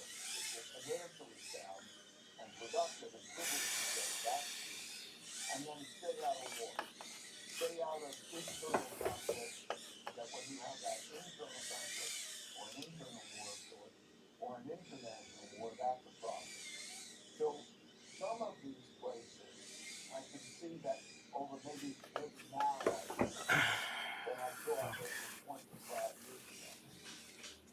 Coming up, it weighs 17.56 grams on my scale, and I know everyone's going to want to compare it to the Air 65. Keep in mind, my Air 65 is the original prototype version, which had a different board as well as an external receiver, and it also had a light leak problem on the back of the PCB, and that one weighs just about 17 grams flat. This is the version with the canopy that would break on us. The camera is the new Nano 5. I suspect that's made by Runcam. The flight controller is the new G473 all-in-one flight controller, which features a 400 milliwatt VTX as well as Express LRS receiver built right into the board. The flight controller does not have a USB-C. It's got a little adapter JST connector, though it comes with this little dongle, which is USB-C. Battery connector is a 30, but BT20 batteries will work as well. By example, I will plug a BT20 in just now and show you all good. The motors are 0702 28,000 kV motors, and on the motors are HQ 31 millimeter props, and they're described, what's it, D's. It's the MMX3 GRPC 1mm shaft size props. It also comes with an extra canopy and a little accessory kit with some more props, screwdriver, prop remover that doesn't work, and some motor screws and a couple of black screws for mounting your canopy. And it does come with 2 sheets of stickers. Who can tell me what quad that is? You may have noticed when I was showing the canopy that I did have the mount point or the screw that adjusts our camera angle at the third from the lowest spot, so to speak. So it's actually kind of in the middle as far as how much you can raise the camera angle. So this is a new camera, and that might be the most important part. You know, flight controllers, while they can be new and there are benefits to that, it's not necessarily something that I think we feel too much unless you're a pretty experienced pilot and you're doing lots of tuning and you really want to hone in on the nth degree of tuning. Flight controllers being new usually means parts for the old flight controllers that were tried and true are no longer available, or they're becoming scarce and expensive, so they move on to new parts to make new flight controllers. Do note that this one is all solder. No connectors on this board. That includes the camera. So if you damage the camera and you want to replace it, you got to get your soldering iron out. Of course, it's a micro, so you need to have a small, fine-tipped iron. I did turn on my little Star Wars lights. They're not really Star Wars lights. They came from Weebleed FPV. I don't know if they sell them anymore, but by chance, on one of my particular fly days, because this is a new camera, I thought I should turn those lights on, because I was too lazy to get all my LED gates out and charge up batteries and do that whole thing. So I could just turn those 2 on and you get a little sample of how this camera responds around a lighting like that. I thought that would be especially important for those people that go to racing events.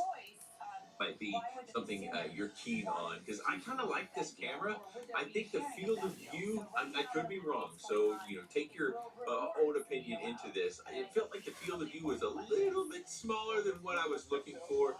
The previous Runcam, the Nano 3 I think it was, or was it the Nano 4, that it had 2 different lenses, kind of one before the pandemic, one after the pandemic, and the one after the pandemic the lens wasn't as good, you got a little bit of a purple tinge. Anyways, that was one of the cameras with the original lens that I really liked as far as the field of view, but this one is much more crisp and clear as far as the picture inside. We're also going to look at how this flies as well as to how the camera responds outside. I'll show you a slow cruising flight, a subsection of that which has more sunlight, and then a flight that's kind of near night, dark time. It's after 5 p.m., which this time of year is very low light. I would not try to fly anything that's not a low lux analog camera, and I certainly wouldn't try to fly a DJI camera. At least the DJI FPV cameras, I wouldn't try to fly those at all because it was dark. So we got plenty to look at, especially if you're only interested in one component versus the loop or not. I think a lot of people will want to know how's it compared to the Air 65. You know, it's hard for me to draw because, again, my Air 65s are different than what they started selling shortly after they launched. You can compare it to the Wisp, which I got more recently, which is closer to stock, but the Wisp has that special sort of frame. I would say they're very comparable. But a 1 gram or half gram difference, I think it actually is, between the two. For those that are the top end flyers, that's going to be something to very, very much consider. I think Happy Model tends to have a little longer flight time for those people that, you know, want to have the most out of each individual battery. So that's something you can consider. You know, I'm ripping around the house here, and I'm getting over 3.5 minutes. So, yeah, you know, that depends on how you treat your batteries as well, because I tend to want to land, disarm, and then have my batteries come back up close to 3.5 volts. So here we are at 3 minutes and 29 seconds. Battery's a little bit low at 344, but that's pretty dang close as it climbs up just a touch higher. Let's move outside. So this flight is a little bit overcast, but it's still reasonable. It's after 4 o'clock, so not dark, but you know, it's just, I wanted to show you another flight sample, put together as many as I can, especially when I get to fly these things over several days, because quite honestly, when it comes to whoops, I generally have to kind of pick and choose my days, because I have a lot of days where wind just isn't appropriate to be flying a whoop outside. You know, anything above 10 miles an hour, which is very, very common to have at least a 10 mile an hour wind. This particular day, I think, is right around that 10 mile an hour marker. You can see there, I missed my mark on that little punch over the cabana, so I had to kind of do a twirl or something like that to make it look like that's what I intended to do, and I'm actually just bailing out of a move. But I wanted to make sure I give several flight samples as well as camera samples, which are the two kind of what I think are the most important things. So you can see pit tune, how it flies, how long it flies, on the batteries that I'm showing you, and you can also get several samples for the camera and how the lens and how it handles lights and any sort of sharpness or contrast that you may or may not be looking for. I wanted to make sure that we pack as much into looking at flight footage as possible, because I think that is the most fun stuff for us in FPV is flight footage, right? We can get to the desk and talk to our blue in the face, but if we can just show it, it's always just better in my opinion. And I would always prefer to show you something than to tell you about it, because I don't necessarily trust my own opinion to match that of very many people, because we're all different. So how can it possibly match?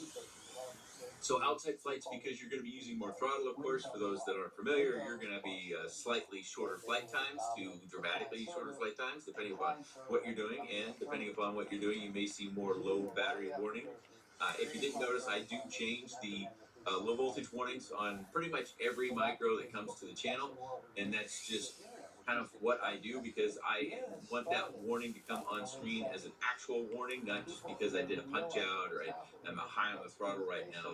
So I lower that down to where it's pretty consistently going to start to be on screen, and then I know that I need to start looking towards landing so that I can hit that magic 3.5 volts that I shoot for on the channel. So I disarm, and then we let it sit for a moment, and then it comes up to as close as we can to 3.5 volts. I don't always hit it, but that's my goal. We all have goals in life. That's one of mine when it comes to making these videos. I don't know why I decided to go around on the posts. I bet you it's been 4 years since I did anything like that. I think there was an old Mobula 7 that I did that with, and as soon as I saw the footage, I was like, it's been years since I've done that, and why has it been years? It's kind of fun, whizzing around yourself, put yourself in harm's way with a tiny little protected, 17-gram whoop. It's always a good time. You can see there at the lower left where my battery voltages were down below 3.5 volts, down below 3.3. A little bit when we get higher on the throttle, we're going to come into land. As you can see there, I do a little punchy over that tree, which I shouldn't have done. And now my battery is really going to be barking at me as I hustle into land. With the knowledge, with the the AI systems and the data structures and the volume of that data and the systems and things. That could Kill my batteries! that could be a significant breakthrough. No, no, no! You can Really probably barely notice the difference, but this is actually after 5 p.m. 5:15, which is after official sundown for my area this time of year. And I was pretty impressed by the low light capability.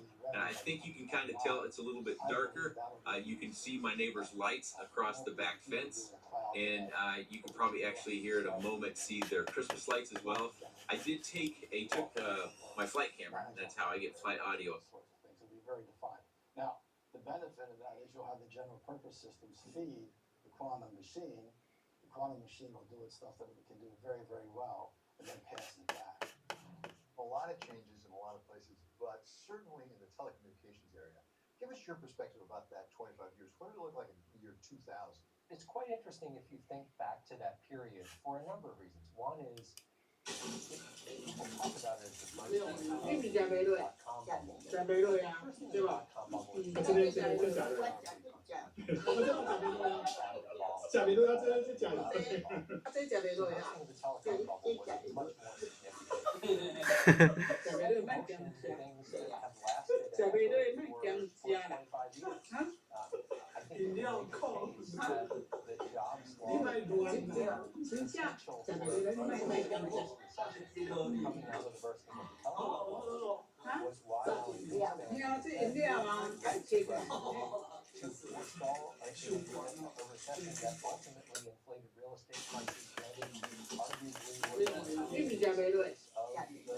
The housing bubble that created the Great Recession of 2010.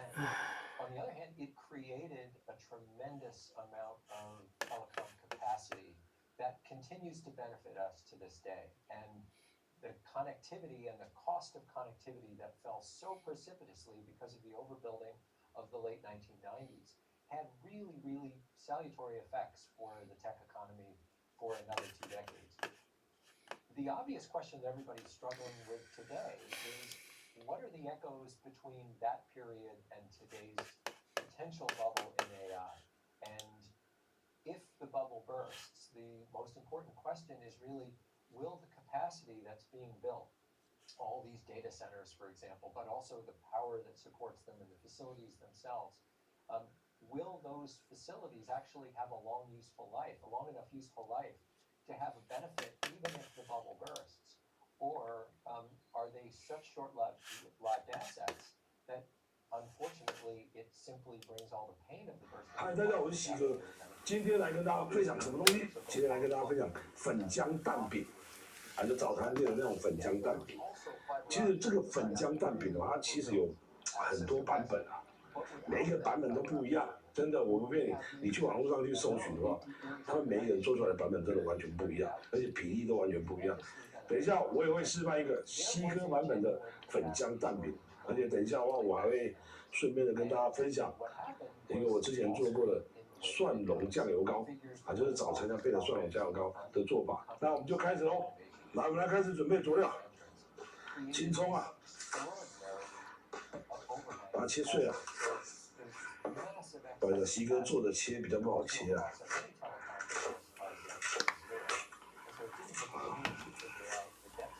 好，我们把它切碎就好，把那些没有切到的把它切一下。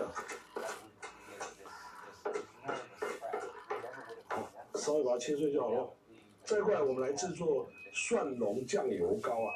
我们今天带来的是生蒜的，西哥之前有做过一片就是煮过的蒜蓉酱油膏啊。如果你们喜欢用煮过的，煮过跟没有煮过的话，我在那一集我都有讲，因为煮过的话可以放比较久，生蒜的话是比较没有办法放这么久，大概1-2天就要丢掉了。如果是煮过的话，可以放到1个礼拜。啊，如果你要做早餐店的话，我会建议大家去使用煮过的。煮过的话，我之前有拍过，所以大家可以去参考一下。好吧，这个蒜头的比例啊，一般做早餐店的话，我会建议在1:10到1:20左右，就是多少克的蒜头就乘上10倍或15倍，就是你那个蒜蓉酱油膏的比例啊。我们先来称一下，我们这个蒜头是多少克的？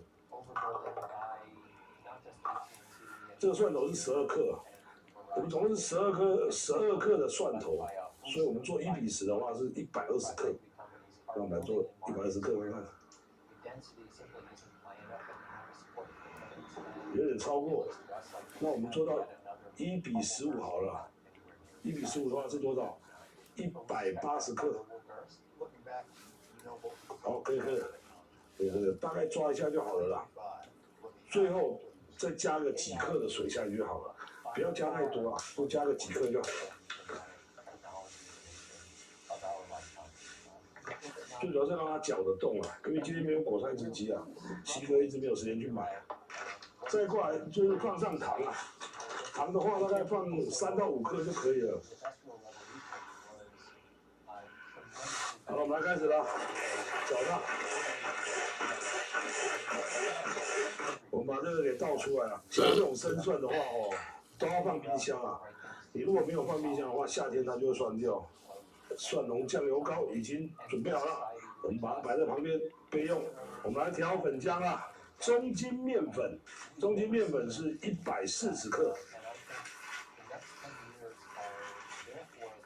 ，140克的中筋面粉。再外就是玉米粉是40克，你也可以用太白粉，你也可以用地瓜粉，你也可以用玉米粉，这3种粉都可以加，都可以去替换，只是它的口感会不一样，你们可以去试试看。西哥比较喜欢玉米粉的口感啊，所以西哥用的是玉米粉，40克，把它加上去，好，全消了。这个就加水，水的话是2倍，像我们刚刚整个面粉加起来是180克，所以我们水要加360克。360克的话，煎出来的蛋饼会比较薄。但是如果你想要稍微蛋饼再厚一点的话，可以减少水，你可以减少到300克、250克都可以。水减得越少，它的这个蛋饼煎出来就越厚。所以这个你们再自己去研究吧。360克的水加去，再过来的话就是加盐巴，盐巴的话大概就是3%或2%啦，就随便你们加。像我的习惯会加个2-3克的盐下去。再过来就是加入多少盐，你就要加入多少糖，加点糖下去。刚忘了把面粉过筛啊，你们有空要自己过筛啊。如果有搅拌缸的话，就直接慢慢搅啊，慢慢搅，把它全部搅散。因为西哥刚刚忘了过筛，你们回到家的时候自己要过筛哦。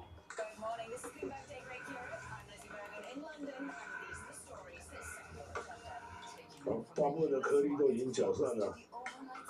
最后就把青葱丢下去了，搅一搅。最近葱实在太贵了，再多加一点好了。好，这样就完成了粉浆蛋饼的粉浆。倒一点油下去了，最主要先把它煎熟啊。再过来就倒入粉浆了。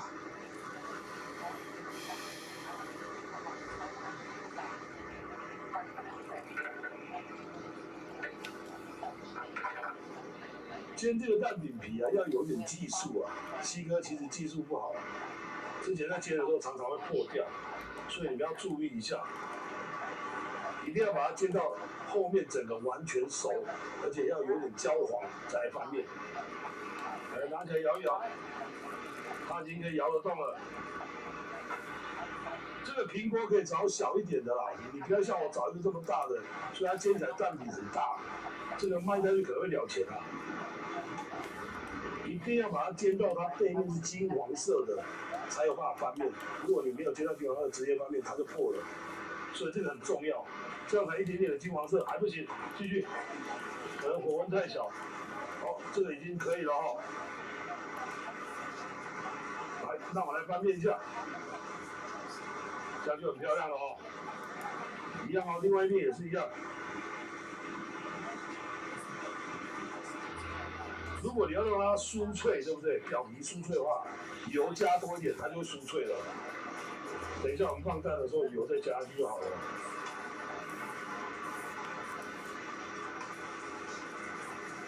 好，我们先把它起锅了，锅中倒入一些油。像我们想要表皮酥脆的话，你现在这个油就要多一点点，它等它炸起来，表皮就会酥脆了。来蛋，这个蛋一定要打一下。稍微打发它一下，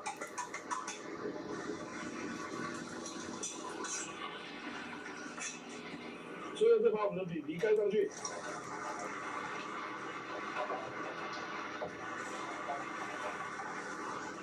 压一压。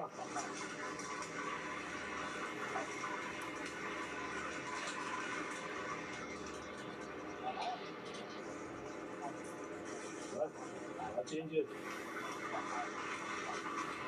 把这个把它稍微炸一下，等一下就会非常的酥脆。不过这个技术真的要自己练啊。如果你要自己开店做生意的话，稍微自己练一下，因为西哥这个东西已经很久没有做了，而且做的有点大块。好了，把它卷起来了。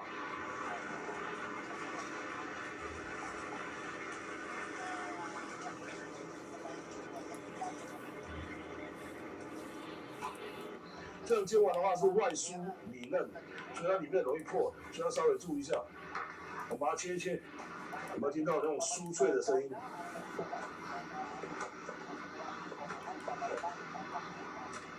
这个地方是最酥脆的，外酥里嫩，这是西哥自己制作出来的。我们把它盛起来吧。有没有？最后我们就淋上酱油膏啊，这个西哥做的酱油膏，我们把它淋在旁边就好了。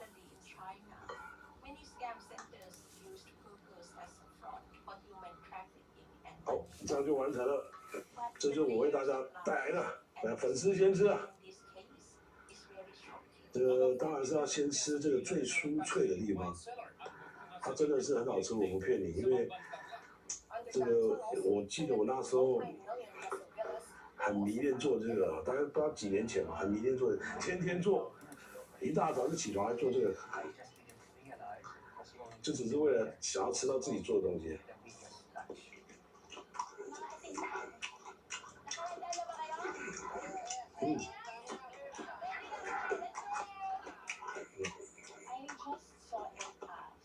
这个版本会比较酥脆一点。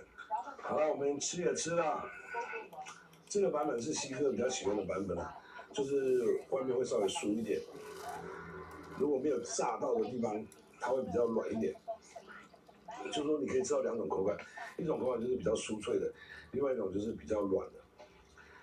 如果喜欢我这个版本的话，你就试试看；如果不喜欢的话，你们再自己调整。面粉的话自己调整，地瓜粉也可以放啊，太白粉都可以放。你们再自己去抓那个比例去调整，它失败率真的很低啊。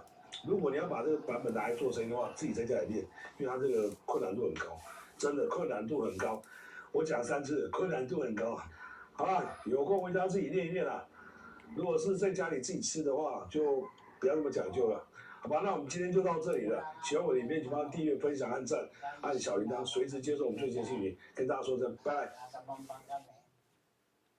Mga tao dito sa Bamban, karamihan mga magsasaka. Wala mo masyadong... 机器品。买这2盒好了。好。这盒稍微瘦一点，这个就稍微肥一点。豆芽菜来一包，是绿豆芽，不是黄豆芽。嗨，大家好，我是喜哥，今天我们来跟大家分享什么料理？今天来分享我的家庭料理，也就是我常常会做的一些料理，而且它是非常简单，而且又非常便宜，又非常方便。像我们今天带来就是黑胡椒烧肉饭。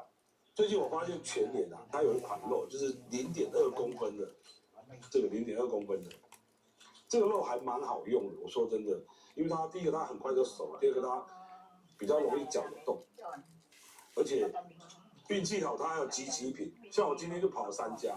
我才找到这家有即期品，如果没有即期品的话，这个价位真的会比较高一点的。这个是完全没有业配的，就是我单纯分享我自己的料理的。再来就是豆芽菜，记得买绿豆芽，不要买到黄豆芽。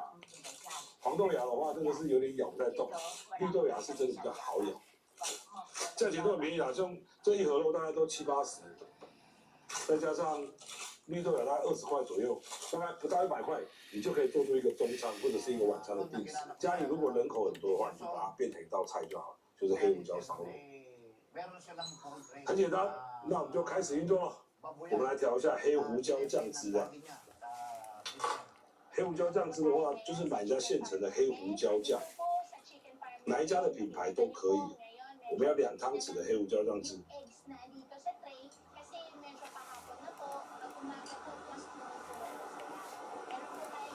再过来就是1汤匙的沙茶酱。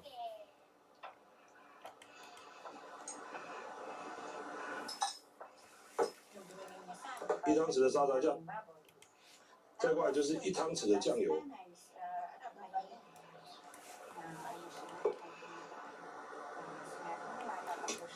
我们先把它搅一搅。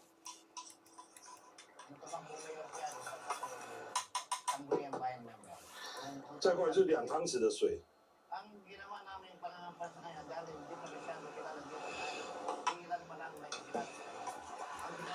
这样把它搅一搅。好，这样就完成了黑胡椒酱。这道菜所需要的辛香料都在这里：蒜头跟洋葱，还有辣椒跟青葱，就这么简单。那我们就来开始炒了。锅中倒入一点点的油就好了，一点点的油就好了。因为等下炒3层肉的时候，3层肉会出油啊。再过来就是把3层肉丢下去，3层肉要稍微洗一下哦。这个3层肉还蛮肥的，炒这个3层肉要稍微有点耐心啊，因为我们最主要是要把它的那个猪油给炒出来了，所以等下吃的时候才不会这么油腻啊。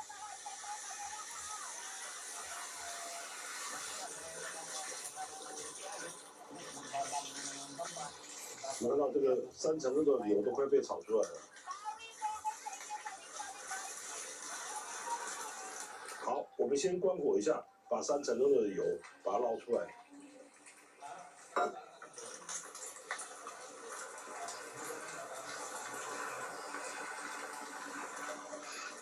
我看到3层肉的油都在这里，我们先把它捞出来，这个等下炒菜的时候还要用。再过来我们就加一点蒜头下去。加几颗就好了。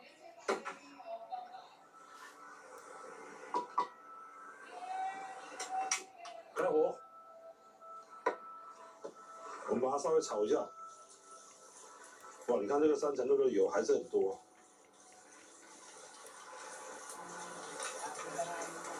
加1汤匙的调味料。如果没有吃这么咸的话，就不要加那么多。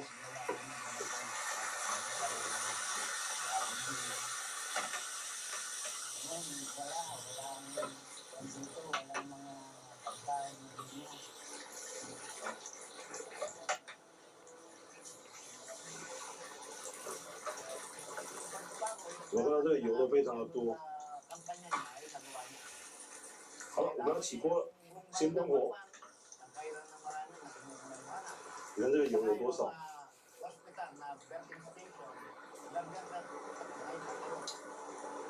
我们把这个油给捞起来，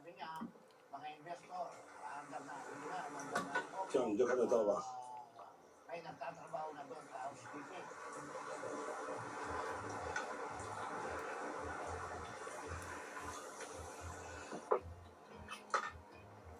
是不是拿个盘子把它装起来，把它倒在盘子里，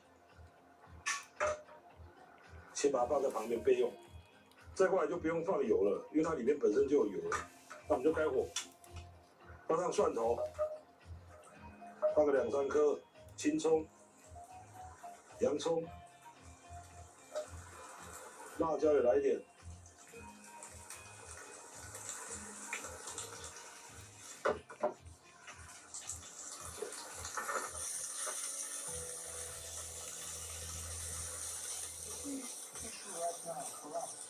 这会就把豆芽菜放进去，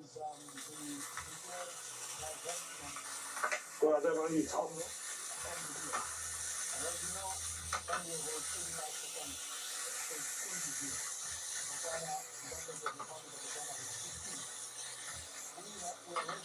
再会我们就加上1汤匙的黑胡椒酱。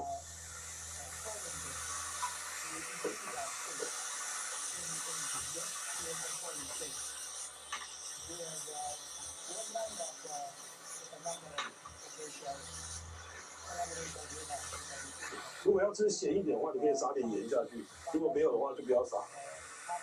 像我们今天撒一点点就好了，撒一点点盐下去就好了。这个味道很像铁板烧哦。我之前有跟大家分享铁板烧的料理，其实调料跟它差不多。这次的话，黑胡椒酱会稍微多一点。这样就已经完成了，我们把它捞起来吧。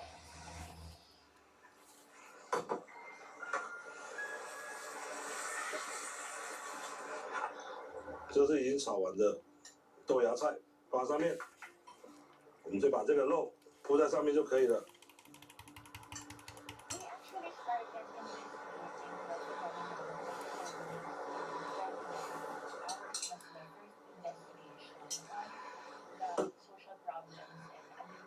这就是我为大家带来的黑胡椒烧肉，配个白饭就是黑胡椒烧肉定食，你也可以把它当成主菜，都可以随便你，味道非常好吃哦。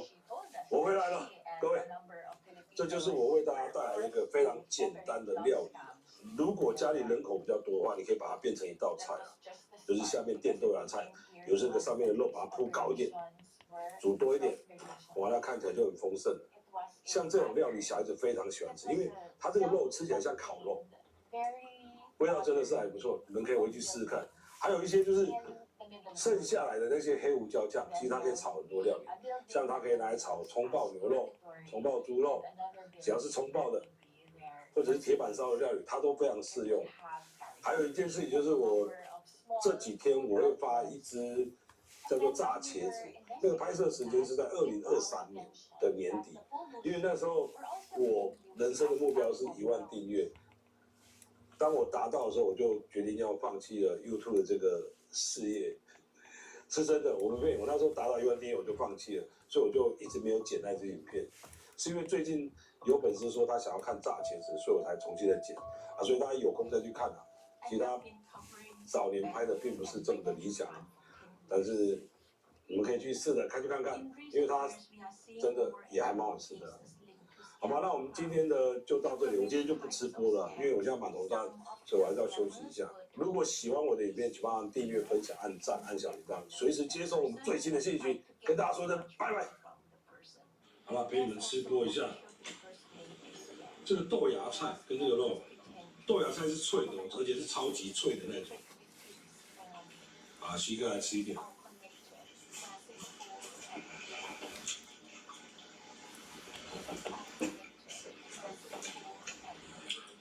这个肉啊，稍微有点嚼劲的，但是吃起来真的像烤肉一样，超级好吃的。Unfortunately, people who work as scam centers are victims themselves. Many have been tricked. 嗨，大家好，我是西哥。今天我们来跟大家分享什么料理呢？今天我们来跟大家分享腌肉。最近中秋节要到了，有粉丝就这边留言说你们做一些烤肉酱，或者能不能教一些腌肉的方式。我今天就跟大家分享3种就是家庭的腌肉的方式啊。这3种的调味料你在家里都一定会有，而且非常简单，而且也非常好吃。那我们就来开始喽。来吧，我们来准备一下辛香料，葱1根就好了，因为最近葱实在太贵了。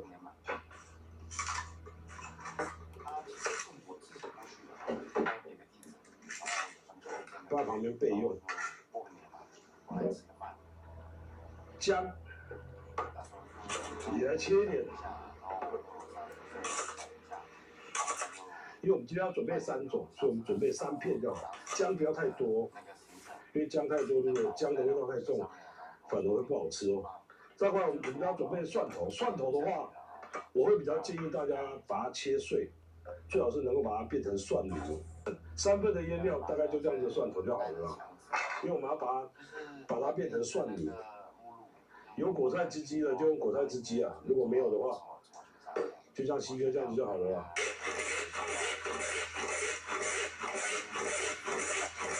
我们把它变成蒜头水，这样就可以了。我把它放在旁边备用。那我们现在开始来腌肉了。那我们来开始调味了。我们来调第1种黑胡椒口味。黑胡椒口味就准备酱油膏，酱油膏跟水的比例是1比1哦。我们今天就没有量了，我们酱油膏放上去。再过来就是水，也是1比1哦。再过来就撒上黑胡椒粒，撒下去。不用撒太多，刚刚好就好了。再过来就放上1片的姜片，几根的青葱就好了。再过来我们就放一点点的糖就好，一点点哦，你不要放也可以啦，一点点就好了，意思一下就好了。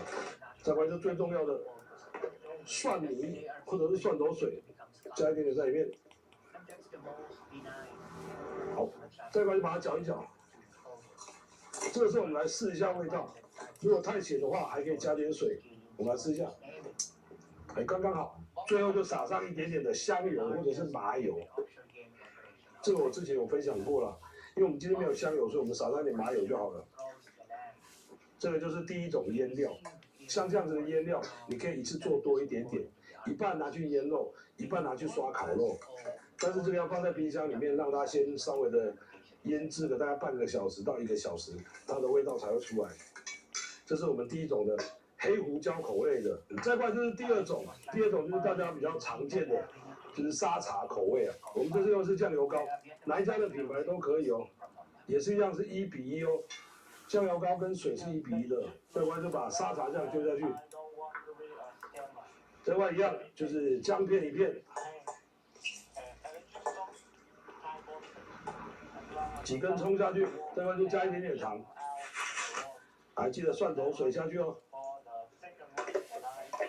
蒜头水很重要哦，一定要加哦。如果没有加的话，那个味道就不对喽。第二种沙茶口味的，现在我们来做第三种的。第三种也是一样，酱油膏下去，再过来就是姜跟葱，全部把它下去了。再过来就是蒜头水，我们就全部把它下去了，不管它了。蒜头很重要哦，这个腌肉的话，蒜头真的是非常重要，你们要记得哦。再过来就是五香粉，五香粉口味的，这个非常多人在用，像我们的腌制炸排骨啊，或者是一些炸鸡排啊，他们都会用到五香粉。你也可以用13香，13香的味道也不错。我们五香粉就放一点点下去就好了，少许就好咯，不用太多。再过来就是刚刚忘了加水，我们就加点水下去，撒一点点糖下去，来吧，我们开始搅拌。这样子就完成了第三种五香粉口味的。3种口味我们都已经用了，第一个是沙茶口味，第二个是五香粉口味，第三个是黑胡椒口味。那我们这时候就要开始一次处理了，里面加点米酒下去，再过来我们就加酵素下去，因为我们今天没有时间去把肉去把它敲打，把它敲成软化它，所以我们今天直接用酵素，酵素来一点，酵素来一点，酵素来一点。再过来就是在里面加一点点太白粉，你要加也可以，不要加也没有关系，就是看个人的习惯。像西哥的习惯就会加一点在里面的。再过来就准备里脊肉，里脊肉尽量叫那个猪肉他帮你切薄一点，像我们今天那个猪肉哥，让它切的超厚的，你知道在冲起来切的这么厚，我们今天那猪肉哥切的超厚的。它都老了，没有办法切那么薄。这时候我们就把它加到里面去了。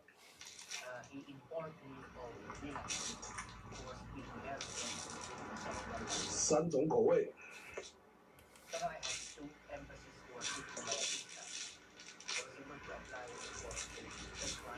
第一种沙茶口味，我们就直接先把它搅一搅。第二种五香口味。再过来就是黑胡椒口味，我们一样把它抓一抓。这就是我为大家带来的3种口味：黑胡椒、沙茶跟五香粉。这3种，而且这3种可以互相的混合哦。像五香，你可以跟沙茶一起混，你也可以跟黑胡椒一起混，或者这3个全部加在一起也可以哦。这个味道都不会太差的，你们可以回去自己试试看。今天就带来了这3种腌肉，希望大家会喜欢啊。但是如果你这个肉啊，我们不可能一次就把它吃完嘛。如果没有吃完了，我们要怎么处理呢？像我的习惯是，把它放在塑胶袋一片一个，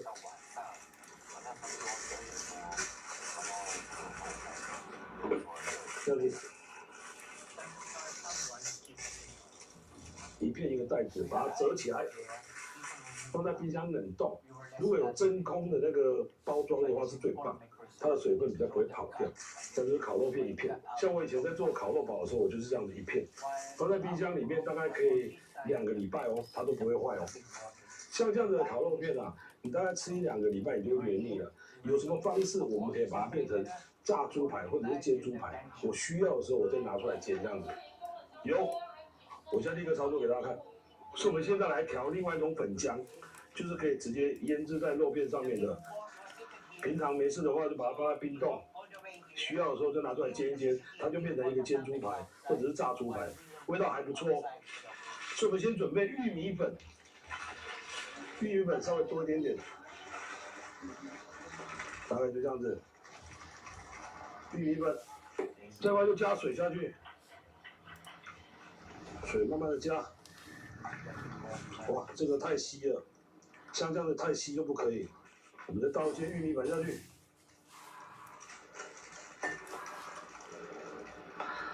记得慢慢调哦。这样还是不行的，来，再来，不用客气，大胆给它倒下去就对了。好，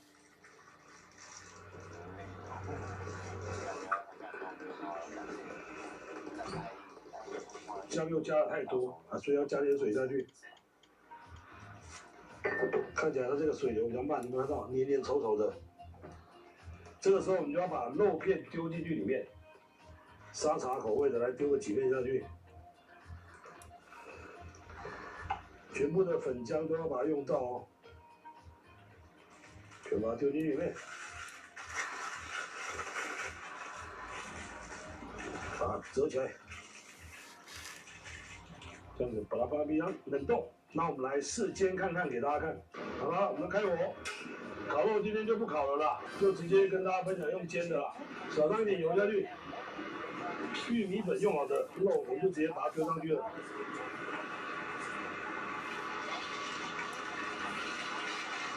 像这种方式也可以拿来做猪排饭，或者是包便当都可以哦，这很方便，因为这个东西都是我试过的。像有时候开简餐店啊，你们就可以用这种方式，客人来的时候你再煎就好了。这样就完成了一片煎猪排啊！现在烤肉来自己试试看，味道真的还不错。把烤肉片变成的煎猪排啊！记得烤肉的话就不用加玉米粉嘞。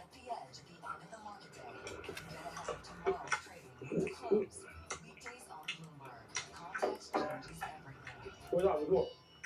像我们没有吃完的话，放在冰箱冷冻的话，它这个水分会每天都会流失啊。所以你用一个太白粉或者是玉米粉都可以，你把它裹成这样浆这样子，放在冰箱里面，它的水分会流失比较少一点。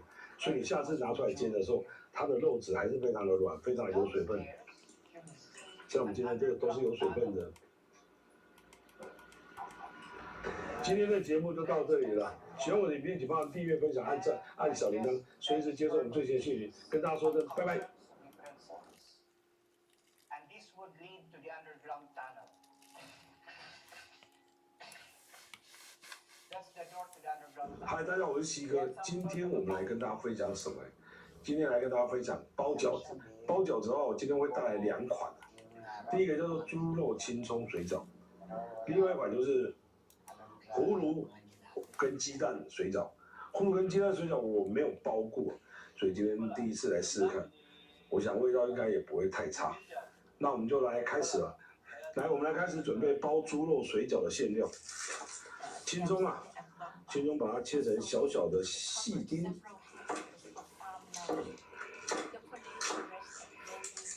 大概准备这样应该就够了。因为这个还要稍微的切一下，我们把这个青葱要稍微的切一下，把它切小一点。我们把它放在旁边备用。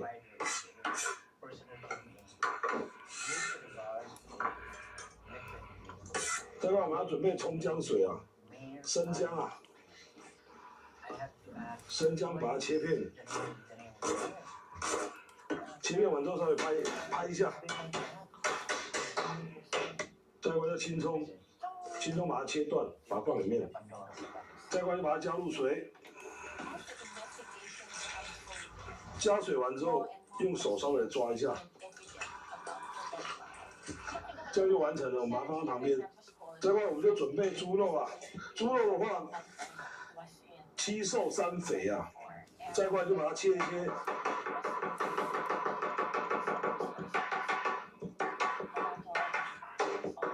记得买回来一定要把它切一切哦。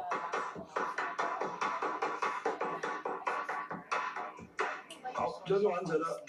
再过来我们要开始调味了。我们调味的时候不要下太重，因为下太重的话可能会救不回来。我们大概就是半汤匙到1汤匙的盐，酱油来一点，再过来就白胡椒粉撒一些下去。再过来就是放入13香或者是5香粉，如果不喜欢有香料味的话，你可以选择不要放，我们放一点点就好了。再过来就是放一点点的砂糖下去提鲜就好了。再过来就放米酒，米酒不要放太多，因为放太多的话，整个水饺里面都是酒味。